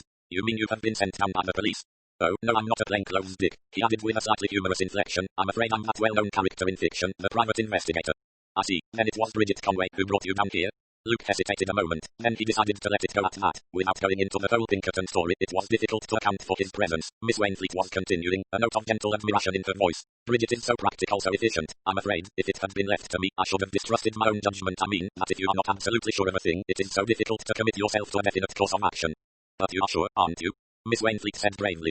No, indeed, Mr. Fitzwilliam, it is not a thing one can be sure about. I mean, it might all be imagination. Living alone, with no one to consult or to talk to, one might easily become melodramatic and imagine things which had no foundation in fact. Luke assented readily to this statement, recognizing its inherent truth, but he added gently, but you are sure in your own mind? Even here Miss Wainfleet showed a little reluctance. We are not talking at cross purposes, I hope, she demurred. Luke smiled. You would like me to put it in plain words? Very well, you do think that Amy Gibbs was murdered? Honoria Wainfleet flinched a little at the crudity of the language. She said, I don't feel at all happy about her death, not at all happy. The whole thing is profoundly unsatisfactory in my opinion. Luke said patiently, but you don't think her death was a natural one? No. You don't believe it was an accident? It seems to me most improbable, there are so many. Luke cut her short. You don't think it was suicide? Emphatically not. Then, said Luke gently, you do think that it was murder? Miss Wainfleet hesitated, gulped, and bravely took the plunge. Yes, she said, I do. Good, now we can get on with things. But I have really no evidence on which to base that belief, Miss Wainfleet explained anxiously. It is entirely an idea. Quite so, this is a private conversation. We are merely speaking about what we think and suspect. We suspect Amy Gibbs was murdered. Who do we think murdered her? Miss Wainfleet shook her head. She was looking very troubled. Luke said, watching her. Who had reason to murder her? Miss Wainfleet said slowly. She had had a quarrel, I believe, with her young man at the garage. Jim Palmer most said it. Superior young man. I know one reads in the papers of young men attacking their sweethearts and dreadful things like that, but I really can't believe that Jim would do such a thing. Luke nodded. Miss Wainfleet went on. Besides, I can't believe that he would do it that way. Climb up to her window and substitute a bottle of poison for the other one with the cough mixture. I mean, that doesn't seem. Luke came to the rescue as she hesitated. It's not the act of an angry lover, I agree. In my opinion we can wash Jim Harvey right out. Amy was killed, we're agreeing she was killed by someone who wanted to get her out of the way and who planned the crime carefully so that it should appear to be an accident. Now have you any idea, any hunch, shall we put it like that, who that person could be? Miss Wainfleet said. No really no, I haven't the least idea. Sure? No, indeed. Luke looked at her thoughtfully. The denial, he felt, had not rung quite true. He went on. You know of no motive? No motive whatever. That was more emphatic. Had she been in many places in Witchwood? She was with the Hortons for a year before going to Lord Whitfield. Luke summed up rapidly. It's like this, then. Somebody wanted that girl out of the way. From the given facts we assume that first it was a man, and a man of moderately old-fashioned outlook as shown by the hat paint touch, and secondly that it must have been a reasonably athletic man since it is clear he must have climbed up over the outhouse to the girl's window. You agree on those points? Absolutely, said Miss Wainfleet. Do you mind if I go round and have a try myself? Not at all. I think it is a very good idea. She led him out by a side door and round to the backyard. Luke managed to reach the outhouse roof without much trouble. From there he could easily raise the sash of the girl's window and with a slight effort hoist himself into the room. A few minutes later he rejoined Miss Wainfleet on the path below, wiping his hands on his handkerchief. Actually it's easier than it looks, he said. You want a certain amount of muscle, that's all. There were no signs on the sill or outside. Miss Wainfleet shook her head. I don't think so. Of course the constable climbed up this way. So that if there were any traces they would be taken to be his. How the police force assists the criminal, well, that's that. Miss Wainfleet led the way back to the house. Was Amy Gibbs a heavy sleeper? He asked. Miss Wainfleet replied acidly. It was extremely difficult to get her up in the morning. Sometimes I would knock again and call out to her before she answered. But then, you know, Mr. Fitzwilliam, there's a saying there are none so deaf as those who will not hear. That's true, acknowledged Luke. Well, now, Miss Wainfleet, we come to the question of motive. Starting with the most obvious one, do you think there was anything between that fellow Ellsworthy and the girl? He added hastily. This is just your opinion I'm asking, only that. If it's a matter of opinion, I would say yes. Luke nodded. In your opinion, would the girl Amy have stuck at a spot of blackmail? Again as a matter of opinion, I should say that was quite possible. Do you happen to know if she had much money in her possession at the time of her death? Miss Wainfleet reflected. I do not think so. If she had had any unusual amount I think I should have heard about it. And she hadn't launched into any unusual extravagance before she died? I don't think so. That rather militates against the blackmail theory. The victim usually pays once before he decides to proceed to extremes. There's another theory. The girl might know something. What kind of thing? She might have knowledge that was dangerous to someone here in Witchwood. We'll take a strictly hypothetical case. She'd been in service in a good many houses here. Supposing she came to know of something that would damage, say, someone like Mr. Abbott, professionally. Mr. Abbott? Luke said quickly. Or possibly some negligence or unprofessional conduct on the part of Dr. Thomas. Miss Wainfleet began, but surely and then stopped. Luke went on. Amy Gibbs was housemaid, you said, in the Hortons' house at the time when Mrs. Horton died. There was a moment's pause, then Miss Wainfleet said. Will you tell me, Mr. Fitzwilliam, why you bring the Hortons into this? Mrs. Horton died over a year ago. Yes, and the girl Amy was there at the time. I see. What have the Hortons to do with it? I don't know. I just wondered. Mrs. Horton died of acute gastritis, didn't she? Yes. Was her death at all unexpected? Miss Wainfleet said slowly. It was to me, you see. She had been getting much better, seemed well on the road to recovery, and then she had a sudden relapse and died. Was Dr. Thomas surprised? I don't know. I believe he was. And the nurses, what did they say? In my experience, said Miss Wainfleet, hospital nurses are never surprised at any case taking a turn for the worse. It is recovery that surprises them. But her death surprised you, Luke persisted. Yes, I had been with her only the day before, and she had seemed very much better, talked and seemed quite cheerful. What did she think about her own illness? She complained that the nurses were poisoning her. She had had one nurse sent away, but she said these two were just as bad. I suppose you didn't pay much attention to that? Well, no, I thought it was all part of the illness, and she was a very suspicious woman, and it may be unkind to say so, but she liked to make herself important. No doctor ever understood her case, and it was never anything simple. It must either be some very obscure disease, or else somebody was trying to get her out of the way. Luke tried to make his voice casual. She didn't suspect her husband of trying to do her in? Oh, no, that idea never occurred to her. Miss Wainfleet paused a minute, then she asked quietly, is that what you think? Luke said slowly, husbands have done that before and got away with it. Mrs. Horton from all accounts was a woman any man might have longed to be rid of, and I understand that he came into a good deal of money on her death. Yes, he did. What do you think, Miss Wainfleet? You want my opinion? Yes, just your opinion. Miss Wainfleet said quietly and deliberately, in my opinion, Major Horton was quite devoted to his wife and would never have dreamed of doing such a thing. Luke looked at her and received the mild amber glance in reply. It did not waver. Well, he said, I expect you're right. You'd probably know if it was the other way round. Miss Wainfleet permitted herself a smile. We women are good observers, you think? Absolutely first class. Would Miss Pinkerton have agreed with you, do you think? I don't think I ever heard Lavinia express an opinion. What did she think about Amy Gibbs? Miss Wainfleet frowned a little as though thinking. It's difficult to say. Lavinia had a very curious idea. What idea? She thought that there was something odd going on here in Witchwood. She thought, for instance, that somebody pushed Tommy Pierce out of that window. Miss Wainfleet stared at him in astonishment. How did you know that, Mr. Fitzwilliam? She told me so, not in these words, but she gave me the general idea. Miss Wainfleet leant forward, pink with excitement. When was this, Mr. Fitzwilliam? Luke said quietly, the day she was killed. We travelled together to London. What did she tell you exactly? She told me that there had been too many deaths in Witchwood. She mentioned Amy Gibbs, and Tommy Pierce, and that man Carter. She also said that Dr. Humbleby would be the next to go. Miss Wainfleet nodded slowly. Did she tell you who was responsible? A man with a certain look in his eyes, said Luke grimly. A look you couldn't mistake, according to her. She'd seen that look in his eye when he was talking to Humbleby. That's why she said Humbleby would be the next to go. And he was, whispered Miss Wainfleet. Oh dear, oh dear. She leaned back, her eyes had a stricken look in them. Who was the man? Said Luke. Come now, Miss Wainfleet, you know, you must know. I don't, she didn't tell me. But you can guess, said Luke keenly. You've a very shrewd idea of who was in her mind. Reluctantly Miss Wainfleet bowed her head. Then tell me. But Miss Wainfleet shook her head energetically. No, indeed, you're asking me to do something that is highly improper. You're asking me to guess at what may only mind you have been in the mind of a friend who is now dead. I couldn't make an accusation of that kind. It wouldn't be an accusation, only an opinion. But Miss Wainfleet was unexpectedly firm. I've nothing to go on, nothing whatever, she said. Lavinia never actually said anything to me. I may think she had a certain idea, but you see I might be entirely wrong, and then I should have misled you, and perhaps serious consequences might ensue. It would be very wicked and unfair of me to mention a name, and I may be quite wrong. In fact, I probably am wrong. And Miss Wainfleet set her lips firmly and glared at Luke with a grim determination. Luke knew how to accept defeat when he met it. He realized that Miss Wainfleet's sense of rectitude and something else more nebulous that he could not quite place were both against him. He accepted defeat with a good grace and rose to say goodbye. He had every intention of returning to the charge later, but he allowed no hint of that to escape into his manner. You must do as you think right, of course, he said. Thank you for the help you have given me. Miss Wainfleet seemed to become a little less sure of herself as she accompanied him to the door. I hope you don't think, she began, then changed the form of the sentence. If there is anything else I can do to help you, please let me know. I will. You won't repeat this conversation, will you? Of course not. I shan't say a word to anybody. Luke hoped that was true. Give my love to Bridget, said Miss Wainfleet. She's such a handsome girl, isn't she? And clever too. Roman too. Hope she will be happy. And as Luke looked at question, she added. Married to Lord Whitfield, I mean, such a great difference in age. Yes, there is. Miss Wainfleet sighed. You know that I was engaged to him once, she said unexpectedly. Luke stared in astonishment. She was nodding her head and smiling rather sadly. A long time ago, he was such a promising boy. I had helped him, you know, to educate himself, and I was so proud of his spirit and the way he was determined to succeed. She sighed again. My people, of course, were scandalized. Class distinctions in those days were very strong. She added after a minute or two, I've always followed his career with great interest. My people, I think, were wrong. Then, with a smile, she nodded a farewell and went back into the house. Luke tried to collect his thoughts. He had placed Miss Wainfleet as definitely old. He realized now that she was probably still under 60. Lord Whitfield must be well over 50. She might, perhaps, be a year or two older than he, no more. And he was going to marry Bridget. Bridget, who was 28. Bridget, who was young and alive. Oh, damn, said Luke. Don't let me go on thinking of it. The job. Get on with the job. 14. Meditations of Luke. Mrs. Church, Amy Gibbs' aunt, was definitely an unpleasant woman. Her sharp nose, shifty eyes, and her volatile tongue all alike filled Luke with nausea. He adopted a curt manner with her and found it unexpectedly successful. What you've got to do, he told her, is to answer my questions to the best of your ability. If you hold back anything or tamper with the truth, the consequences may be extremely serious to you. Yes, sir, I see. I'm sure I'm only too willing to tell you anything I can. I've never been mixed up with the police. And you don't want to be, finished Luke. Well, if you do as I've told you, there won't be any question of that. I want to know all about your late niece. You know her friends, where, what money she had, anything she said that might be out of the way. We'll start with her friends. Who were they? Mrs. Church leered at him slyly out of the corner of an unpleasant eye. You'll be meaning gentlemen, sir. Had she any girlfriends? Well, hardly not to speak of, sir. Of course there was girls she'd been in service with, but Amy didn't keep up with them much, you see. She preferred the sterner sex. Go on, tell me about that.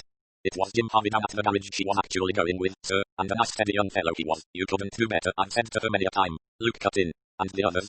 Again he got the sly look. I expect you're thinking of the gentleman who keeps the curiosity shop. I didn't like it myself, and I tell you that straight, sir. I've always been respectable and I don't hold with carrying on, but with what girls are nowadays it's no use speaking to them. They go their own way, and often they live to regret it. Did Amy live to regret it? Asked Luke bluntly. No, sir, that I do not think. She went to consult Dr. Thomas on the day of her death. That wasn't the reason. No, sir, I'm nearly sure it wasn't. Oh, I'd take my oath on it. Amy had been feeling ill and out of sorts, but it was just a bad cough and cold she had. It wasn't anything of the kind you suggest. I'm sure it wasn't, sir. I'll take your word for that. How far had matters gone between her and Ellsworthy? Mrs. Church leered. I couldn't exactly say, sir. Amy wasn't one for confiding in me. Luke said curtly. But they'd gone pretty far. Mrs. Church said smoothly. The gentleman hasn't got at all a good reputation here, sir. All sorts of goings on, and friends down from town, and many very queer happenings. Up in the witch's meadow in the middle of the night. Did Amy go? She did go once, sir, I believe. Stayed out all night, and his lordship found out about it. She was at the manor then and spoke to her pretty sharp, and she sauced him back, and he gave her notice for it, which was only to be expected. Did she ever talk to you much about what went on in the places she was in? Mrs. Church shook her head. Not very much, sir. More interested in her own doings. She was with Major and Mrs. Horton for a while, wasn't she? Nearly a year, sir. Why did she leave? Just to better herself. There was a place going at the manor, and of course the wages was better there. Luke nodded. She was with the Hortons at the time of Mrs. Horton's death, he asked. Yes, sir. She grumbled a lot about that with 2 hospital nurses in the house and all the extra work nurses make and the trays and one thing and another. She wasn't with Mr. Abbott, the lawyer, at all. No, sir. Mr. Abbott has a man and wife do for him. Amy did go to see him once at his office, but I don't know why. Luke thought away that small fact as possibly relevant. Since Mrs. Church, however, clearly knew nothing more about it, he did not pursue the subject. Any other gentlemen in the town who were friends of hers? Nothing that I'd care to repeat. Come now, Mrs. Church, I want the truth, remember. It wasn't a gentleman, sir, very far from it, demeaning herself, that's what it was, and so I told her. Do you mind speaking more plainly, Mrs. Church? You'll have heard of the 7 Stars, sir, not a good class house, and the landlord, Harry Carter, a low-class fellow and half-seas over most of the time. Amy was a friend of his. She went to walk with him once or twice. I don't believe there was more in it than that. I don't indeed, sir. Luke nodded thoughtfully and changed the subject. Did you know a small boy, Tommy Pierce? What, Mrs. Pierce's son? Of course I did, always up to mischief. He ever see much of Amy? Oh, no, sir. Amy would soon send him off with a flea in his ear if he tried any of his tricks on her. Was she happy in her place with Miss Wainfleet? She found it a bit dull, sir, and the pay wasn't high, but of course after she'd been dismissed the way she was from Ash Manor, it wasn't so easy to get another good place. She could have gone away, I suppose. To London, you mean? Or some other part of the country? Mrs. Church shook her head. She said slowly. Amy didn't want to leave, which would not as things were. How do you mean, as things were? What with Jim and the gentleman at the curio shop? Luke nodded thoughtfully. Mrs. Church went on. Miss Wainfleet is a very nice lady, but very particular about brass and silver and everything being dusted and the mattresses turned. Amy wouldn't have put up with the fussing if she hadn't been enjoying herself in other ways. I can imagine that, said Luke dryly. He turned things over in his mind. He could see no further questions to ask. He was fairly certain that he had extracted all that Mrs. Church knew. He decided on one last tentative attack. I dare say you can guess the reason of all these questions. The circumstances of Amy's death were rather mysterious. We're not entirely satisfied as to its being an accident. If not, you realize what it must have been. Mrs. Church said with a certain ghoulish relish. Foul play. Quite so. Now supposing your niece did meet with foul play, who do you think is likely to be responsible for her death? Mrs. Church wiped her hands on her apron. There'd be a reward, as likely as not, for setting the police on the right track, she inquired meaningly. There might be, said Luke. I wouldn't like to say anything definite. Mrs. Church passed a hungry tongue over her thin lips, but the gentleman at the curio shop is a queer one. You'll remember the Castor case, sir, and how they found little bits of the poor girl pinned up all over Castor's seaside bungalow, and how they found 5 or 6 other poor girls he'd served the same way. Maybe this Mr. Ellsworthy is one of that kind. That's your suggestion, is it? Well, it might be that way, sir, mightn't it? Luke admitted that it might. Then he said, was Ellsworthy away from here on the afternoon of Derby Day? That's a very important point. Mrs. Church stared. Derby Day? Yes, a fortnight ago last Wednesday. She shook her head. Really, I couldn't say as to that. He usually was away on Wednesdays, went up to town as often as not. It's early closing Wednesday, you see. Oh, said Luke, early closing. He took his leave of Mrs. Church, disregarding her insinuations that her time had been valuable and that she was therefore entitled to monetary compensation. He found himself disliking Mrs. Church intensely. Nevertheless, the conversation he had had with her, though not strikingly illuminative in any way, had provided several suggestive small points. He went over things carefully in his mind. Yes, it still boiled down to those 4 people, Thomas, Abbott, Horton and Ellsworthy. The attitude of Miss Wainfleet seemed to him to prove that. Her distress and reluctance to mention a name, surely that must mean, that the person in question was someone of standing in Witchwood, someone whom a chance insinuation might definitely injure. It tallied, too, with Miss Pinkerton's determination to take her suspicions to headquarters. The local police would ridicule her theory. It was not a case of the butcher, the baker, the candlestick maker. It was not a case of a mere garage mechanic. The person in question was one against whom an accusation of murder was a fantastic and, moreover, a serious matter. There were 4 possible candidates. It was up to him to go carefully once more into the case against each one and make up his own mind. First, to examine the reluctance of Miss Wainfleet. She was a conscientious and scrupulous person. She believed that she knew the man whom Miss Pinkerton had suspected, but it was, she pointed out, only a belief on her part. It was possible that she was mistaken. Who was the person in Miss Wainfleet's mind? Miss Wainfleet was distressed lest an accusation by her might injure an innocent man. Therefore the object of her suspicions must be a man of high standing, generally liked and respected by the community. Therefore, Luke argued, that automatically barred out Ellsworthy. He was practically a stranger to Witchwood. His local reputation was bad, not good. Luke did not believe that, if Ellsworthy was the person in Miss Wainfleet's mind, she would have had any objection to mentioning him. Therefore, as far as Miss Wainfleet was concerned, wash out Ellsworthy. Now as to the others, Luke believed that he could also eliminate Major Horton. Miss Wainfleet had rebutted with some warmth the suggestion that Horton might have poisoned his wife. If she had suspected him of later crimes, she would hardly have been so positive about his innocence of the death of Mrs. Horton. That left Dr. Thomas and Mr. Abbott. Both of them fulfilled the necessary requirements. They were men of high professional standing against whom no word of scandal had ever been uttered. They were, on the whole, both popular and well-liked, and were known as men of integrity and rectitude. Luke proceeded to another aspect of the matter. Could he, himself, eliminate Ellsworthy and Horton? Immediately he shook his head. It was not so simple. Miss Pinkerton had really known who the man was. That was proved, in the first case by her own death, and in the second case by the death of Dr. Humbleby. But Miss Pinkerton had never actually mentioned a name to Honoria Wainfleet. Therefore, though Miss Wainfleet thought she knew, she might quite easily be wrong. We often know what other people are thinking, but sometimes we find out that we did not know after and have, in fact, made an egregious mistake. Therefore the 4 candidates were still in the field. Miss Pinkerton was dead and could give no further assistance. It was up to Luke to do what he had done before on the day after he came to Witchwood, weigh up the evidence and consider the probabilities. He began with Ellsworthy. On the face of it, Ellsworthy was the likeliest starter. He was abnormal and had possibly a perverted personality. He might quite easily be a lust killer. Let's take it this way, said Luke to himself. Suspect everyone in turn. Ellsworthy, for instance. Let's say he's the killer. For the moment, let's take it quite definitely that I know that. Now we'll take the possibly victims in chronological order. First, Mrs. Horton. Difficult to see what motive Ellsworthy could have had for doing away with Mrs. Horton, but there was a means. Horton spoke of some quack nostrum that she got from him and took. Some poison like arsenic could have been given that way. The question is why?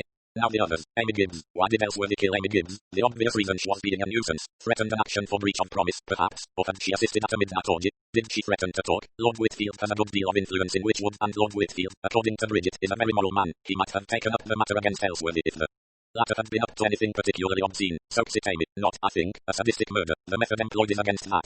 Who's next? Carter? Why Carter? Unlikely he would know about midnight orgies, or did Amy tell him? Was the pretty daughter mixed up in it? Did Ellsworthy start making love to her? Must have a look at Lucy Carter. Perhaps he was just abusive to Ellsworthy, and Ellsworthy in his cat-like feline way resented it. If he'd already committed 1 or 2 murders he would be getting sufficiently callous to contemplate a killing for a very slight reason. Now Tommy Pierce. Why did Ellsworthy kill Tommy Pierce? Easy. Tommy had assisted at a midnight ritual of some kind. Tommy threatened to talk about it. Perhaps Tommy was talking about it. Shut Tommy's mouth. Dr. Humbleby. Why did Ellsworthy kill Dr. Humbleby? That's the easiest of the lot. Humbleby was a doctor and he'd noticed that Ellsworthy's mental balance was none too good. Probably was getting ready to do something about it. So Humbleby was doomed. There's a stumbling block now in the method. How did Ellsworthy ensure that Humbleby should die of blood poisoning? Or did Humbleby die of something else? Was the poisoned finger a coincidence? Last of all, Miss Pinkerton. Wednesday early closing. Ellsworthy might have gone up to town that day. Has he a car? I wonder. Never seen him in one, but that proves nothing. He knew she'd suspected him and he was going to take no chances on Scotland Yard believing her story. Perhaps they already knew something about him then. That's the case against Ellsworthy. Now what is there for him? Well, for one thing, he's certainly not the man Miss Wainfleet thought Miss Pinkerton meant. For another, he doesn't fit quite with my own vague impression. When she was talking I got a picture of a man and it wasn't a man like Ellsworthy. The impression she gave me was of a very normal man outwardly. That is the kind of man nobody would suspect. Ellsworthy is the kind of man you would suspect. No, I got more the impression of a man like Dr. Thomas. Now, what about Thomas? I wiped him clean off the list after I'd had a chat with him. Nice unassuming fellow, but the whole point of this murderer, unless I've got the whole thing wrong, is that he would be a nice unassuming fellow. The last person you'd think ever would be a murderer, which, of course, is exactly what one feels about Thomas. Now then, let's go through it all again. Why did Dr. Thomas kill Amy Gibbs? Really, it seems most unlikely that he did, but she did go to see him that day and he did give her that bottle of cough mixture. Suppose that was really oxalic acid. That would be very simple and clever. Who was called in, I wonder, when she was found poisoned? Humbleby or Thomas? If it was Thomas he might just come along with an old bottle of hat paint in his pocket, put it down unobtrusively on the table and take off both bottles to be analysed as old as brass. Something like that. It could be done if you were cool enough. Tommy Pierce, again I can't see a likely motive. That's the difficulty with our Dr. Thomas motive. There's not even a crazy motive. Same with Carter. Why should Dr. Thomas want to dispose of Carter? One can only assume that Amy, Tommy and the public all knew something about Dr. Thomas that it was unhealthy to know. Supposing now that something was the death of Mrs. Horton. Dr. Thomas attended her, and she died of a rather unexpected relapse. He could have managed that easily enough. And Amy Gibbs, remember, was in the house at the time. She might have seen or heard something. That would account for her. Tommy Pierce, we have it on good authority, was a particularly inquisitive small boy. He may have got wise to something. Can't get Carter in. Amy Gibbs told him something. He may have repeated it in his cups, and Thomas may have decided to silence him too. All this, of course, is pure conjecture, but what else can one do? Now Humbleby. At last we come to a perfectly plausible murder, adequate motive and ideal means. If Dr. Thomas couldn't give his partner blood poisoning, no one could. He could reinfect the wound every time he dressed it. I wish the earlier killings were a little more plausible. Miss Pinkerton, she's more difficult, but there is one definite fact. Dr. Thomas was not in Witchwood for at least a good part of the day. He gave out that he was attending a confinement. That may be, but the fact remains that he was away from Witchwood in a car. Is there anything else? Yes, just one thing. The look he gave me when I went away from the house the other day. Superior, condescending, the smile of a man who'd just led me up the garden path and knew it. Luke sighed, shook his head and went on with his reasoning. But he's the right kind of man too. Normal, well-to-do, respected, last sort of man, etc., etc. He's conceited, too, and confident. Murderers usually are. They've got overweening conceit. Always think they'll get away with it. Amy Gibbs paid him a visit once. Why? What did she want to see him for? To get legal advice? Why? Or was it a personal matter? There's that mention of a letter from a lady that Tommy saw. Was that letter from Amy Gibbs? Or was it a letter written by Mrs. Horton? A letter, perhaps, that Amy Gibbs had got hold of? What other lady could there be writing to Mr. Abbott on a matter so private that he loses control when the office boy inadvertently sees it? What else can we think of Amy Gibbs? The hat paint? Yes, right kind of old-fashioned touch. Men like Agatha are usually well behind the times where women are concerned. The old world style of philanderer. Tommy Pierce, obvious an account of the letter really. It must have been a very damning letter. Carter, well, there was trouble about Carter's daughter. Abbott wasn't going to have a scandal low-down ruffianly half-wit like Carter there to threaten him. He who had got away with 2 clever killings. Away with Mr. Carter, Dark Knight and a well-directed push. Really, this killing business is almost too easy. Have I got the Abbott mentality? I think so. Nasty look in an old lady's eye. She's thinking things about him then. Rowing Humblebee. Old Humblebee daring to set himself against Abbott, the clever solicitor and murderer. The old fool little knows what's in store for him. He's for it, daring to browbeat me. And then what? Turning to catch Lavinia Pinkerton's eyes, and his own eyes fall to show a consciousness of guilt. He who was boasting of being unsuspected has definitely aroused suspicion. Miss Pinkerton knows his secret. She knows what he has done, yes, but she can't have proof. But suppose she goes about looking for it. Suppose she talks. Suppose he's quite a shrewd judge of character. He guesses what she will finally do. If she goes with this tale of hers to Scotland Yard, they may believe her. They may start making inquiries. Something pretty desperate has got to be done. Has Abbott got a car, or did he hire one in London? Anyway, he was away from here on Derby Day.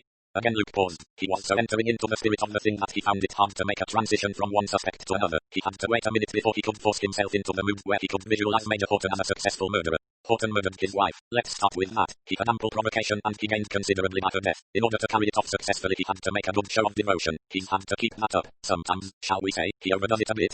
Very good. One murder successfully accomplished. Who's the next? Amy Gibbs. Yes, perfectly credible. Amy was in the house. She may have seen something major administering a soothing cup of beef tea or gruel. She mayn't have realized the point of what she saw till some time later. The hat paint trick is the sort of thing that would occur to the major quite naturally, a very masculine man with little knowledge of women's fripperies. Amy Gibbs also in and accounted for. The drunken Carter, same suggestion as before. Amy told him something. Another straightforward murder. Now Tommy Pierce, we've got to fall back on his inquisitive nature. I suppose the letter in Abbott's office couldn't have been a complaint from Mrs. Horton that her husband was trying to poison her. That's a wild suggestion, but it might be so. Anyway, the major becomes alive to the fact that Tommy is a menace, so Tommy joins Amy and Carter. All quite simple and straightforward and according to Cocker, easy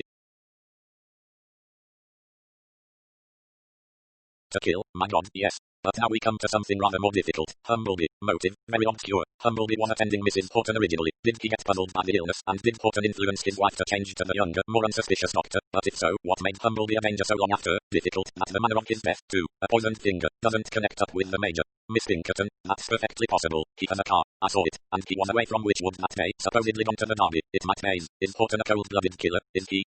I wish I knew. Luke stared ahead of him. His brow was puckered with thought. It's one of them. I don't think it's Ellsworthy, but it might be. He's the most obvious one. Thomas is wildly unlikely if it weren't for the manner of Humblebee's death. That blood poisoning definitely points to a medical murderer. It could be Abbott. There's not as much evidence against him as against the others, but I can see him in the part. Somehow yes fits as the others don't. And it could be Horton, bullied by his wife for years, feeling his insignificance as it could be. But Miss Wainfleet doesn't think it is, and she's no fool and she knows the place and the people in it. Which does she suspect, Abbott or Thomas? It must be one of these two. If I tackled her outright, which of them is it? I'd get it out of her then, perhaps. But even then she might be wrong. There's no way of proving her right like Miss Pinkerton proved herself. More evidence, that's what I want. If there were to be one more case, just one more, then I'd know. He stopped himself with a start. My god, he said under his breath. What I'm asking for is another murder.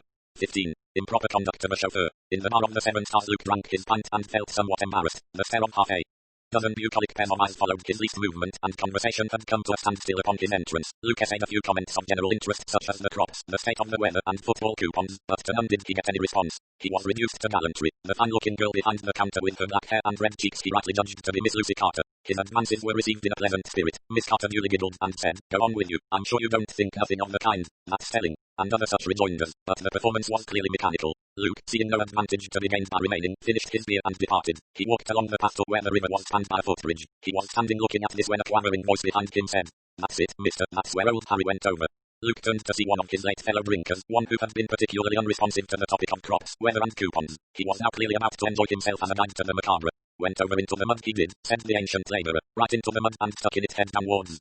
"Odd he should have fallen off here," said Luke. "He were drunk, he were," said the rustic indulgently. "Yes, but he must have come this way drunk many times before." "Most every night," said the other. "Always in liquor, Harry were."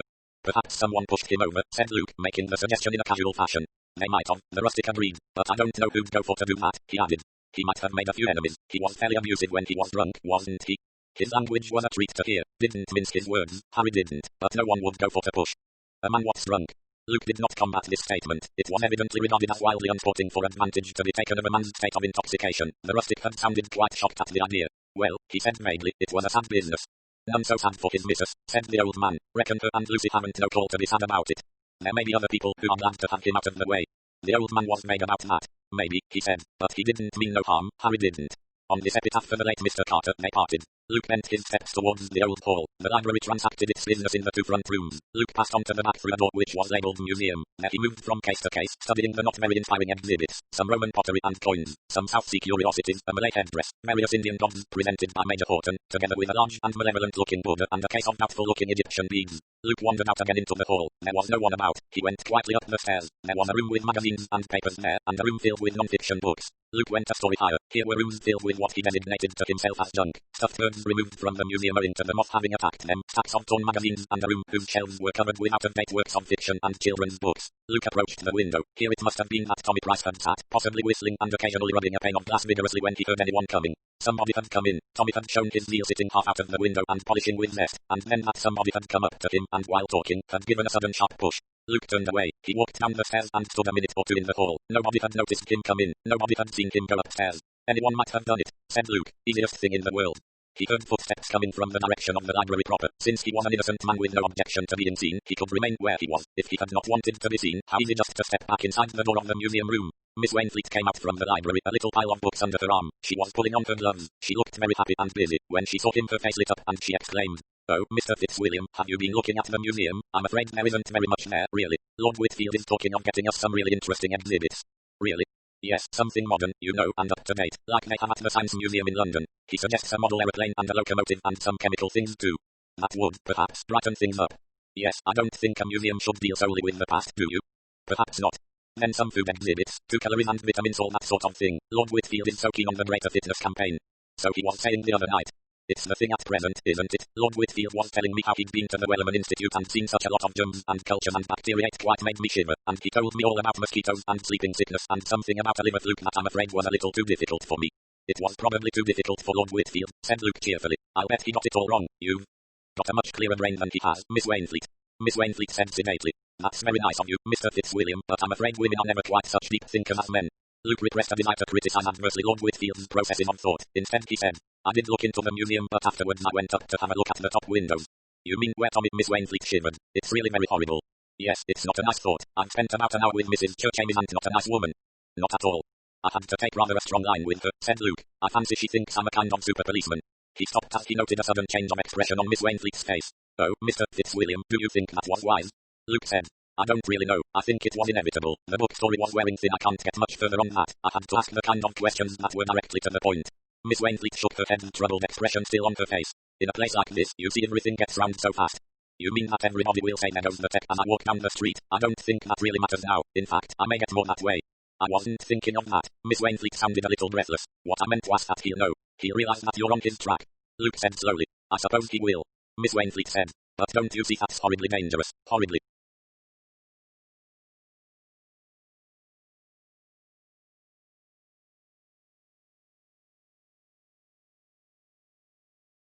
"You mean," Luke grasped her point at last, "you mean that the killer will have a crack at me?" "Yes." "Funny," said Luke. "I never thought of that. I believe you're right, though. Well, that might be the best thing that could happen." Miss Wainfleet said earnestly, "I don't think you realize that he's a very clever man. He's cautious, too, and remember, he's got a great deal of experience, perhaps more than we know." "Yes," said Luke thoughtfully, "that's probably true." Miss Wainfleet exclaimed, "Oh, I don't like it, really. I feel quite alarmed." Luke said gently, "You needn't worry. I shall be very much on my guard, I can assure you. You see, I've narrowed the possibilities down pretty closely. I've an idea at any rate who the killer might be." She looked up sharply. Luke came a step nearer. He lowered his voice to a whisper. "Miss Wainfleet, if I were to ask you which of two men you considered the most likely, Dr. Thomas or Mr. Abbott, what would you say?" "Oh," said Miss Wainfleet. Her hand flew to her breast. She stepped back. Her eyes met Luke's in an expression that puzzled him. They showed impatience and something closely allied to it that he could not quite place. She said, "I can't say anything." She turned away abruptly with a curious sound, half a sigh, half a sob. Luke resigned himself. "Are you going home?" he asked. "No, I was going to take these books to Mrs. Humbleby. That I'm on your way back to the manor. We might go part of the way together." "That will be very nice," said Luke. They went down the steps, turned to the left, skirting the village green. Luke looked back at the stately lines of the house they had left. "It must have been a lovely house in your father's day," he said. Miss Wainfleet sighed. "Yes, we were all very happy there. I'm so thankful it hasn't been pulled down. So many of the old houses are going." "I know, it's sad. And really the new ones aren't nearly as well built. I doubt if they will stand the test of time as well. But of course," said Miss Wainfleet, "the new ones are convenient, so labour-saving, and not such big drafty passages to scrub." Luke assented. When they arrived at the gate of Dr. Humbleby's house, Miss Wainfleet hesitated and said, "Such a beautiful evening. I think, if you don't mind, I will come a little farther. I'm enjoying the air." Somewhat surprised, Luke expressed pleasure politely. It was hardly what he would have described as a beautiful evening. There was a strong wind blowing, turning back the leaves viciously on the trees. A storm, he thought, might come at any minute. Miss Wainfleet, however, clutching her hat with one hand, walked by his side with every appearance of enjoyment, talking as she went in little gasps. It was a somewhat lonely lane they were taking, since from Dr. Humbleby's house the shortest way to Ash Manor was not by the main road, but by a side lane which led to one of the back gates of the manor house. This gate was not of the same ornate ironwork, but had two handsome gate pillars surmounted by two vast pink pineapples. Why pineapples, Luke had been unable to discover, but he gathered that to Lord Whitfield pineapples spelt distinction and good taste. As they approached the gate, the sound of voices raised in anger came to them. A moment later they came in sight of Lord Whitfield confronting a young man in chauffeur's uniform. "You're fired," Lord Whitfield was shouting. "Do you hear? You're fired. If you'd overlook it, Law, just this once." "No, I won't overlook it. Taking my car out. My car, and what's more, you've been drinking as you have. Don't deny it. I've made it clear there are three things I won't have on my estate: own's drunkenness, another's immorality, and the other's impertinence." Though the man was not actually drunk, he had had enough to loosen his tongue. His manner changed. "You won't have this, and you won't have that, you old bastard. Your estate. Think we don't all know your father kept a boot shop down here? Makes us laugh ourselves sick, it does, seeing you strutting about as cock of the walk. Who are you, I'd like to know? You're no better than I am, that's what you are." Lord Whitfield turned purple. "How dare you speak to me like that? How dare you?" The young man took a threatening step forward. "If you wasn't such a miserable pot-bellied little swine, I'd give you a sock on the jaw, as I would." Lord Whitfield hastily retreated a step, tripped over a root, and went down in a sitting position. Luke had come up. "Get out of here," he said roughly to the chauffeur. The latter regained sanity. He looked frightened. "I'm sorry, sir, I don't know what came over me, I'm sure." "A couple of glasses too much, I should say," said Luke. He assisted Lord Whitfield to his feet. "Roman, to beg your pardon, Lord," stammered the man. "You'll be sorry for this, Rivers," said Lord Whitfield. His voice trembled with intense feeling. The man hesitated a minute, then shambled away slowly. Lord Whitfield exploded. "Colossal impertinence. To me, speaking to me like that. Something very serious will happen to that man. No respect, no proper sense of his station in life. When I think of what I do for these people, good wages, every comfort, a pension when they retire. The ingratitude, their base ingratitude." He choked with excitement, then perceived Miss Wainfleet, who was standing silently by. "Is that you, Honoria? I'm deeply distressed you should have witnessed such a disgraceful scene. That man's language." "I'm afraid he wasn't quite himself, Lord Whitfield," said Miss Wainfleet grimly. "He was drunk, that's what he was, drunk." "Just a bit lit up," said Luke. "Do you know what he did?" Lord Whitfield looked from one to the other of them. "Took out my car. Thought I shouldn't be back so soon. Bridget drove me over to line in the two-seater, and this fellow had the impertinence to take a girl, Lucy Carter, I believe, out in my car." Miss Wainfleet said gently. "A most improper thing to do." Lord Whitfield seemed a little comforted. "Yes, wasn't it? But I'm sure he'll regret it." "I shall see that he does." "You've dismissed him," Miss Wainfleet pointed out. Lord Whitfield shook his head. "He'll come to a bad end, that fellow." He threw back his shoulders. "Come up to the house, Honoria, and have a glass of sherry." "Thank you, Lord Whitfield, but I must go to Mrs. Humbleby with these books. Good night, Mr. Fitzwilliam. You'll be quite all right now." She gave him a smiling nod and walked briskly away. It was so much the attitude of a nurse who delivers a child at a party that Luke caught his breath, and a sudden idea struck him. Was it possible that Miss Wainfleet had accompanied him solely in order to protect him? The idea seemed ludicrous, but Lord Whitfield's voice interrupted his meditations. "Very capable woman, Honoria Wainfleet. Very, I should think." Lord Whitfield began to walk towards the house. He moved rather stiffly, and his hand went to his posterior and rubbed it gingerly. Suddenly he chuckled. "I was engaged to Honoria on seance ago. She was a nice-looking girl, not so skinny as she is today. Seems funny to think of now. Her people were the knobs of this place." "Yes," Lord Whitfield ruminated. "Old Colonel Wainfleet tossed the show. One had to come out and touch one's cap pretty sharp. One of the old school he was, and proud as Lucifer." He chuckled again.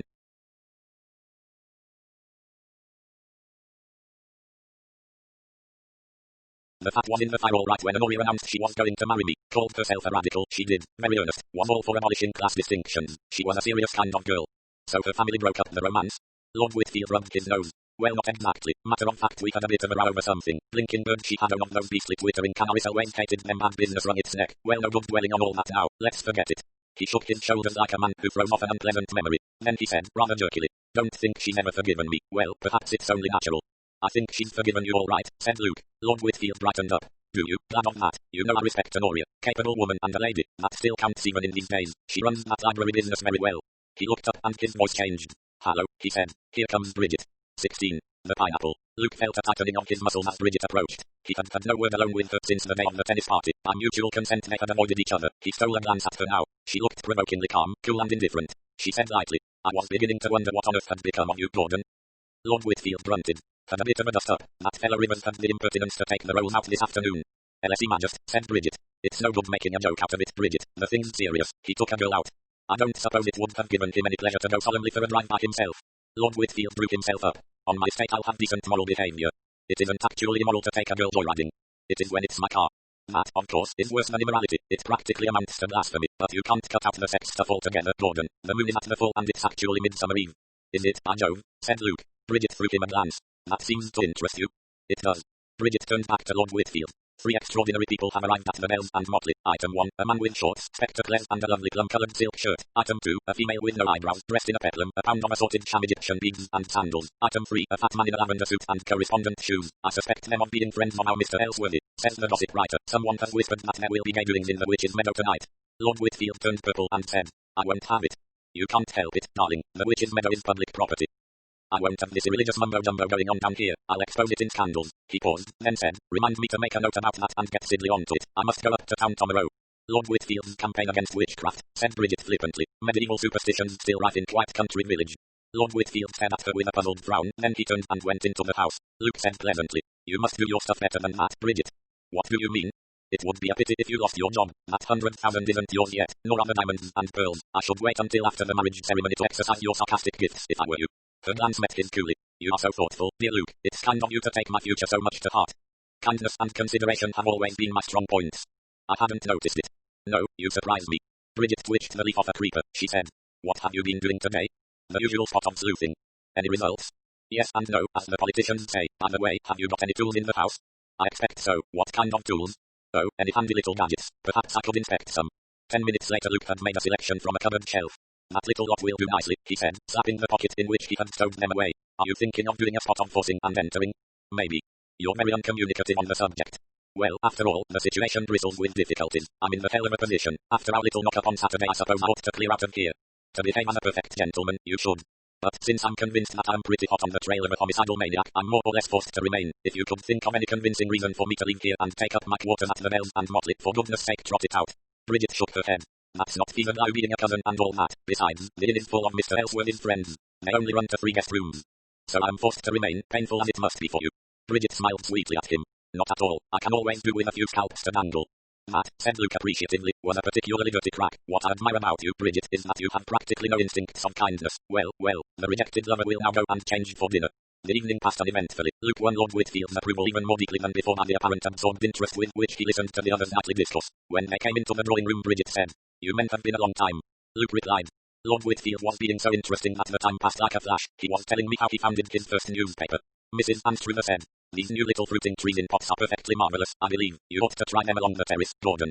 The conversation then proceeded on normal lines. Luke retired early. He did not, however, go to bed. He had other plans. It was just striking 12 when he descended the stairs noiselessly in tennis shoes, passed through the library and let himself out by a window. The wind was still blowing in violent gusts interspersed with brief lulls. Clouds scudded across the sky, obliterating the moon so that darkness alternated with bright moonlight. Luke made his way by a circuitous route to Mr. Ellsworthy's establishment. He saw his way clear to doing a little investigation. He was fairly certain that Ellsworthy and his friends would be out together on this particular date. Midsummer Eve, Luke thought, was sure to be marked by some ceremony or other. Whilst this was in progress, it would be a good opportunity to search Mr. Ellsworthy's house. He climbed a couple of walls, got round to the back of the house, took the assorted tools from his pocket and selected a likely implement. He found a scullery window amenable to his efforts. A few minutes later he had slipped back the catch, raised the sash and hoisted himself over. He had a torch in his pocket. He used it sparingly, a brief flash to show him his way and to avoid running into things. In a quarter of an hour he had satisfied himself that the house was empty. The owner was out and abroad on his own affairs. Luke smiled with satisfaction and settled down to his task. He made a minute and thorough search of every available nook and corner. In a locked drawer, below 2 or 3 innocuous watercolor sketches, he came upon some artistic efforts which caused him to lift his eyebrows and whistle. Mr. Ellsworthy's correspondence was unilluminating, but some of his books those tucked away at the back of a cupboard repaid attention. Besides these, Luke accumulated 3 meager but suggestive scraps of information. The first was a pencil scrawl in a little notebook, settled with Tommy Pierce, the date being a couple of days before the boy's death. The second was a crayon sketch of Amy Gibbs with a furious red cross right across the face. The third was a bottle of cough mixture. None of these things were in any way conclusive, but taken together they might be considered as encouraging. Luke was just restoring some final order, replacing things in their place, when he suddenly stiffened and switched off his torch. He had heard the key inserted in the lock of a side door. He stepped across to the door of the room he was in, and applied a knife to a crack. He hoped Ellsworthy, if it was he, would go straight upstairs. The side door opened and Ellsworthy stepped in, switching on a hall light as he did so. As he passed along the hall, Luke saw his face and caught his breath. It was unrecognizable. There was foam on the lips. The eyes were alight with a strange mad exultation as he pranced along the hall in little dancing steps. But what caused Luke to catch his breath was the sight of Ellsworthy's hands. They were stained a deep brownish red colour of dried blood. He disappeared up the stairs. A moment later the light in the hall was extinguished. Luke waited a little longer, then very cautiously he crept out of the hall, made his way to the scullery and left by the window. He looked up at the house, but it was dark and silent. He drew a deep breath. My God, he said, the fellow's mad all right. I wonder what he's up to. I'll swear that was blood on his hands.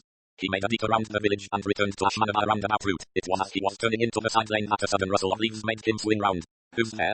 A tall figure wrapped in a dark cloak came out from the shadow of a tree. It looked so eerie that Luke felt his heart miss a beat. Then he recognized the long pale face under the hood. Bridget, how you startled me, she said sharply. Where have you been? I saw you go out. And you followed me? No, you'd gone too far. I've been waiting till you came back. That was a damn silly thing to do, Luke grumbled. She repeated her question impatiently. Where have you been? Luke said gaily. Raiding our Mr. Ellsworthy. Bridget caught her breath. Did you find anything? I don't know. I know a bit more about the swine has pornographical tastes and all that, and there are 3 things that might be suggestive. She listened attentively as he recounted the result of his search. It's very slight evidence, though, he ended. But, Bridget, just as I was leaving Ellsworthy came back, and I tell you this man's as mad as a hatter. You really think so? I saw his face, it was unspeakable. God knows what he'd been up to. He was in a delirium of mad excitement, and his hands were stained, I'll swear, with blood. Bridget shivered. Horrible, she murmured. Luke said irritably. You shouldn't have come out by yourself, Bridget. It was absolute madness. Somebody might have knocked you on the head. She laughed shakily. The same applies to you, my dear. I can look after myself. I'm pretty good at taking care of myself, too. Hard-boiled, I should think you'd call me. A sharp gust of wind came, Luke said suddenly. Take off that hood thing. Why? With an unexpected movement he snatched at her cloak and whipped it away. The wind caught her hair and blew it out straight up from her head. She stared at him, her breath coming fast. Luke said. You certainly are incomplete without a broomstick, Bridget. That's how I saw you first. He stared a minute longer and said, You're a cruel devil. With a sharp impatient sigh he tossed the cloak back to her. Now put it on, let's get home. Wait. Why? She came up to him. She spoke in a low, rather breathless voice. Because I've got something to say to you. That's partly why I waited for you here outside the manor. I want to say it to you now before we go inside into Gordon's property. Well? She gave a short, rather bitter laugh. Oh, it's quite simple. You win, Luke, that's all. He said sharply. What do you mean? I mean that I've given up the idea of being Lady Whitfield. He took a step nearer. Is that true? He demanded. Yes, Luke. You'll marry me? Yes. Why, I wonder? I don't know. You say such beastly things to me and I seem to like it. He took her in his arms and kissed her. He said. It's a mad world. Are you happy, Luke? Not particularly. Do you think you'll ever be happy with me? I don't know. I'll risk it. Yes, that's what I feel. He slipped his arm through hers. We're rather queer about all this, my sweet. Come along. Perhaps we shall be more normal in the morning. Yes, it's rather frightening the way things happen to one. She looked down and tugged him to a standstill. Luke, you have smat. The moon had come out from the clouds. Luke looked down to where Bridget's shoe trembled by a hug-dead mass. With a startled exclamation he dragged his arm free and knelt down. He looked from the shapeless heap to the gatepost above. The pineapple was gone. He stood up at last. Bridget was standing, her hands pressed together on her mouth. He said, It's the chauffeur Rivers. He's dead. That beastly stone thing, it's been loose for some time. I suppose it blew down on him. Luke shook his head. The wind wouldn't do a thing like that. Oh, that's what it's meant to look like. That's what it's meant to be, another accident. But it's a fake. It's the killer again. No, Luke. I tell you it is. Do you know what I felt on the back of his head in with the stickiness and mess grains of sand? There's no sand about here. I tell you, Bridget, somebody stood here and slugged him as he came through the gate back to his cottage, then laid him down and rolled that pineapple thing down on top of him. Bridget said faintly. Luke, there's blood on your hands. Luke said grimly. There was blood on someone else's hands. Do you know what I was thinking this afternoon? That if there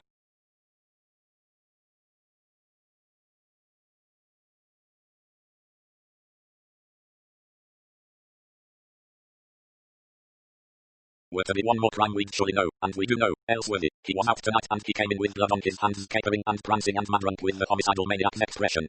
Looking down, Bridget shivered and said in a low voice, Poor Rivers.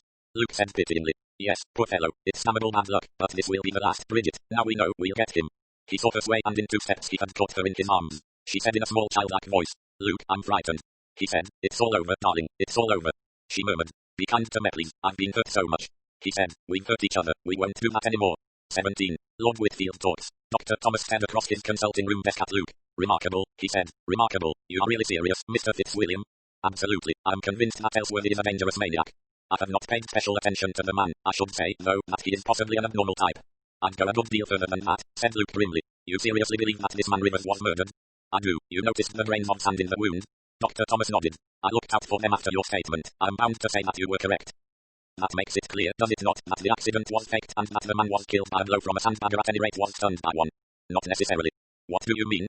Dr. Thomas leaned back and joined his fingertips together. Supposing that this man Rivers had been lying out in a sandpit during the day, there are several about in this part of the world, that might account for grains of sand in the hair.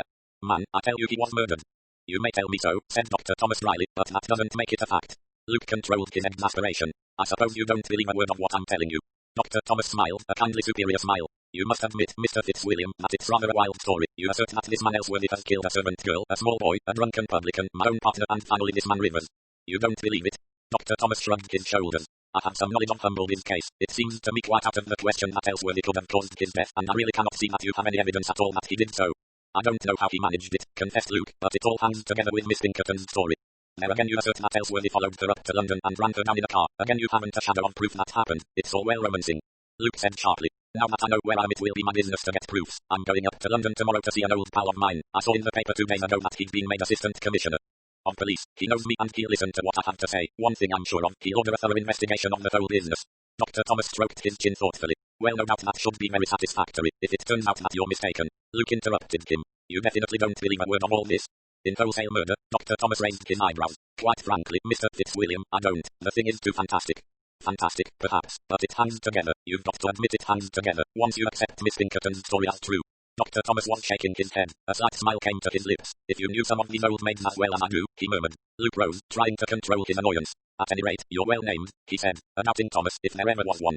Thomas replied good-humouredly. Give me a few proofs, my dear fellow, that's all I ask, not just a long melodramatic rigmarole based on what an old lady fancied she saw. What old ladies fancy they see is very often right. My Aunt Mildred was positively uncanny. Have you got any aunts yourself, Thomas? Well, no. A mistake, said Luke. Every man should have aunts. They illustrate the triumph of guesswork over logic. It is reserved for aunts to know that Mr. is a rogue because he looks like a dishonest butler they once had. Other people say reasonably enough that a respectable man like Mr. couldn't be a crook. The old ladies are right every time. Dr. Thomas smiled his superior smile again. Luke said, his exasperation mounting once more. Don't you realize that I'm a policeman myself? I'm not the complete amateur. Dr. Thomas smiled and murmured. In the Mayan Straits. Crime is crime even in the Mayan Straits. Of course. Luke left Dr. Thomas's surgery in a state of suppressed irritation. He joined Bridget, who said, well, how did you get on? He didn't believe me, said Luke, which, when you come to think of it, is hardly surprising. It's a wild story with no proofs. Dr. Thomas is emphatically not the sort of man who believes 6 impossible things before breakfast. Will anybody believe you? Probably not, but when I get hold of old Billy Bones tomorrow, the wheels will start turning. They'll check up on our long-haired friend, Ellsworthy, and in the end they're bound to get somewhere. Bridget said thoughtfully, we're coming out into the open very much, aren't we? We've got to. We simply can't afford any more murders. Bridget shivered. For God's sake be careful, Luke.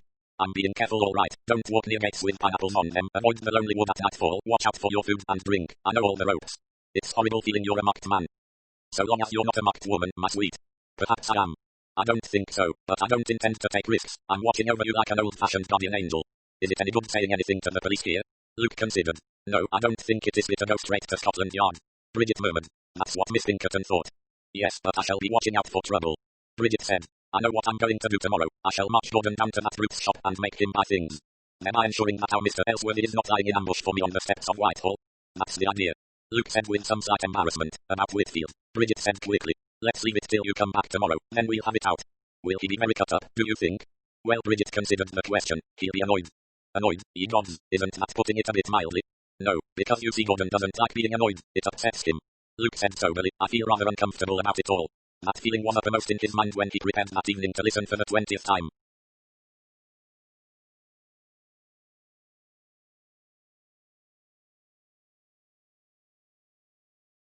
To Lord Whitfield on the subject of Lord Whitfield, it was, he admitted, a cad's trick to stay in a man's house and steal his fiancée. He still felt, however, that a pot-bellied, pompous, strutting little nincompoop like Lord Whitfield ought never to have aspired to Bridget at all. But his conscience so far chastened him that he listened with an extra dose of fervent attention and in consequence made a thoroughly favourable impression on his host. Lord Whitfield was in high good humour this evening. The death of his erstwhile chauffeur seemed to have exhilarated rather than depressed him. Told you that fellow would come to a bad end, he crowed, holding up a glass of port to the light and squinting through it. Didn't I tell you so yesterday evening?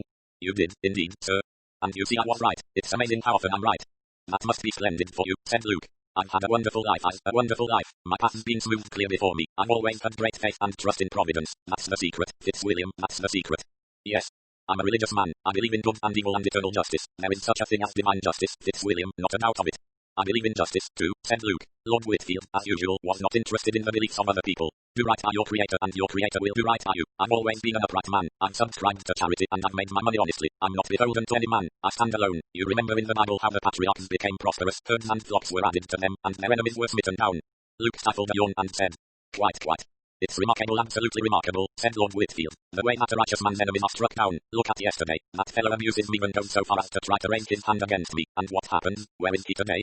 He paused rhetorically and then answered himself in an impressive voice. Dead. Struck down by divine wrath. Opening his eyes a little, Luke said. Rather an excessive punishment, perhaps, for a few hasty words uttered after a glass too much. Lord Whitfield shook his head. It's always like that. Retribution comes swiftly and terribly, and there's good authentic authority for it. Remember the children that mocked Elisha, how the bears came out and devoured them. That's the way things happen, Fitzwilliam.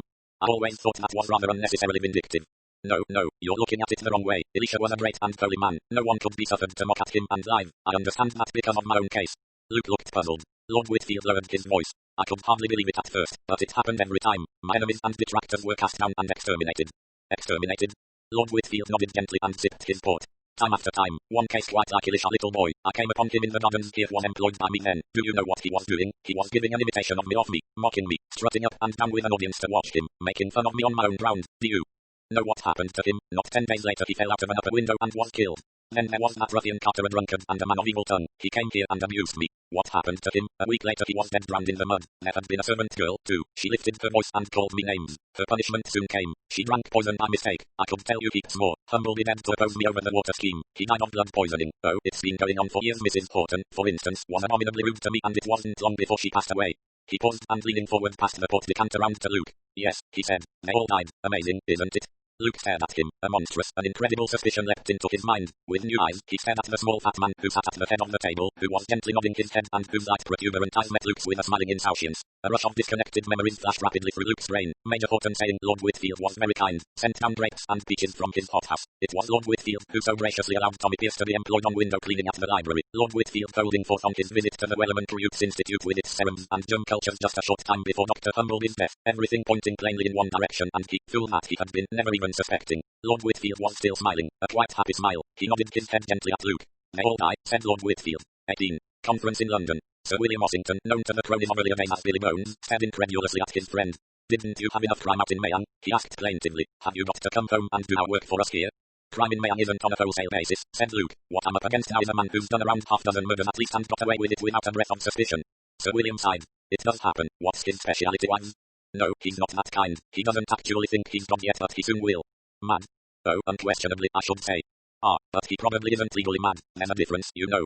I should say he knows the nature and consequence of his acts, said Luke. Exactly, said Billy Bones. Well, don't let's squibble about legal technicalities. We're not nearly at that stage yet. Perhaps we never shall be. What I want from you, old boy, is a few facts. There was a street accident took place on Derby Day between 5 and 6 o'clock in the afternoon. Old lady run over in Whitehall and the car didn't stop. Her name was Lavinia Pinkerton. I want you to dig up all facts you can about that. Sir William sighed. I can soon get hold of that for you. 20 minutes ought to do it. He was as good as his word. In less than that time Luke was talking to the police officer in charge of the matter. Yes, sir, I remember the details. I've got most of them written down here. He indicated the sheet that Luke was studying. An inquest was held. Mr. Satcherville was the coroner. Censure of the driver of the car. Did you ever get him? No, sir. What make of car was it? It seems pretty certain it was a Rolls-Royce car driven by a chauffeur. All witnesses unanimous on that point. Most people know a Rolls by sight. You didn't get the number? No, unfortunately, nobody thought to look at it. There was a note of a number FZX 4498, but it was the wrong number. A woman spotted it and mentioned it to another woman who gave it to me. I don't know whether the second woman got it wrong, but anyway it was no good. Luke asked sharply, how did you know it was no good? The young officer smiled. FZX 4498 is the number of Lord Whitfield's car. That car was standing outside Bloomington House at the time in question and the chauffeur was having tea. He had a perfect alibi, no question of his being concerned, and the car never left the building till 6:30 when his lordship came out. I see, said Luke. It's always the way, sir. The man sighed. Half the witnesses have disappeared before a constable can get there and take down particulars. Sir William nodded. We assumed it was probably a number not unlike that FZX 4498, a number beginning probably with 2 4s. We did our best, but could not trace any car. We investigated several likely numbers, but they could all give satisfactory accounts of themselves. Sir William looked at Luke questioningly. Luke shook his head. Sir William said, thanks, Honor, that will do. When the man had gone out, Billy Bones looked inquiringly at his friend. What's it all about, Fitz? Luke sighed. It all tallies. Lavinia Pinkerton was coming up to blow the gaff to tell the clever people at Scotland Yard all about the wicked murderer. I don't know whether you'd have listened to her, probably not. We might, said Sir William. Things do come through to us that way. Just hearsay and gossip, we don't neglect that sort of thing, I assure you. That's what the murderer thought. He wasn't going to risk it. He eliminated Lavinia Pinkerton, and although one woman was sharp enough to spot his number, no one believed her. Billy Bones sprang upright in his chair. You don't mean? Yes, I do. I'll bet you anything you like it was Whitfield who ran her down. I don't know how he managed it. The chauffeur was away at tea. Somehow or other, I suppose, he sneaked away putting on a chauffeur's coat and cap. But he did it, Billy. Impossible. Not at all. Lord Whitfield has committed at least 7 murders to my certain knowledge, and probably a lot more. Impossible, said Sir William again. My dear fellow, he practically boasted to me of it last night. He's mad, then. He's mad, all right, but he's a cunning devil. You'll have to go warily. Don't let him know we suspect him. Billy Bones murmured. Incredible. Luke said, but true. He laid a hand on his friend's shoulder. Look here, Billy, old son, we must get right down to this. Here are the facts. The 2 men talked long and earnestly. On the following day Luke returned to Wychwood. He drove down early in the morning. He could have returned the night before, but he felt a marked distaste for sleeping under Lord Whitfield's roof or accepting his hospitality under the circumstances. On his way through Wychwood, he drew up his car at Miss Wainfleet's house. The maid who opened the door stared at him in astonishment, but showed him into the little dining room where Miss Wainfleet was sitting at breakfast. She rose to receive him in some surprise. He did not waste time. I must apologize for breaking in on you at this hour. He looked round. The maid had left the room, shutting the door. I'm going to ask you a question, Miss Wainfleet. It's rather a personal one, but I think you will forgive me for asking it. Please ask me anything you like. I'm quite sure your reason for doing so will be a good one. Thank you. He paused. I want to know exactly why you broke off your engagement to Lord Whitfield all those years ago. She had not expected that. The colour rose in her cheeks and one hand went to her breast. Has he told you anything? Luke replied. He told me there was something about a murder bird whose neck was wrung. He said that. Her voice was wondering. He admitted it. That's extraordinary. Will you tell me, please? Yes, I will tell you, but I beg that you will never speak of the matter to him, to Gordon. It is all past, all over and finished with. I don't want it raked up. She looked at him appealingly. Luke nodded. It is only for my personal satisfaction, he said. I shall not repeat what you tell me. Thank you. She had recovered her composure. Her voice was quite steady as she went on. It was like this. I had a little canary. I was very fond of it and perhaps rather silly about it. Girls were then. They were rather welcome about their pets. It must have been irritating to a man. I do realize that.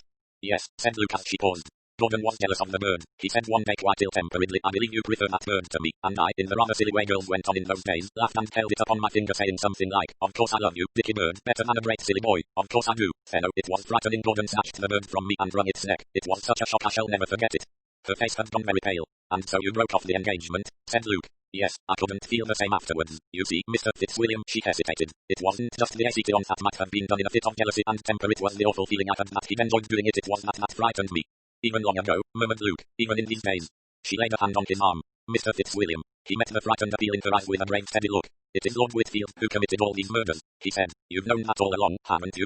She shook her head with vigor. Not known it. If I had known it, then of course I would have spoken out. No, it was just a fear. And yet you never gave me a hint. She clasped her hands in a sudden anguish. How could I? How could I? I was fond of him once. Yes, said Luke gently. I see. She turned away, fumbled in her bag, and a small lace-edged handkerchief was pressed for a moment to her eyes. Then she turned back again, dry-eyed, dignified and composed. I'm so glad, she said, that Bridget has broken off her engagement. She is going to marry you instead, is she not? Yes. That will be much more suitable, said Miss Wainfleet rather primly. Luke was unable to help smiling a little, but Miss Wainfleet's face grew grave and anxious. She leaned forward and once more laid a hand on his arm. But be very careful, she said. Both of you must be very careful. You mean with Lord Whitfield? Yes, it would be better not to tell him. Luke frowned. I don't think either of us would like the idea of that. Oh, what does that matter? You don't seem to realize that he's madman. He won't stand it, not for a moment. If anything happens to her, nothing shall happen to her. Yes, I know, but do realize that you're not a match for him. He's so dreadfully cunning. Take her away at once, it's the only hope. Make her go abroad. You'd better both go abroad. Luke said slowly. It might be as well if she went. I shall stay. I was afraid you would say that, but at any rate get her away, at once, mind. Luke nodded slowly. I think, he said, that you're right. I know I'm right. Get her away before it's too late. 19. Broken engagement. Bridget heard Luke drive up. She came out on the steps to meet him. She said without preamble, I've told him. What? Luke was taken aback. His dismay was so patent that Bridget noticed it. Luke, you hated it. You seem quite upset. He said slowly. I thought we agreed to wait until I came back. I know, but I thought it was better to get it over. He was making plans for our marriage, a honeymoon, all that. I simply had to tell him. She added a touch of reproach in her voice. It was the only decent thing to do. He acknowledged it. From your point of view, yes. Oh, yes, I see that. From every point of view I should have thought. Luke said slowly. There are times when one can't afford decency. Luke, what do you mean? He made an impatient gesture. I can't tell you now and here. How did Whitfield take it?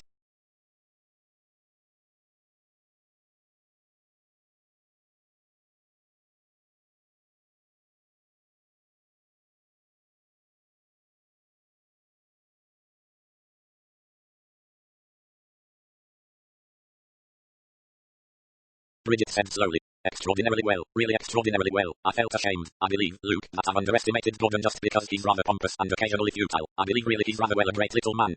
Luke nodded. Yes, possibly he is a great man in ways we haven't suspected. Look here, Bridget, you must get out of here as soon as possible. Naturally, I shall pack up my things and leave today. You might drive me up to town. I suppose we can't both go and stay at the Bells and Motley, that is, if the Ellsworthy contingent have left. Luke shook his head. No, you'd better go back to London. I'll explain presently. In the meantime I suppose I'd better see Whitfield. I suppose it's the thing to do. It's all rather beastly, isn't it? I feel such a rotten little gold digger. Luke smiled at her. It was a fair enough bargain. You'd have played straight with him. Anyway, it's no use lamenting over things that are past and done with. I'll go in and see Whitfield now. He found Lord Whitfield striding up and down the drawing room. He was outwardly calm. There was even a slight smile on his lips, but Luke noticed that a pulse in his temple was beating furiously. He wheeled round as Luke entered. Oh, there you are, Fitzwilliam. Luke said. It's no good my saying I'm sorry for what I've done. That would be hypocritical. I admit that from your point of view I've behaved badly and I've very little to say in defense. These things happen. Lord Whitfield resumed his pacing. Quite. He waved a hand. Luke went on. Bridget and I have treated you shamefully, but there it is. We care for each other and there's nothing to be done about it except tell you the truth and clear out. Lord Whitfield stopped. He looked at Luke with pale protuberant eyes. No, he said, there's nothing you can do about it. There was a very curious tone in his voice. He stood looking at Luke, gently shaking his head as though in commiseration. Luke said sharply, what do you mean? There's nothing you can do, said Lord Whitfield. It's too late. Luke took a step nearer him. Tell me what you mean. Lord Whitfield said unexpectedly. Ask Honoria Wainfleet. She'll understand. She knows what happens. She spoke to me about it once. What does she understand? Lord Whitfield said. Evil doesn't go unpunished. There must be justice. I'm sorry because I'm fond of Bridget. In a way I'm sorry for you both. Luke said. Are you threatening us? Lord Whitfield seemed genuinely shocked. No, my dear fellow, I've no feeling in the matter. When I did Bridget the honor to choose her as my wife, she accepted certain responsibilities. Now, she repudiates them, but there's no going back in this life. If you break laws, you pay the penalty. Luke clenched both hands. He said. You mean that something is going to happen to Bridget? Now understand me, Whitfield. Nothing is going to happen to Bridget nor to me. If you attempt anything of that kind, it's the finish. You'd better be careful. I know a good deal about you. It's nothing to do with me, said Lord Whitfield. I'm only the instrument of a higher power. What that power decrees happens. I see you believe that, said Luke. Because it's the truth. Anyone who goes against me pays the penalty. You and Bridget will be no exception. Luke said. That's where you're wrong. However long a run of luck may be, it breaks in the end. Yours is very near breaking now. Lord Whitfield said gently. My dear young man, you don't know who it is you're talking to. Nothing can touch me. Can't it? We'll see. You'd better watch your step, Whitfield. A little ripple of movement passed over the other. His voice had changed when he spoke. I've been very patient, said Lord Whitfield. Don't strain my patience too far. Get out of here. I'm going, said Luke, as quick as I can. Remember that I've warned you. He turned on his heel and went quickly out of the room. He ran upstairs. He found Bridget in her room superintending the packing of her clothes by a housemaid. Ready soon? In 10 minutes. Her eyes asked a question which the presence of the maid prevented her from putting into words. Luke gave a short nod. He went to his own room and flung his things hurriedly into his suitcase. He returned 10 minutes later to find Bridget ready for departure. Shall we go now? I'm ready. As they descended the staircase they met the butler ascending. Miss Wainfleet has called to see you, miss. Miss Wainfleet, where is she? In the drawing room with his lordship. Bridget went straight to the drawing room, Luke close behind her. Lord Whitfield was standing by the window talking to Miss Wainfleet. He had a knife in his hand, a long slender blade. Perfect workmanship, he was saying. One of my young men brought it back to me from Morocco where he'd been special correspondent. It's Moorish, of course, a writh knife. He drew a finger lovingly along the blade. What an edge. Miss Wainfleet said sharply. Put it away, Gordon, for goodness sake. He smiled and laid it down among a collection of other weapons on a table. I like the feel of it, he said softly. Miss Wainfleet had lost some of her usual poise. She looked white and nervous. Ah, there you are, Bridget, my dear, she said. Lord Whitfield chuckled. Yes, there's Bridget. Make the most of her, Honoria. She won't be with us long. Miss Wainfleet said sharply. What do you mean? I mean she's going to London. That's right, isn't it? That's all I meant. He looked round at them all. I've got a bit of news for you, Honoria, he said. Bridget isn't going to marry me after all. She prefers Fitzwilliam here. A queer thing, life. Well, I'll leave you to have your talk. He went out of the room, his hands jingling the coins in his pockets. Oh dear, said Miss Wainfleet. Oh dear. The deep distress in her voice was so noticeable that Bridget looked slightly surprised. She said uncomfortably. I'm sorry, I really am frightfully sorry. Miss Wainfleet said. He's angry, frightfully angry. Oh dear, this is terrible. What are we going to do? Bridget stared. Do? What do you mean? Miss Wainfleet said, including them both in her reproachful glance. You should never have told him. Bridget said. Nonsense, what else could we do? You shouldn't have told him now. You should have waited till you'd got right away. Bridget said shortly. That's a matter of opinion. I think myself it's better to get unpleasant things over as quickly as possibly. Oh, my dear, if it were only a question of that. She stopped. Then her eyes asked a question of Luke. Luke shook his head. His lips formed the words, not yet. Miss Wainfleet murmured, I see. Bridget said with some slight exasperation. Did you want to see me about something in particular, Miss Wainfleet? Well, as a matter of fact, I came to suggest that you should come and pay me a little visit. I thought you might find it uncomfortable to remain on here and that you might want a few days to, mature your plans. Thank you, Miss Wainfleet, that was very kind of you. You see, you'd be quite safe with me and... Bridget interrupted. Safe? Miss Wainfleet, a little flustered, said hurriedly. Comfortable, that's what I meant, quite comfortable with me. I mean, not nearly so luxurious as here, naturally, but the hot water is hot and my little maid Emily really cooks quite nicely.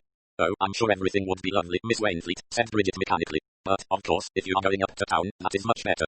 Bridget said slowly. It's a little awkward. My aunt went off a little flower show today. I haven't had a chance yet to tell her what has happened. I shall leave a note for her telling her I've gone up to the flat.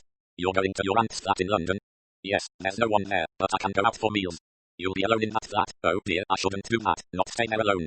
Nobody will eat me, said Bridget impatiently. Besides, my aunt will come up tomorrow. Miss Wainfleet shook her head in a worried manner. Luke said. Better go to a hotel. Bridget wheeled round on him. Why, what's the matter with you all? Why are you treating me as though I was an imbecile child? No, dear, protested Miss Wainfleet. We just want you to be careful, that's all. But why, what's it all about?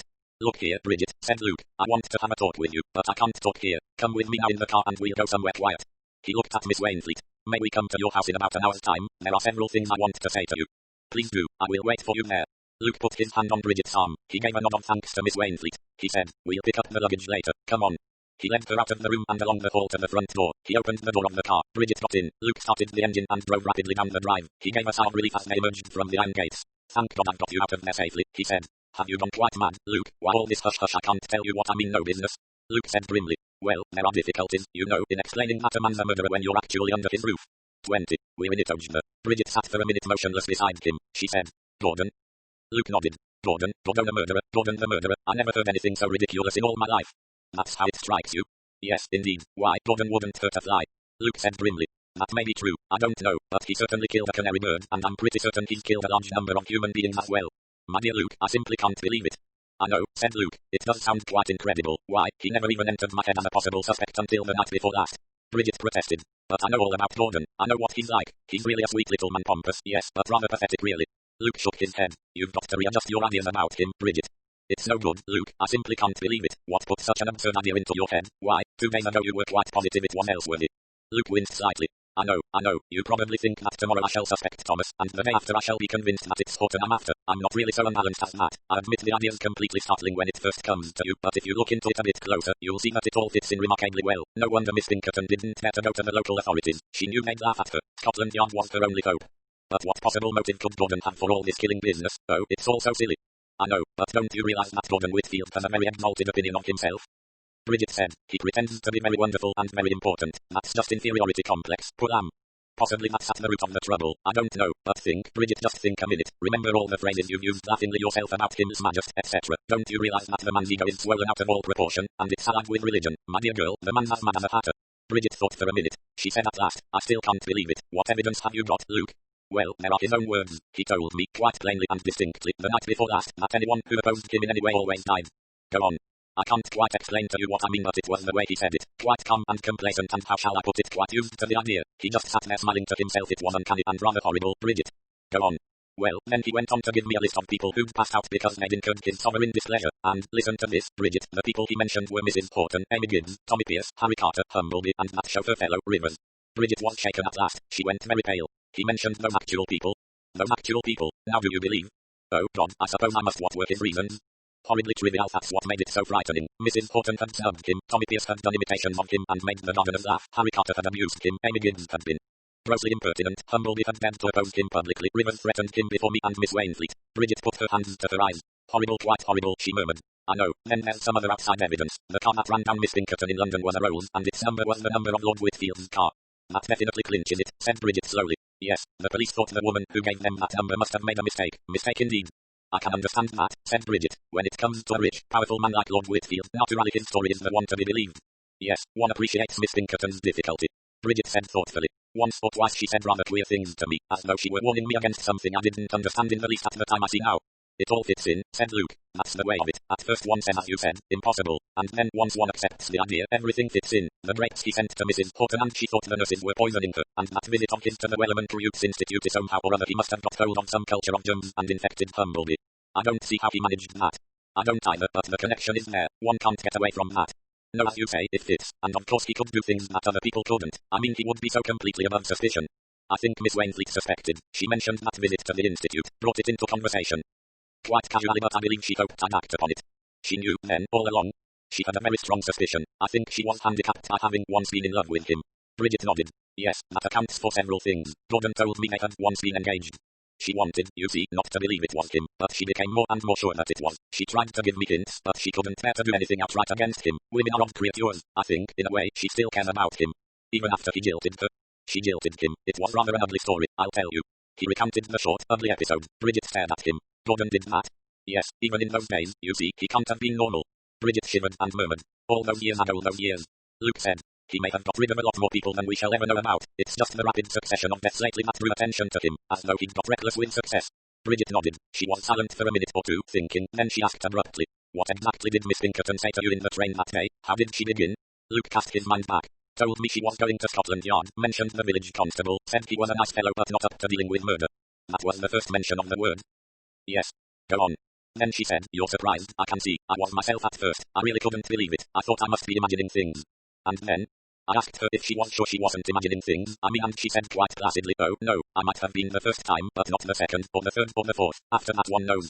Marvelous, commented Bridget. Go on. So of course I humored her, said I was sure she was doing the right thing. I was an unbelieving Thomas if there ever was one. I know, so easy to be wise after the event. I'd have felt the same, nice and superior to the poor old dame. How did the conversation go on? Let me see. Oh, she mentioned the Abercrombie case, you know, the Welsh poisoner. Said she hadn't really believed that there had been a special look that he gave his victims, but that she believed it now because she had seen it herself. What words did she use exactly? Luke thought, creasing his brow. she said, still in that nice ladylike voice. Of course, I didn't really believe that when I read about it, but it's true. And I said, what's true? And she said, the look on a person's face. And by Jove, Bridget, the way she said that absolutely got me. Her quiet voice and the look on her face like someone who had really seen something almost too horrible to speak about. Go on, Luke, tell me everything. And then she enumerated the victims Amy Gibbs and Carter and Tommy Pierce and said that Tommy was a horrid boy and Carter drank. And then she said, but no, yesterday it was Dr. Humbleby and he's such a good man, a really good man. And she said if she went to Humbleby and told him, he wouldn't believe her, he'd only laugh. Bridget gave a deep sigh. I see, she said, I see. Luke looked at her. What is it, Bridget? What are you thinking of? Something Mrs. Humbleby once said. I wonder, Ed, no, never mind, go on. What was it she said to you right at the end? Luke repeated the words soberly. They had made an impression on him and he was not likely to forget them. I'd said it was difficult to get away with a lot of murders, and she answered, no, my dear boy, that's where you're wrong. It's very easy to kill so long as no one suspects you, and you see, the person in question is just the last person anyone would suspect. He was silent. Bridget said with a shiver. Easy to kill, horribly easy, that's true enough. No wonder those words stuck in your mind, Luke. They'll stick in many of my life. A man like Gordon Whitfield, though, of course it's easy. It's not so easy to bring it home to him, said Luke. Don't you think so? I've an idea I can help there. Bridget, I forbid you. You can't. One can't just sit back and play safe. I'm in this, Luke. It may be dangerous, as I'll admit that, but I've got to play my part. Bridget, I'm in this, Luke. I shall accept Miss Wainfleet's invitation and stay down here. My darling, I implore you. It's dangerous for both of us, I know that, but we're in it, Luke, you're in it, Ojna. 21. Oh, why do you walk through the fields in gloves? The calm interior of Miss Wainfleet's house was almost an anticlimax after that tense moment in the car. Miss Wainfleet received Bridget's acceptance of her invitation a little doubtfully, hastening, however, to reiterate her offer of hospitality by way of showing that her doubts were due to quite another cause than unwillingness to receive the girl. Luke said, I really think it will be the best thing, since you are so kind, Miss Wainfleet. I'm staying at the Bells and Motley. I'd rather have Bridget under my eye than up in town. After all, remember what happened there before. Miss Wainfleet said, you mean Lavinia Pinkerton? Yes, you would have said, wouldn't you, that anyone would be quite safe in the middle of a crowded city. You mean, said Miss Wainfleet, that anyone's safety depends principally on the fact that nobody wishes to kill them? Exactly. We have come to depend upon what has been called the goodwill of civilization. Miss Wainfleet nodded her head thoughtfully. Bridget said, how long have you known that Gordon was the killer, Miss Wainfleet? Miss Wainfleet sighed. That is a difficult question to answer, my dear. I suppose that I have been quite sure, in my inmost heart, for some time, but I did my best not to recognize that belief. You see, I didn't want to believe it, and so I pretended to myself that it was a wicked and monstrous idea on my part. Luke said bluntly, have you never been afraid for yourself? Miss Wainfleet considered. You mean that if Gordon had suspected that I knew, he would have found some means of getting rid of me? Yes. Miss Wainfleet said gently. I have, of course, been alive to that possibility. I tried to be careful of myself, but I do not think that Gordon would have considered me a real menace. Why? Miss Wainfleet flushed a little. I don't think that Gordon would ever believe that I would do anything to bring him into danger. Luke said abruptly. You went as far, didn't you, as to warn him? Yes, that is, I did hint to him that it was odd that anyone who displeased him should shortly meet with an accident. Bridget demanded. And what did he say? A worried expression passed over Miss Wainfleet's face. He didn't react at all in the way I meant. He seemed really its most extraordinary exclamation. He seemed pleased, he said. So you've noticed that? He quite preened himself, if I may use that expression. He's mad, of course, said Luke.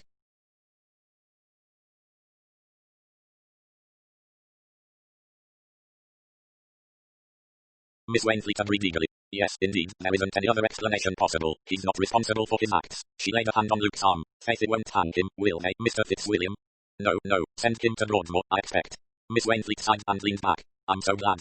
Her eyes rested on Bridget, who was frowning down at the carpet. Luke said, but we're a long way from all that still. I've notified the powers that be, and I can say this much. They're prepared to take the matter seriously, but you must realize that we've got remarkably little evidence to go upon. We'll get evidence, said Bridget. Miss Wainfleet looked up at her. There was some quality in her expression that reminded Luke of someone or something that he had seen not long ago. He tried to pin down the elusive memory but failed. Miss Wainfleet said doubtfully, you are confident, my dear. Well, perhaps you are right. Luke said, I'll go along with the car, Bridget, and fetch your things from the manor. Bridget said immediately, I'll come too. I'd rather you didn't. Yes, but I'd rather come. Luke said irritably, don't do the mother and child act with me, Bridget. I refuse to be protected by you. Miss Wainfleet murmured, I really think, Bridget, that it will be quite all right in a car and in daylight. Bridget gave a slightly shamefaced laugh. I'm being rather an idiot. This business gets on one's nerves. Luke said, Miss Wainfleet protected me home the other night. Come now, Miss Wainfleet, admit it. You did, didn't you? She admitted it, smiling. You see, Mr. Fitzwilliam, you were so completely unsuspicious, and if Gordon Whitfield had really grasped the fact that you were down here to look into this business and for no other reason, well, it wasn't very safe, and that's a very lonely lane. Anything might have happened. Well, I'm alive to the danger now, all right, said Luke grimly. I shan't be caught napping, I can assure you. Miss Wainfleet said anxiously. Remember, he is very cunning, and much cleverer than you would ever imagine, really, a most ingenious mind. I'm forewarned. Men have courage, knows that, said Miss Wainfleet, but they are more easily deceived than women. That's true, said Bridget. Luke said. Seriously, Miss Wainfleet, do you really think that I'm in any danger? Do you think, in film parlance, that Lord Whitfield is really out to get me?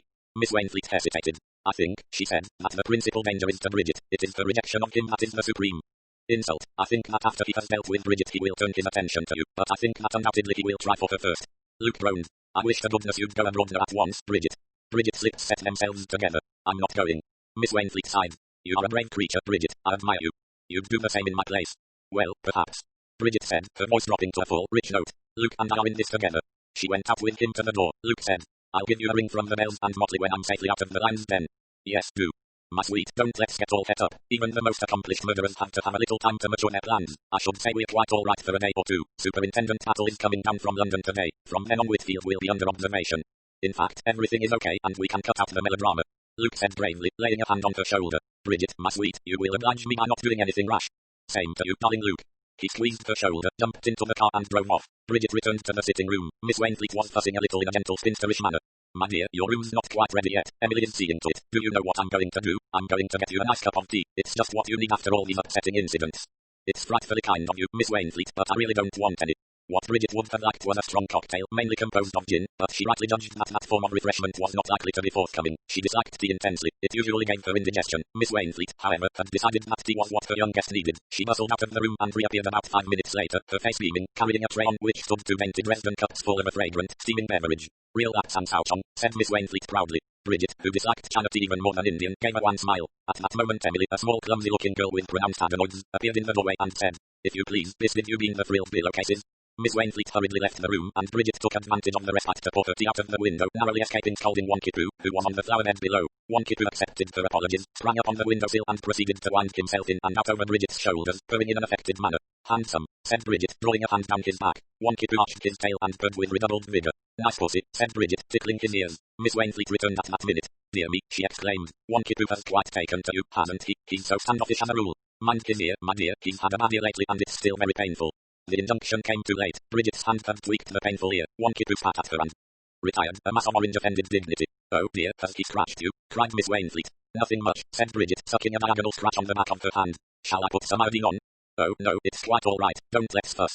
Miss Wainfleet seemed a little disappointed. Feeling that she had been ungracious, Bridget said hastily, I wonder how long Luke will be. Now don't worry, my dear, I'm sure Mr. Fitzwilliam is well able to look after himself. Oh, Luke's stuff all right.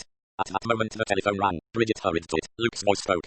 Hello, Matthew, Bridget, I'm at the Bells and Motley. Can you wait for your trap still after lunch? Because Battle has arrived here, you know who I mean. The superintendent man from Scotland Yard.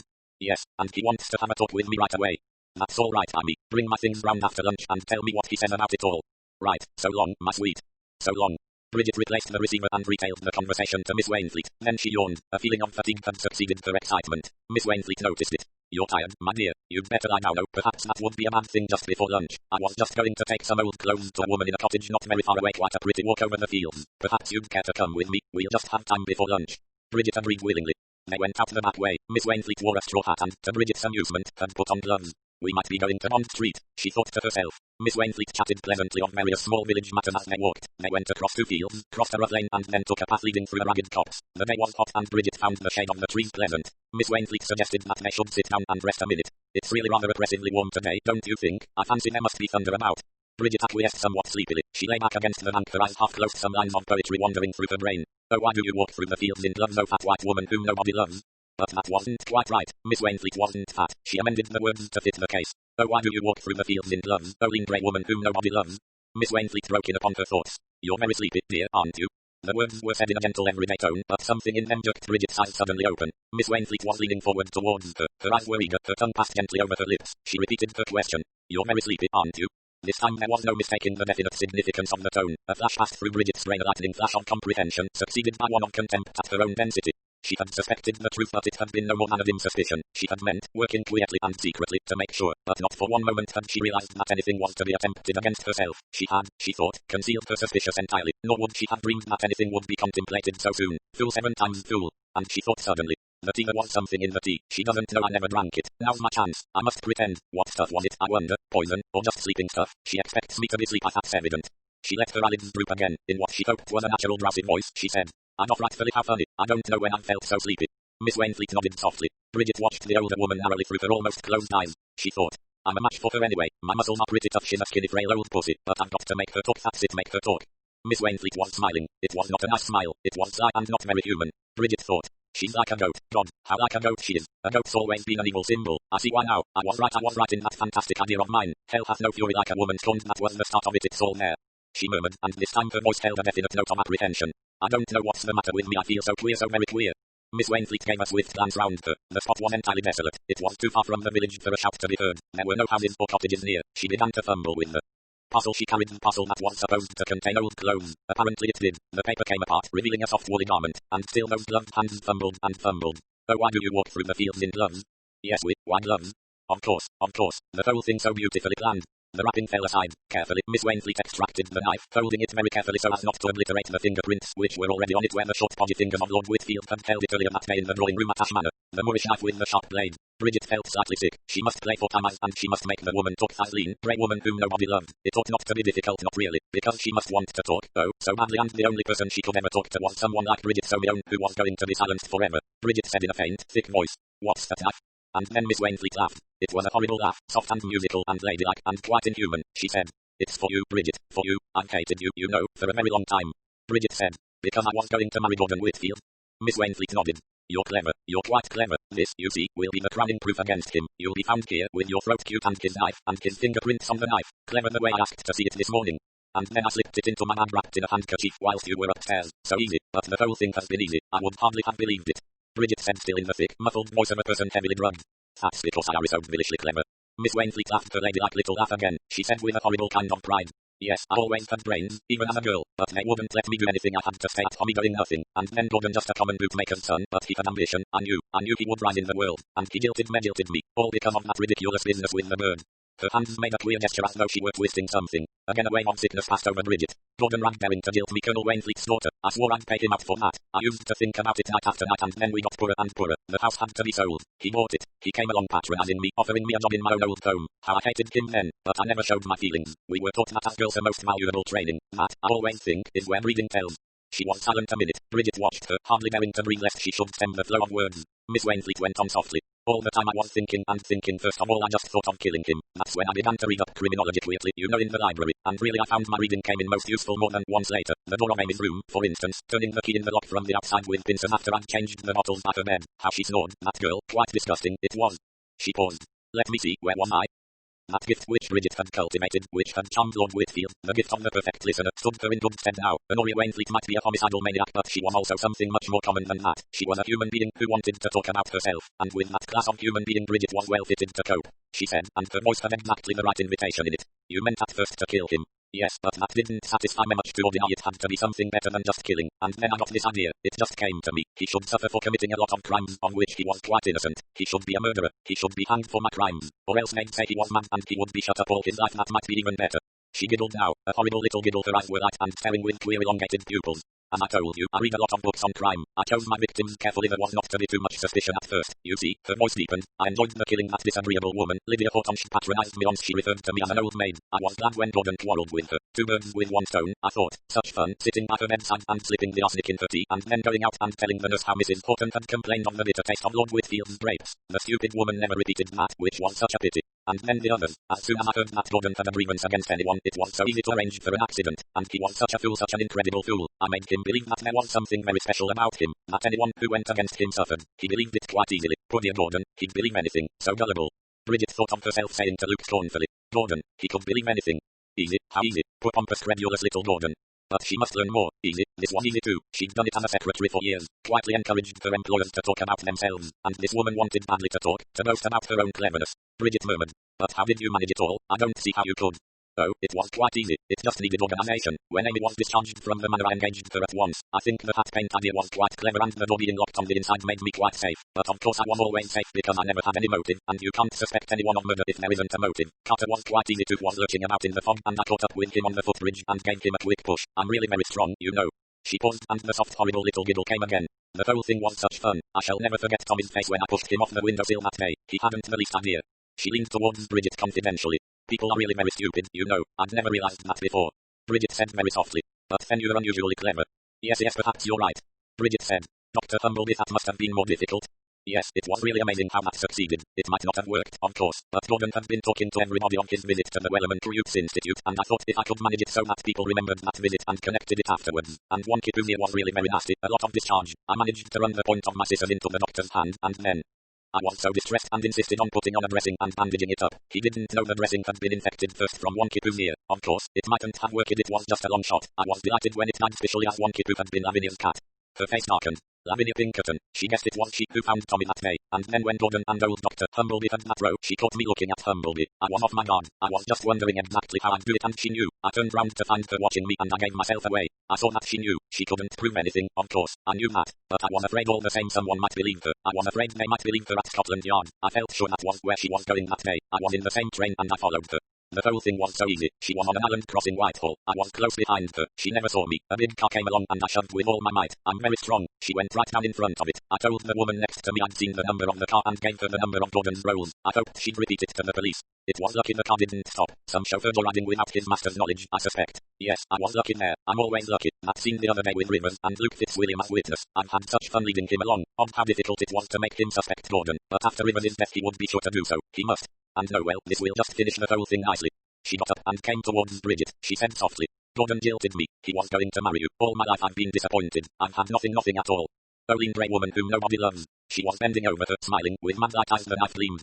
With all her youth and strength, Bridget sprang. Like a tiger cat, she flung herself full force on the other woman, knocking her back, seizing her right wrist. Taken by surprise, Honoria Wainfleet fell back before the onslaught, but then, after a moment's inertia, she began to fight. In strength there was no comparison between them. Bridget was young and healthy with muscles toughened by games. Honoria Wainfleet was a slender-built, frail creature. But there was one factor on which Bridget had not reckoned. Honoria Wainfleet was mad. Her strength was the strength of the insane. She fought like a devil and her insane strength was stronger than the same muscled strength of Bridget. They swayed to and fro, and still Bridget strove to wrest the knife away from her, and still Honoria Wainfleet hung on to it. And then, little by little, the mad woman's strength began to prevail. Bridget cried out now, Luke, help, help. But she had no hope of help coming. She and Honoria Wainfleet were alone in a dead world. With a supreme effort she wrenched the other's wrist back, and at last she heard the knife fall. The next minute Honoria Wainfleet's two hands had fastened round her neck in a maniac grasp, squeezing the life out of her. She gave one last choked cry. 22. Mrs. Humblebee speaks. Luke was favourably impressed by the appearance of Superintendent Battle. He was a solid, comfortable-looking man with a broad red face and a large, handsome moustache. He did not exactly express real lines at a first glance, but a second glance was apt to make an observant person thoughtful, for Superintendent Battle was unusually shrewd.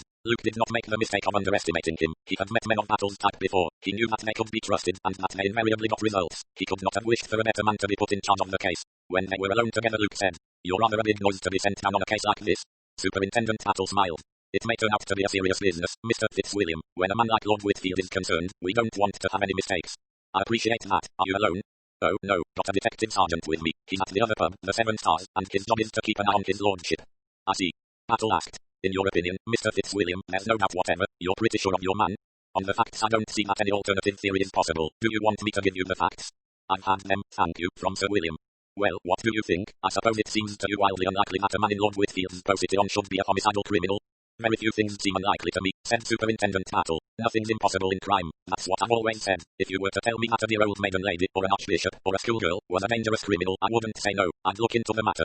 If you've heard the main facts of the case from Sir William, I'll just tell you what happened this morning, said Luke. He ran over briefly the main lines of his scene with Lord Whitfield. Superintendent Battle listened with a good deal of interest. He said, You say he was fingering a knife. Did he make a special point of that knife, Mr. Fitzwilliam? Was he threatening with it? Not openly. He tested the edge in a rather nasty way, a kind of aesthetic pleasure about that I didn't care about. Miss Wainfleet felt the same, I believe. That's the lady you spoke about, one who's known Lord Whitfield all her life, and was once engaged to marry him. That's right. Superintendent Battle said. I think you can make your mind easy about the young lady, Mr. Fitzwilliam. I'll have someone put on to keep a sharp watch on her. With that, and with Jackson tailing his lordship, there ought to be no danger of anything happening. You relieve my mind a good deal, said Luke. The superintendent nodded sympathetically. It's a nasty position for you, Mr. Fitzwilliam, worrying about Miss Conway. Mind you, I don't expect this will be an easy case. Lord Whitfield must be a pretty shrewd man. He will probably lie low for a good long while. That is, unless he's got to the last stage. What do you call the last stage? A kind of swollen egoism where a criminal thinks he simply can't be found out. He's too clever and everybody else is too stupid. Then, of course, we get him. Luke nodded. He rose. Well, he said, I wish you luck. Let me help in any way I can. Certainly. There's nothing that you can suggest? Battle turned the question over in his mind. I don't think so, not at the moment. I just want to get the general hang of things in the place. Perhaps I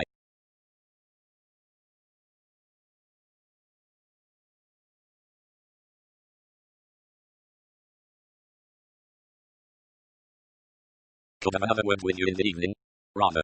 I shall know better where we are then. Luke felt vaguely comforted and soothed. Many people had had that feeling after an interview with Superintendent Battle. He glanced at his watch. Should he go round and see Bridget before lunch? Better not, he thought. Miss Wainfleet might feel that she had to ask him to stay for the meal, and it might disorganize her housekeeping. Middle-aged ladies, Luke knew from experience with aunts, were liable to be fussed over problems of housekeeping. He wondered if Miss Wainfleet was an aunt. Probably. He had strolled out to the door of the inn. A figure in black hurrying down the street stopped suddenly when she saw him. Mr. Fitzwilliam. Mrs. Humbleby. He came forward and shook hands. She said, I thought you had left. Newly changed my quarters. I'm staying here now. And Bridget, I heard she had left Ash Manor. Yes, she has.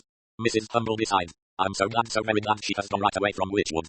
Oh, she's still here. As a matter of fact, she's staying with Miss Wainfleet. Mrs. Humbleby moved back a step. Her face, Luke noted with surprise, looked extraordinarily distressed. Staying with Honoria Wainfleet. Oh, but why? Miss Wainfleet very kindly asked her to stay for a few days. Mrs. Humbleby gave a little shiver. She came close to Luke and laid a hand on his arm. Mr. Fitzwilliam, I know I have no right to say anything at all. I have had a lot of sorrow and grief lately, and perhaps it makes me fanciful. These feelings of mine may be only sick fancies. Luke said gently. What feelings? This conviction I have of evil. She looked timidly at Luke, seeing that he merely bowed his head gravely and did not appear to question her statement. She went on. So much wickedness, that is the thought that is always with Muickness here in Witchwood, and that woman is at the bottom of it all. I am sure of it. Luke was mystified. What woman? Mrs. Humbleby said. Honoria Wainfleet is, I'm sure, a very wicked woman. Oh, I see, you don't believe me. No one believed Lavinia Pinkerton either, but we both felt it. She, I think, knew more than I did remember. Mr. Fitzwilliam, if a woman is not happy, she is capable of terrible things. Luke said gently. That may be. Mrs. Humbleby said quickly. You don't believe me? Well, why should you? But I can't forget the day when John came home with his hand bound up from her house, though he pooh-poohed it and said it was only a scratch. She turned. Goodbye, please forget what I have just said. Roman too don't feel quite myself these days. Luke watched her go. He wondered why Mrs. Humbleby called Honoria Wainfleet a wicked woman. Had Dr. Humbleby and Honoria Wainfleet been friends, and was the doctor's wife jealous? What had she said? Nobody believed Lavinia Pinkerton either. Then Lavinia Pinkerton must have confided some of her suspicions to Mrs. Humbleby. With a rush the memory of the railway carriage came back, and the worried face of a nice old lady. He heard again an earnest voice saying, the look on a person's face, and the way her own face had changed as though she were seeing something very clearly in her mind. Just for a moment, he thought, her face had been quite different, the lips drawn back from the teeth and a queer, almost gloating look in her eyes. He suddenly thought, but I've seen someone look just like that same expression quite lately when, this morning, of course, Miss Wainfleet, when she was looking at Bridget in the drawing room at the manor. And quite suddenly another memory assailed him, one of many years ago, his Aunt Mildred saying, she looked, you know, my dear, quite half-witted, and just for a minute her own sane comfortable face had borne an imbecile, mindless expression. Lavinia Pinkerton had been speaking of the look she had seen on a man's, no, a person's face. Was it possible that, just for a second, her vivid imagination had reproduced the look that she saw, the look of a murderer looking at his next victim? Half unaware of what he was doing, Luke quickened his pace towards Miss Wainfleet's house. A voice in his brain was saying over and over again, not a man. She never mentioned a man. You assumed it was a man because you were thinking of a man, but she never said so. Oh God, am I quite mad? It isn't possible what I'm thinking, Jelly. It isn't possible. It wouldn't make sense, but I must get to Bridget. I must know she's all right, though. Nice those queer, light amber eyes. Oh, I'm mad. I must be mad. Whitfield's the criminal. He must be. He practically said so. And still, like a nightmare, he saw Miss Pinkerton's face in its momentary impersonation of something horrible and not quite sane. The stunted little maid opened the door to him, a little startled by his vehemence. She said, the lady's gone out. Miss Wainfleet told me so. I'll see if Miss Wainfleet's in. He pushed past her, went into the drawing room. Emily ran upstairs. She came down breathless. The mistress is out too. Luke took her by the shoulder. Which way? Where did they go? She gaped at him. They must have gone out by the back. I'd have seen them if they'd gone out front ways because the kitchen looks out there. She followed him as he raced out through the door into the tiny garden and out beyond. There was a man clipping a hedge. Luke went up to him and asked a question, striving to keep his voice normal. The man said slowly, 2 ladies, yes, some while since. I was having my dinner under the hedge. Reckon they didn't notice me. Which way did they go? He strove desperately to make his voice normal, yet the other's eyes opened a little wider as he replied slowly, across them fields over that way. I don't know where after that. Luke thanked him and began to run. His strong feeling of urgency was deepened. He must catch up with them. He must. He might be quite mad. In all probability they were just taking an amicable stroll, but something in him clamoured for haste. More haste. He crossed the 2 fields, stood hesitating in a country lane. Which way now? And then he heard the call, faint, far away, but unmistakable. Luke, help. And again, Luke. Unerringly he plunged into the wood and ran in the direction from which the cry had come. There were more sounds, no scuffling, panting, a low gurgling cry. He came through the trees in time to tear a mad woman's hands from her victim's throat, to hold her, struggling, foaming, cursing, till at last she gave a convulsive shudder and turned rigid in his grasp. 23. New beginning. But I don't understand, said Lord Whitfield. I don't understand. He strove to maintain his dignity, but beneath the pompous exterior a rather pitiable bewilderment was evident. He could hardly credit the extraordinary things that were being told him. It's like this, Lord Whitfield, said Battle patiently. To begin with, there is a touch of insanity in the family. We've found that out now. Often the way with these old families. I should say she had a predisposity on that way. And then she was an ambitious lady and she was thwarted. First her career and then her love affair. He coughed. I understand it was you who jilted her. Lord Whitfield said stiffly. I don't like the term jilt. Superintendent Battle amended the phrase. It was you who terminated the engagement. Well, tell us why, Gordon, said Bridget. Lord Whitfield got rather red. He said, Oh, very well, if I must. Honoria had a canary. She was very fond of it. It used to take sugar from her lips. One day it pecked her violently instead. She was angry and picked it up and wrung its neck. Roman too couldn't feel the same after that. I told her I thought we'd both made a mistake. Battle nodded. He said. That was the beginning of it. As she told Miss Conway, she turned her thoughts and her undoubted mental ability to one aim and purpose. Lord Whitfield said incredulously. To get me convicted as a murderer, I can't believe it. Bridget said, it's true, Gordon. You know, you were surprised yourself at the extraordinary way that everybody who annoyed you was instantly struck down. There was a reason for that. Honoria Wainfleet was the reason, said Bridget. Do get it into your head, Gordon, that it wasn't Providence that pushed Tommy Pierce out of the window and all the rest of them. It was Honoria. Lord Whitfield shook his head. It all seems to me quite incredible, he said. Battle said. You say you got a telephone message this morning? Yes, about 12 o'clock. I was asked to go to the Shorewood at once as you, Bridget, had something to say to me. I was not to come back but to walk. Battle nodded. Exactly, that would have been the finish. Miss Conway would have been found with her throat cut, and beside her your knife with your fingerprints on it, and you yourself would have been seen in the vicinity at the time. You wouldn't have had a leg to stand upon. Any jury in the world would have convicted you. Me, said Lord Whitfield, startled and distressed. Anyone would have believed a thing like that of me. Bridget said gently. I didn't, Gordon. I never believed it. Lord Whitfield looked at her coldly, then he said stiffly. In view of my character and my standing in the county, I do not believe that anyone for one moment would have believed in such a monstrous charge. He went out with dignity and closed the door behind him. Luke said. He'll never realize that he was really in danger. Then he said. Go on, Bridget, tell me how you came to suspect the Wainfleet woman. Bridget explained. It was when you were telling me that Gordon was the killer. I couldn't believe it. You see, I knew him so well. I'd been his secretary for 2 years. I knew him in and out. I knew that he was pompous and petty and completely self-absorbed, but I knew, too, that he was a kindly person and almost absurdly tender-hearted. It worried him even to kill a wasp. That story about his killing Miss Wainfleet's canary, it was all wrong. He just couldn't have done it. He'd told me once that he had jilted her. Now you insisted that it was the other way about. Well, that might be so. His pride might not have allowed him to admit that she had thrown him over, but not the canary story. That simply wasn't Gordon. He didn't even shoot because seeing things killed made him feel sick. So I simply knew that that part of the story wasn't true, but if so, Miss Wainfleet must have lied, and it was really, when you came to think of it, a very extraordinary lie, and I wondered suddenly if she'd told any more lies. She was a very proud woman and could see that. To be thrown over must have hurt her pride horribly. It would probably make her feel very angry and revengeful against Lord Whitfield entirely, I felt, if he turned up again later all rich and prosperous and successful. I thought, yes, she'd probably enjoy helping to fix a crime upon him, and then a curious sort of whirling feeling came in my brain and I thought, but suppose everything she said is a lie, and I suddenly saw how easily a woman like that could make a fool of a man, and I thought, it's fantastic, but suppose it was she who killed all these people and fed Gordon up with the idea that it was a kind of divine retribution. It would be quite easy for her to make him believe that, and I told you once, Gordon would believe anything, and I thought, could she have done all those murders? And I saw that she could. She could give a shove to a drunken man and push a boy out of a window, and Amy Gibbs had died in her house. Mrs. Horton, who Honoria Wainfleet used to go and sit with her when she was ill. Dr. Humbleby was more difficult. I didn't know then that one kid who had a nasty septic ear and that she infected the dressing she put on his hand. Miss Pinkerton's death was even more difficult, because I couldn't imagine Miss Wainfleet dressed up as a chauffeur driving a Rolls. And then, suddenly, I saw that that was the easiest of the lot. It was the old shove from behind easily done in a crowd. The car didn't stop, and she saw a fresh opportunity and told another woman she had seen the number of the car and gave the number of Lord Whitfield's Rolls. Of course, all this only came very confusedly through my head, but if Gordon definitely hadn't done the murders and I knew that he hadn't, well, who had? And the answer seemed quite clear. Someone who hates Gordon. Who hates Gordon? Honoria Wainfleet, of course. And then I remembered that Miss Pinkerton had definitely spoken of a man as the killer. That knocked out all my beautiful theory, because, unless Miss Pinkerton was right, she wouldn't have been killed, so I got you to repeat exactly Miss Pinkerton's words, and I soon discovered that she hadn't actually said man once. Then I felt that I was definitely on the right track. I decided to accept Miss Wainfleet's invitation to stay with her, and I resolved to try to ferret out the truth. Without saying a word to me, said Luke angrily. But, my sweet, you were so sure and I wasn't sure a bit. It was all vague and doubtful, but I never dreamed that I was in any danger. I thought I'd have plenty of time. She shivered. Oh, Luke, it was horrible her eyes and that dreadful, polite, inhuman laugh. Luke said with a slight shiver. I shan't forget how I only got there just in time. He turned to Battle. What's she like now? Gone right over the edge, said Battle. They do, you know. They can't face the shock of not having been as clever as they thought they were. Luke said ruefully. Well, I'm not much of a policeman. I never suspected Honoria Wainfleet once. You'd have done better, Battle. Maybe, sir, maybe not. You'll remember my saying that nothing's impossible in crime. I mentioned a maiden lady, I believe. You also mentioned an archbishop and a schoolgirl. Am I to understand that you consider all these people as potential criminals? Battle's smile broadened to a grin. Anyone may be a criminal, sir, that's what I meant. Except Gordon, said Bridget. Luke, let's go and find him. They found Lord Whitfield in his study busily making notes. Gordon, said Bridget in a small meek voice. Please, now that you know everything, will you forgive us?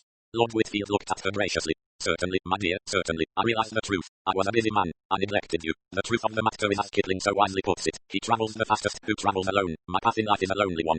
He squared his shoulders. I carry a big responsibility. I must carry it alone. For me there can be no companionship, no easing of the burden. I must go through life alone till I drop by the wayside. Bridget said. Dear Gordon, you really are sweet. Lord Whitfield frowned. It is not a question of being sweet. Let us forget all this nonsense. I'm a busy man. I know you are. I'm arranging for a series of articles to start at once. Crimes committed by women through the ages. Bridget gazed at him with admiration. Gordon, I think that's a wonderful idea. Lord Whitfield puffed out his chest. So please leave me now. I must not be disturbed. I have a lot of work to get through. Luke and Bridget tiptoed from the room. But he really is sweet, said Bridget. Bridget, I believe you were really fond of that man. Do you know, Luke, I believe I was. Luke looked out of the window. I'll be glad to get away from Witchwood. I don't like this place. There's a lot of wickedness here, as Mrs. Humbleby would say. I don't like the way Ashridge broods over the village. Talking of Ashridge, what about Ellsworthy? Luke laughed a little shamefacedly. That blood on his hands? Yes. They'd sacrificed a white cock apparently. How perfectly disgusting.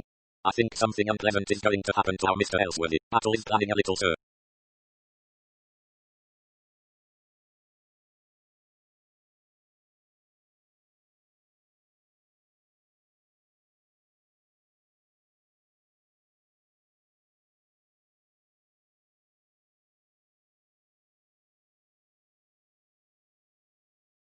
Prize. Bridget said. And poor Major Horton never even attempted to kill his wife, and Mr. Abbott, I suppose, just had a compromising letter from a lady, and Dr. Thomas is just a nice unassuming young doctor. He's a superior ass. You say that because you're jealous of his marrying Rose Humbleby. She's much too good for him. I always have felt you liked that girl better than me. Darling, aren't you being rather absurd? No, not really. She was silent a minute and then said, Luke, do you like me now? He made a movement towards her but she warded him off. I said like Luke, not love. Oh, I see, yes, I do like you, Bridget, as well as loving you. Bridget said, I like you, Luke. They smiled at each other a little timidly like children who have made friends at a party. Bridget said, liking is more important than loving. It lasts. I want what is between us to last, Luke. I don't want us just to love each other and marry and get tired of each other and then want to marry someone else. Oh, my dear love, I know, you want reality. So do I. What's between us will last forever because it's founded on reality. Is that true, Luke? It's true, my sweet. That's why I think I was afraid of loving you. I was afraid of loving you too. Are you afraid now? No. He said. We've been close to death for a long time. Now that's over. No, we'll begin to live. Asterisk, asterisk, asterisk. The Agatha Christie collection, the Hercule Poirot mysteries. Match your wits with the famous Belgian detective. The mysterious affair at Styles, the murder on the links. Poirot investigates the murder of Roger Ackroyd, the Big Four. The mystery of the blue train peril at End House, Lord Edgware dies. Murder on the Orient Express, 3-act tragedy. Death in the clouds, the ABC. Murder in Mesopotamia, cards on the table. Murder in the Muse, dumb witness. Death on the Nile, appointment with death, Hercule Poirot's Christmas and Cyprus. 1, 2, Buckle Mash, Evil under the sun, 5 little pigs. The Hollow. The labors of Hercules taken at the flood, the underdog, and other stories. Mrs. Magint is dead after the funeral. Hickory Dickory Dock, dead man's folly. Cat among the pigeons, the clocks. Third girl. Halloween party. Elephants can remember curtain. Poirot's last case. Explore more at www.agathachristie.com. Asterisk, asterisk, asterisk. Asterisk, asterisk, asterisk. The Agatha Christie collection, the Miss Marple mysteries. Join the legendary spinster sleuth from St. Mary Mead in solving murders far and wide. The murder at the vicarage, the body in the library, the moving finger. A murder is announced, they do it with mirrors, a pocket full of rye 450 from Paddington, the mirror cracked from side to side, a Caribbean mystery at Bertram's Hotel. Nemesis. Sleeping murder. Miss Marple. The complete short stories, the Tommy and Tuppence mysteries. Jump on board with the entertaining crime-solving couple from Young Adventurers Limited. The secret adversary partners in crime. NRM. By the pricking of my thumbs, poster of fate. Explore more at www.agathachristie.com. Asterisk, asterisk, asterisk. Asterisk, asterisk, asterisk. The Agatha Christie collection. Don't miss a single one of Agatha Christie's standalone novels and short story collections. The Man in the Brown Suit, The Secret of Chimneys, The Seven Dials Mystery, The Mysterious Mr. Quinn, The Sitaford Mystery, Parker Pine investigates why didn't they ask Evans. Murder is easy. The Regatta Mystery and other stories, and then there were none towards zero. Death comes at the end, sparkling cyanide. The Witness for the prosecution and other stories, Crooked House. Three Blind Mice and other stories, They Came to Baghdad, Destination Unknown, Ordeal by Innocence. Double Sin and other stories, The Pale Horse. Star over Bethlehem. Poems and holiday stories, Endless Night. Passenger to Frankfurt. The Golden Ball and other stories, The Mousy Trap and other plays. The Harlequin tea set. Explore more at www.agathachristie.com. Asterisk, asterisk, asterisk. About the author. Agatha Christie is the most widely published author of all time and in any language, outsold only by the Bible and Shakespeare. Her books have sold more than 1 billion copies in English and another billion in 100 foreign languages. She is the author of 80 crime novels and short story collections, 19 plays, 2 memoirs, and 6 novels written under the name Mary Westmacott. She first tried her hand at detective fiction while working in a hospital dispensary during World War I, creating the now legendary Hercule Poirot with her debut novel The Mysterious Affair at Styles. With The Murder in the Vicarage, published in 1930, she introduced another beloved sleuth, Miss Jane Marple. Additional series characters include the husband and wife crime-fighting team of Tommy and Tuppence Beresford, private investigator Parker Pine, and Scotland Yard detectives Superintendent Battle and Inspector Japp. Many of Christie's novels and short stories were adapted into plays, films, and television series. The Mousy Trap, her most famous play of all, opened in 1952 and is the longest-running play in history. Among her best-known film adaptations are Murder on the Orient Express 1974 and Death on the Nile 1978 with Albert Finney and Peter Ustinov playing Hercule Poirot, respectively. On the small screen, Poirot has been most memorably portrayed by David Suchet, and Miss Marple by Joan Hickson, and subsequently Geraldine McEwen and Julia Mackenzie. Christie was first married to Archibald Christie and then to archaeologist Sir Max Mallowan, whom she accompanied on expeditions to countries that would also serve as the settings for many of her novels. In 1971 she achieved one of Britain's highest honours when she was made a Dame of the British Empire. She died in 1976 at the age of 85. Her 120th anniversary was celebrated around the world in 2010. www.agathachristie.com. Visit www.authortracker.com for exclusive information on your favorite HarperCollins authors. The Agatha Christie Collection. The Man in the Brown Suit, The Secret of Chimneys, The Seven Dials Mystery, The Mysterious Mr. Quinn, The Sitafford Mystery, Parker Pine Investigates Why Didn't They Ask Evans, Murder is Easy, The Regatta Mystery and Other Stories, and Then There Were None Towards Zero. Death Comes at the End, Sparkling Cyanide. The Witness for the Prosecution and Other Stories, Crooked House. Three Blind Mice and Other Stories, They Came to Baghdad, Destination Unknown, Ordeal, Innocence, Double Sin and Other Stories, The Pale Horse. Star Over Bethlehem, Poems and Holiday Stories, Endless Night. Passenger to Frankfurt, The Golden Ball and Other Stories, The Mousy Trap and Other Plays, The Harlequin Set, The Hercule Poirot Mysteries, The Mysterious Affair at Styles, The Murder on the Links, Poirot Investigates the Murder of Roger Ackroyd, The Big Four, The Mystery of the Blue Train, Peril at End House, Lord Edgware Dies, Murder on the Orient Express. Three-act tragedy, Death in the Clouds, The ABC, Murder in Mesopotamia, Cards on the Table, Murder in the Muse, Dumb Witness, Death on the Nile, Appointment with Death, Hercule Poirot's Christmas, Sad Cypress, 1, 2, Buckle-Mash, Evil Under the Sun, Five Little Pigs, The Hollow, The Labours of Hercules Taken at the Flood, The Underdog, and Other Stories, Mrs. McGinty's Dead After the Funeral, Hickory Dickory Dock, Dead Man's Folly, Cat Among the Pigeons, The Clocks. Third Girl Halloween Party. Elephants Can Remember Curtain. Poirot's Last Case, The Miss Marple Mysteries, The Murder at the Vicarage, The Body in the Library, The Moving Finger. A murder is announced, They Do It With Mirror, A Pocket Full of Rye, 450 from Paddington, The Mirror Cracked from Side to Side, A Caribbean Mystery at Bertram's Hotel. Nemesis. Sleeping Murder. Miss Marple. The Complete Short Stories, The Tommy and Tuppence Mysteries, The Secret Adversary, Partners in Crime. NRM. By the Pricking of My Thumbs, Poster of Fate.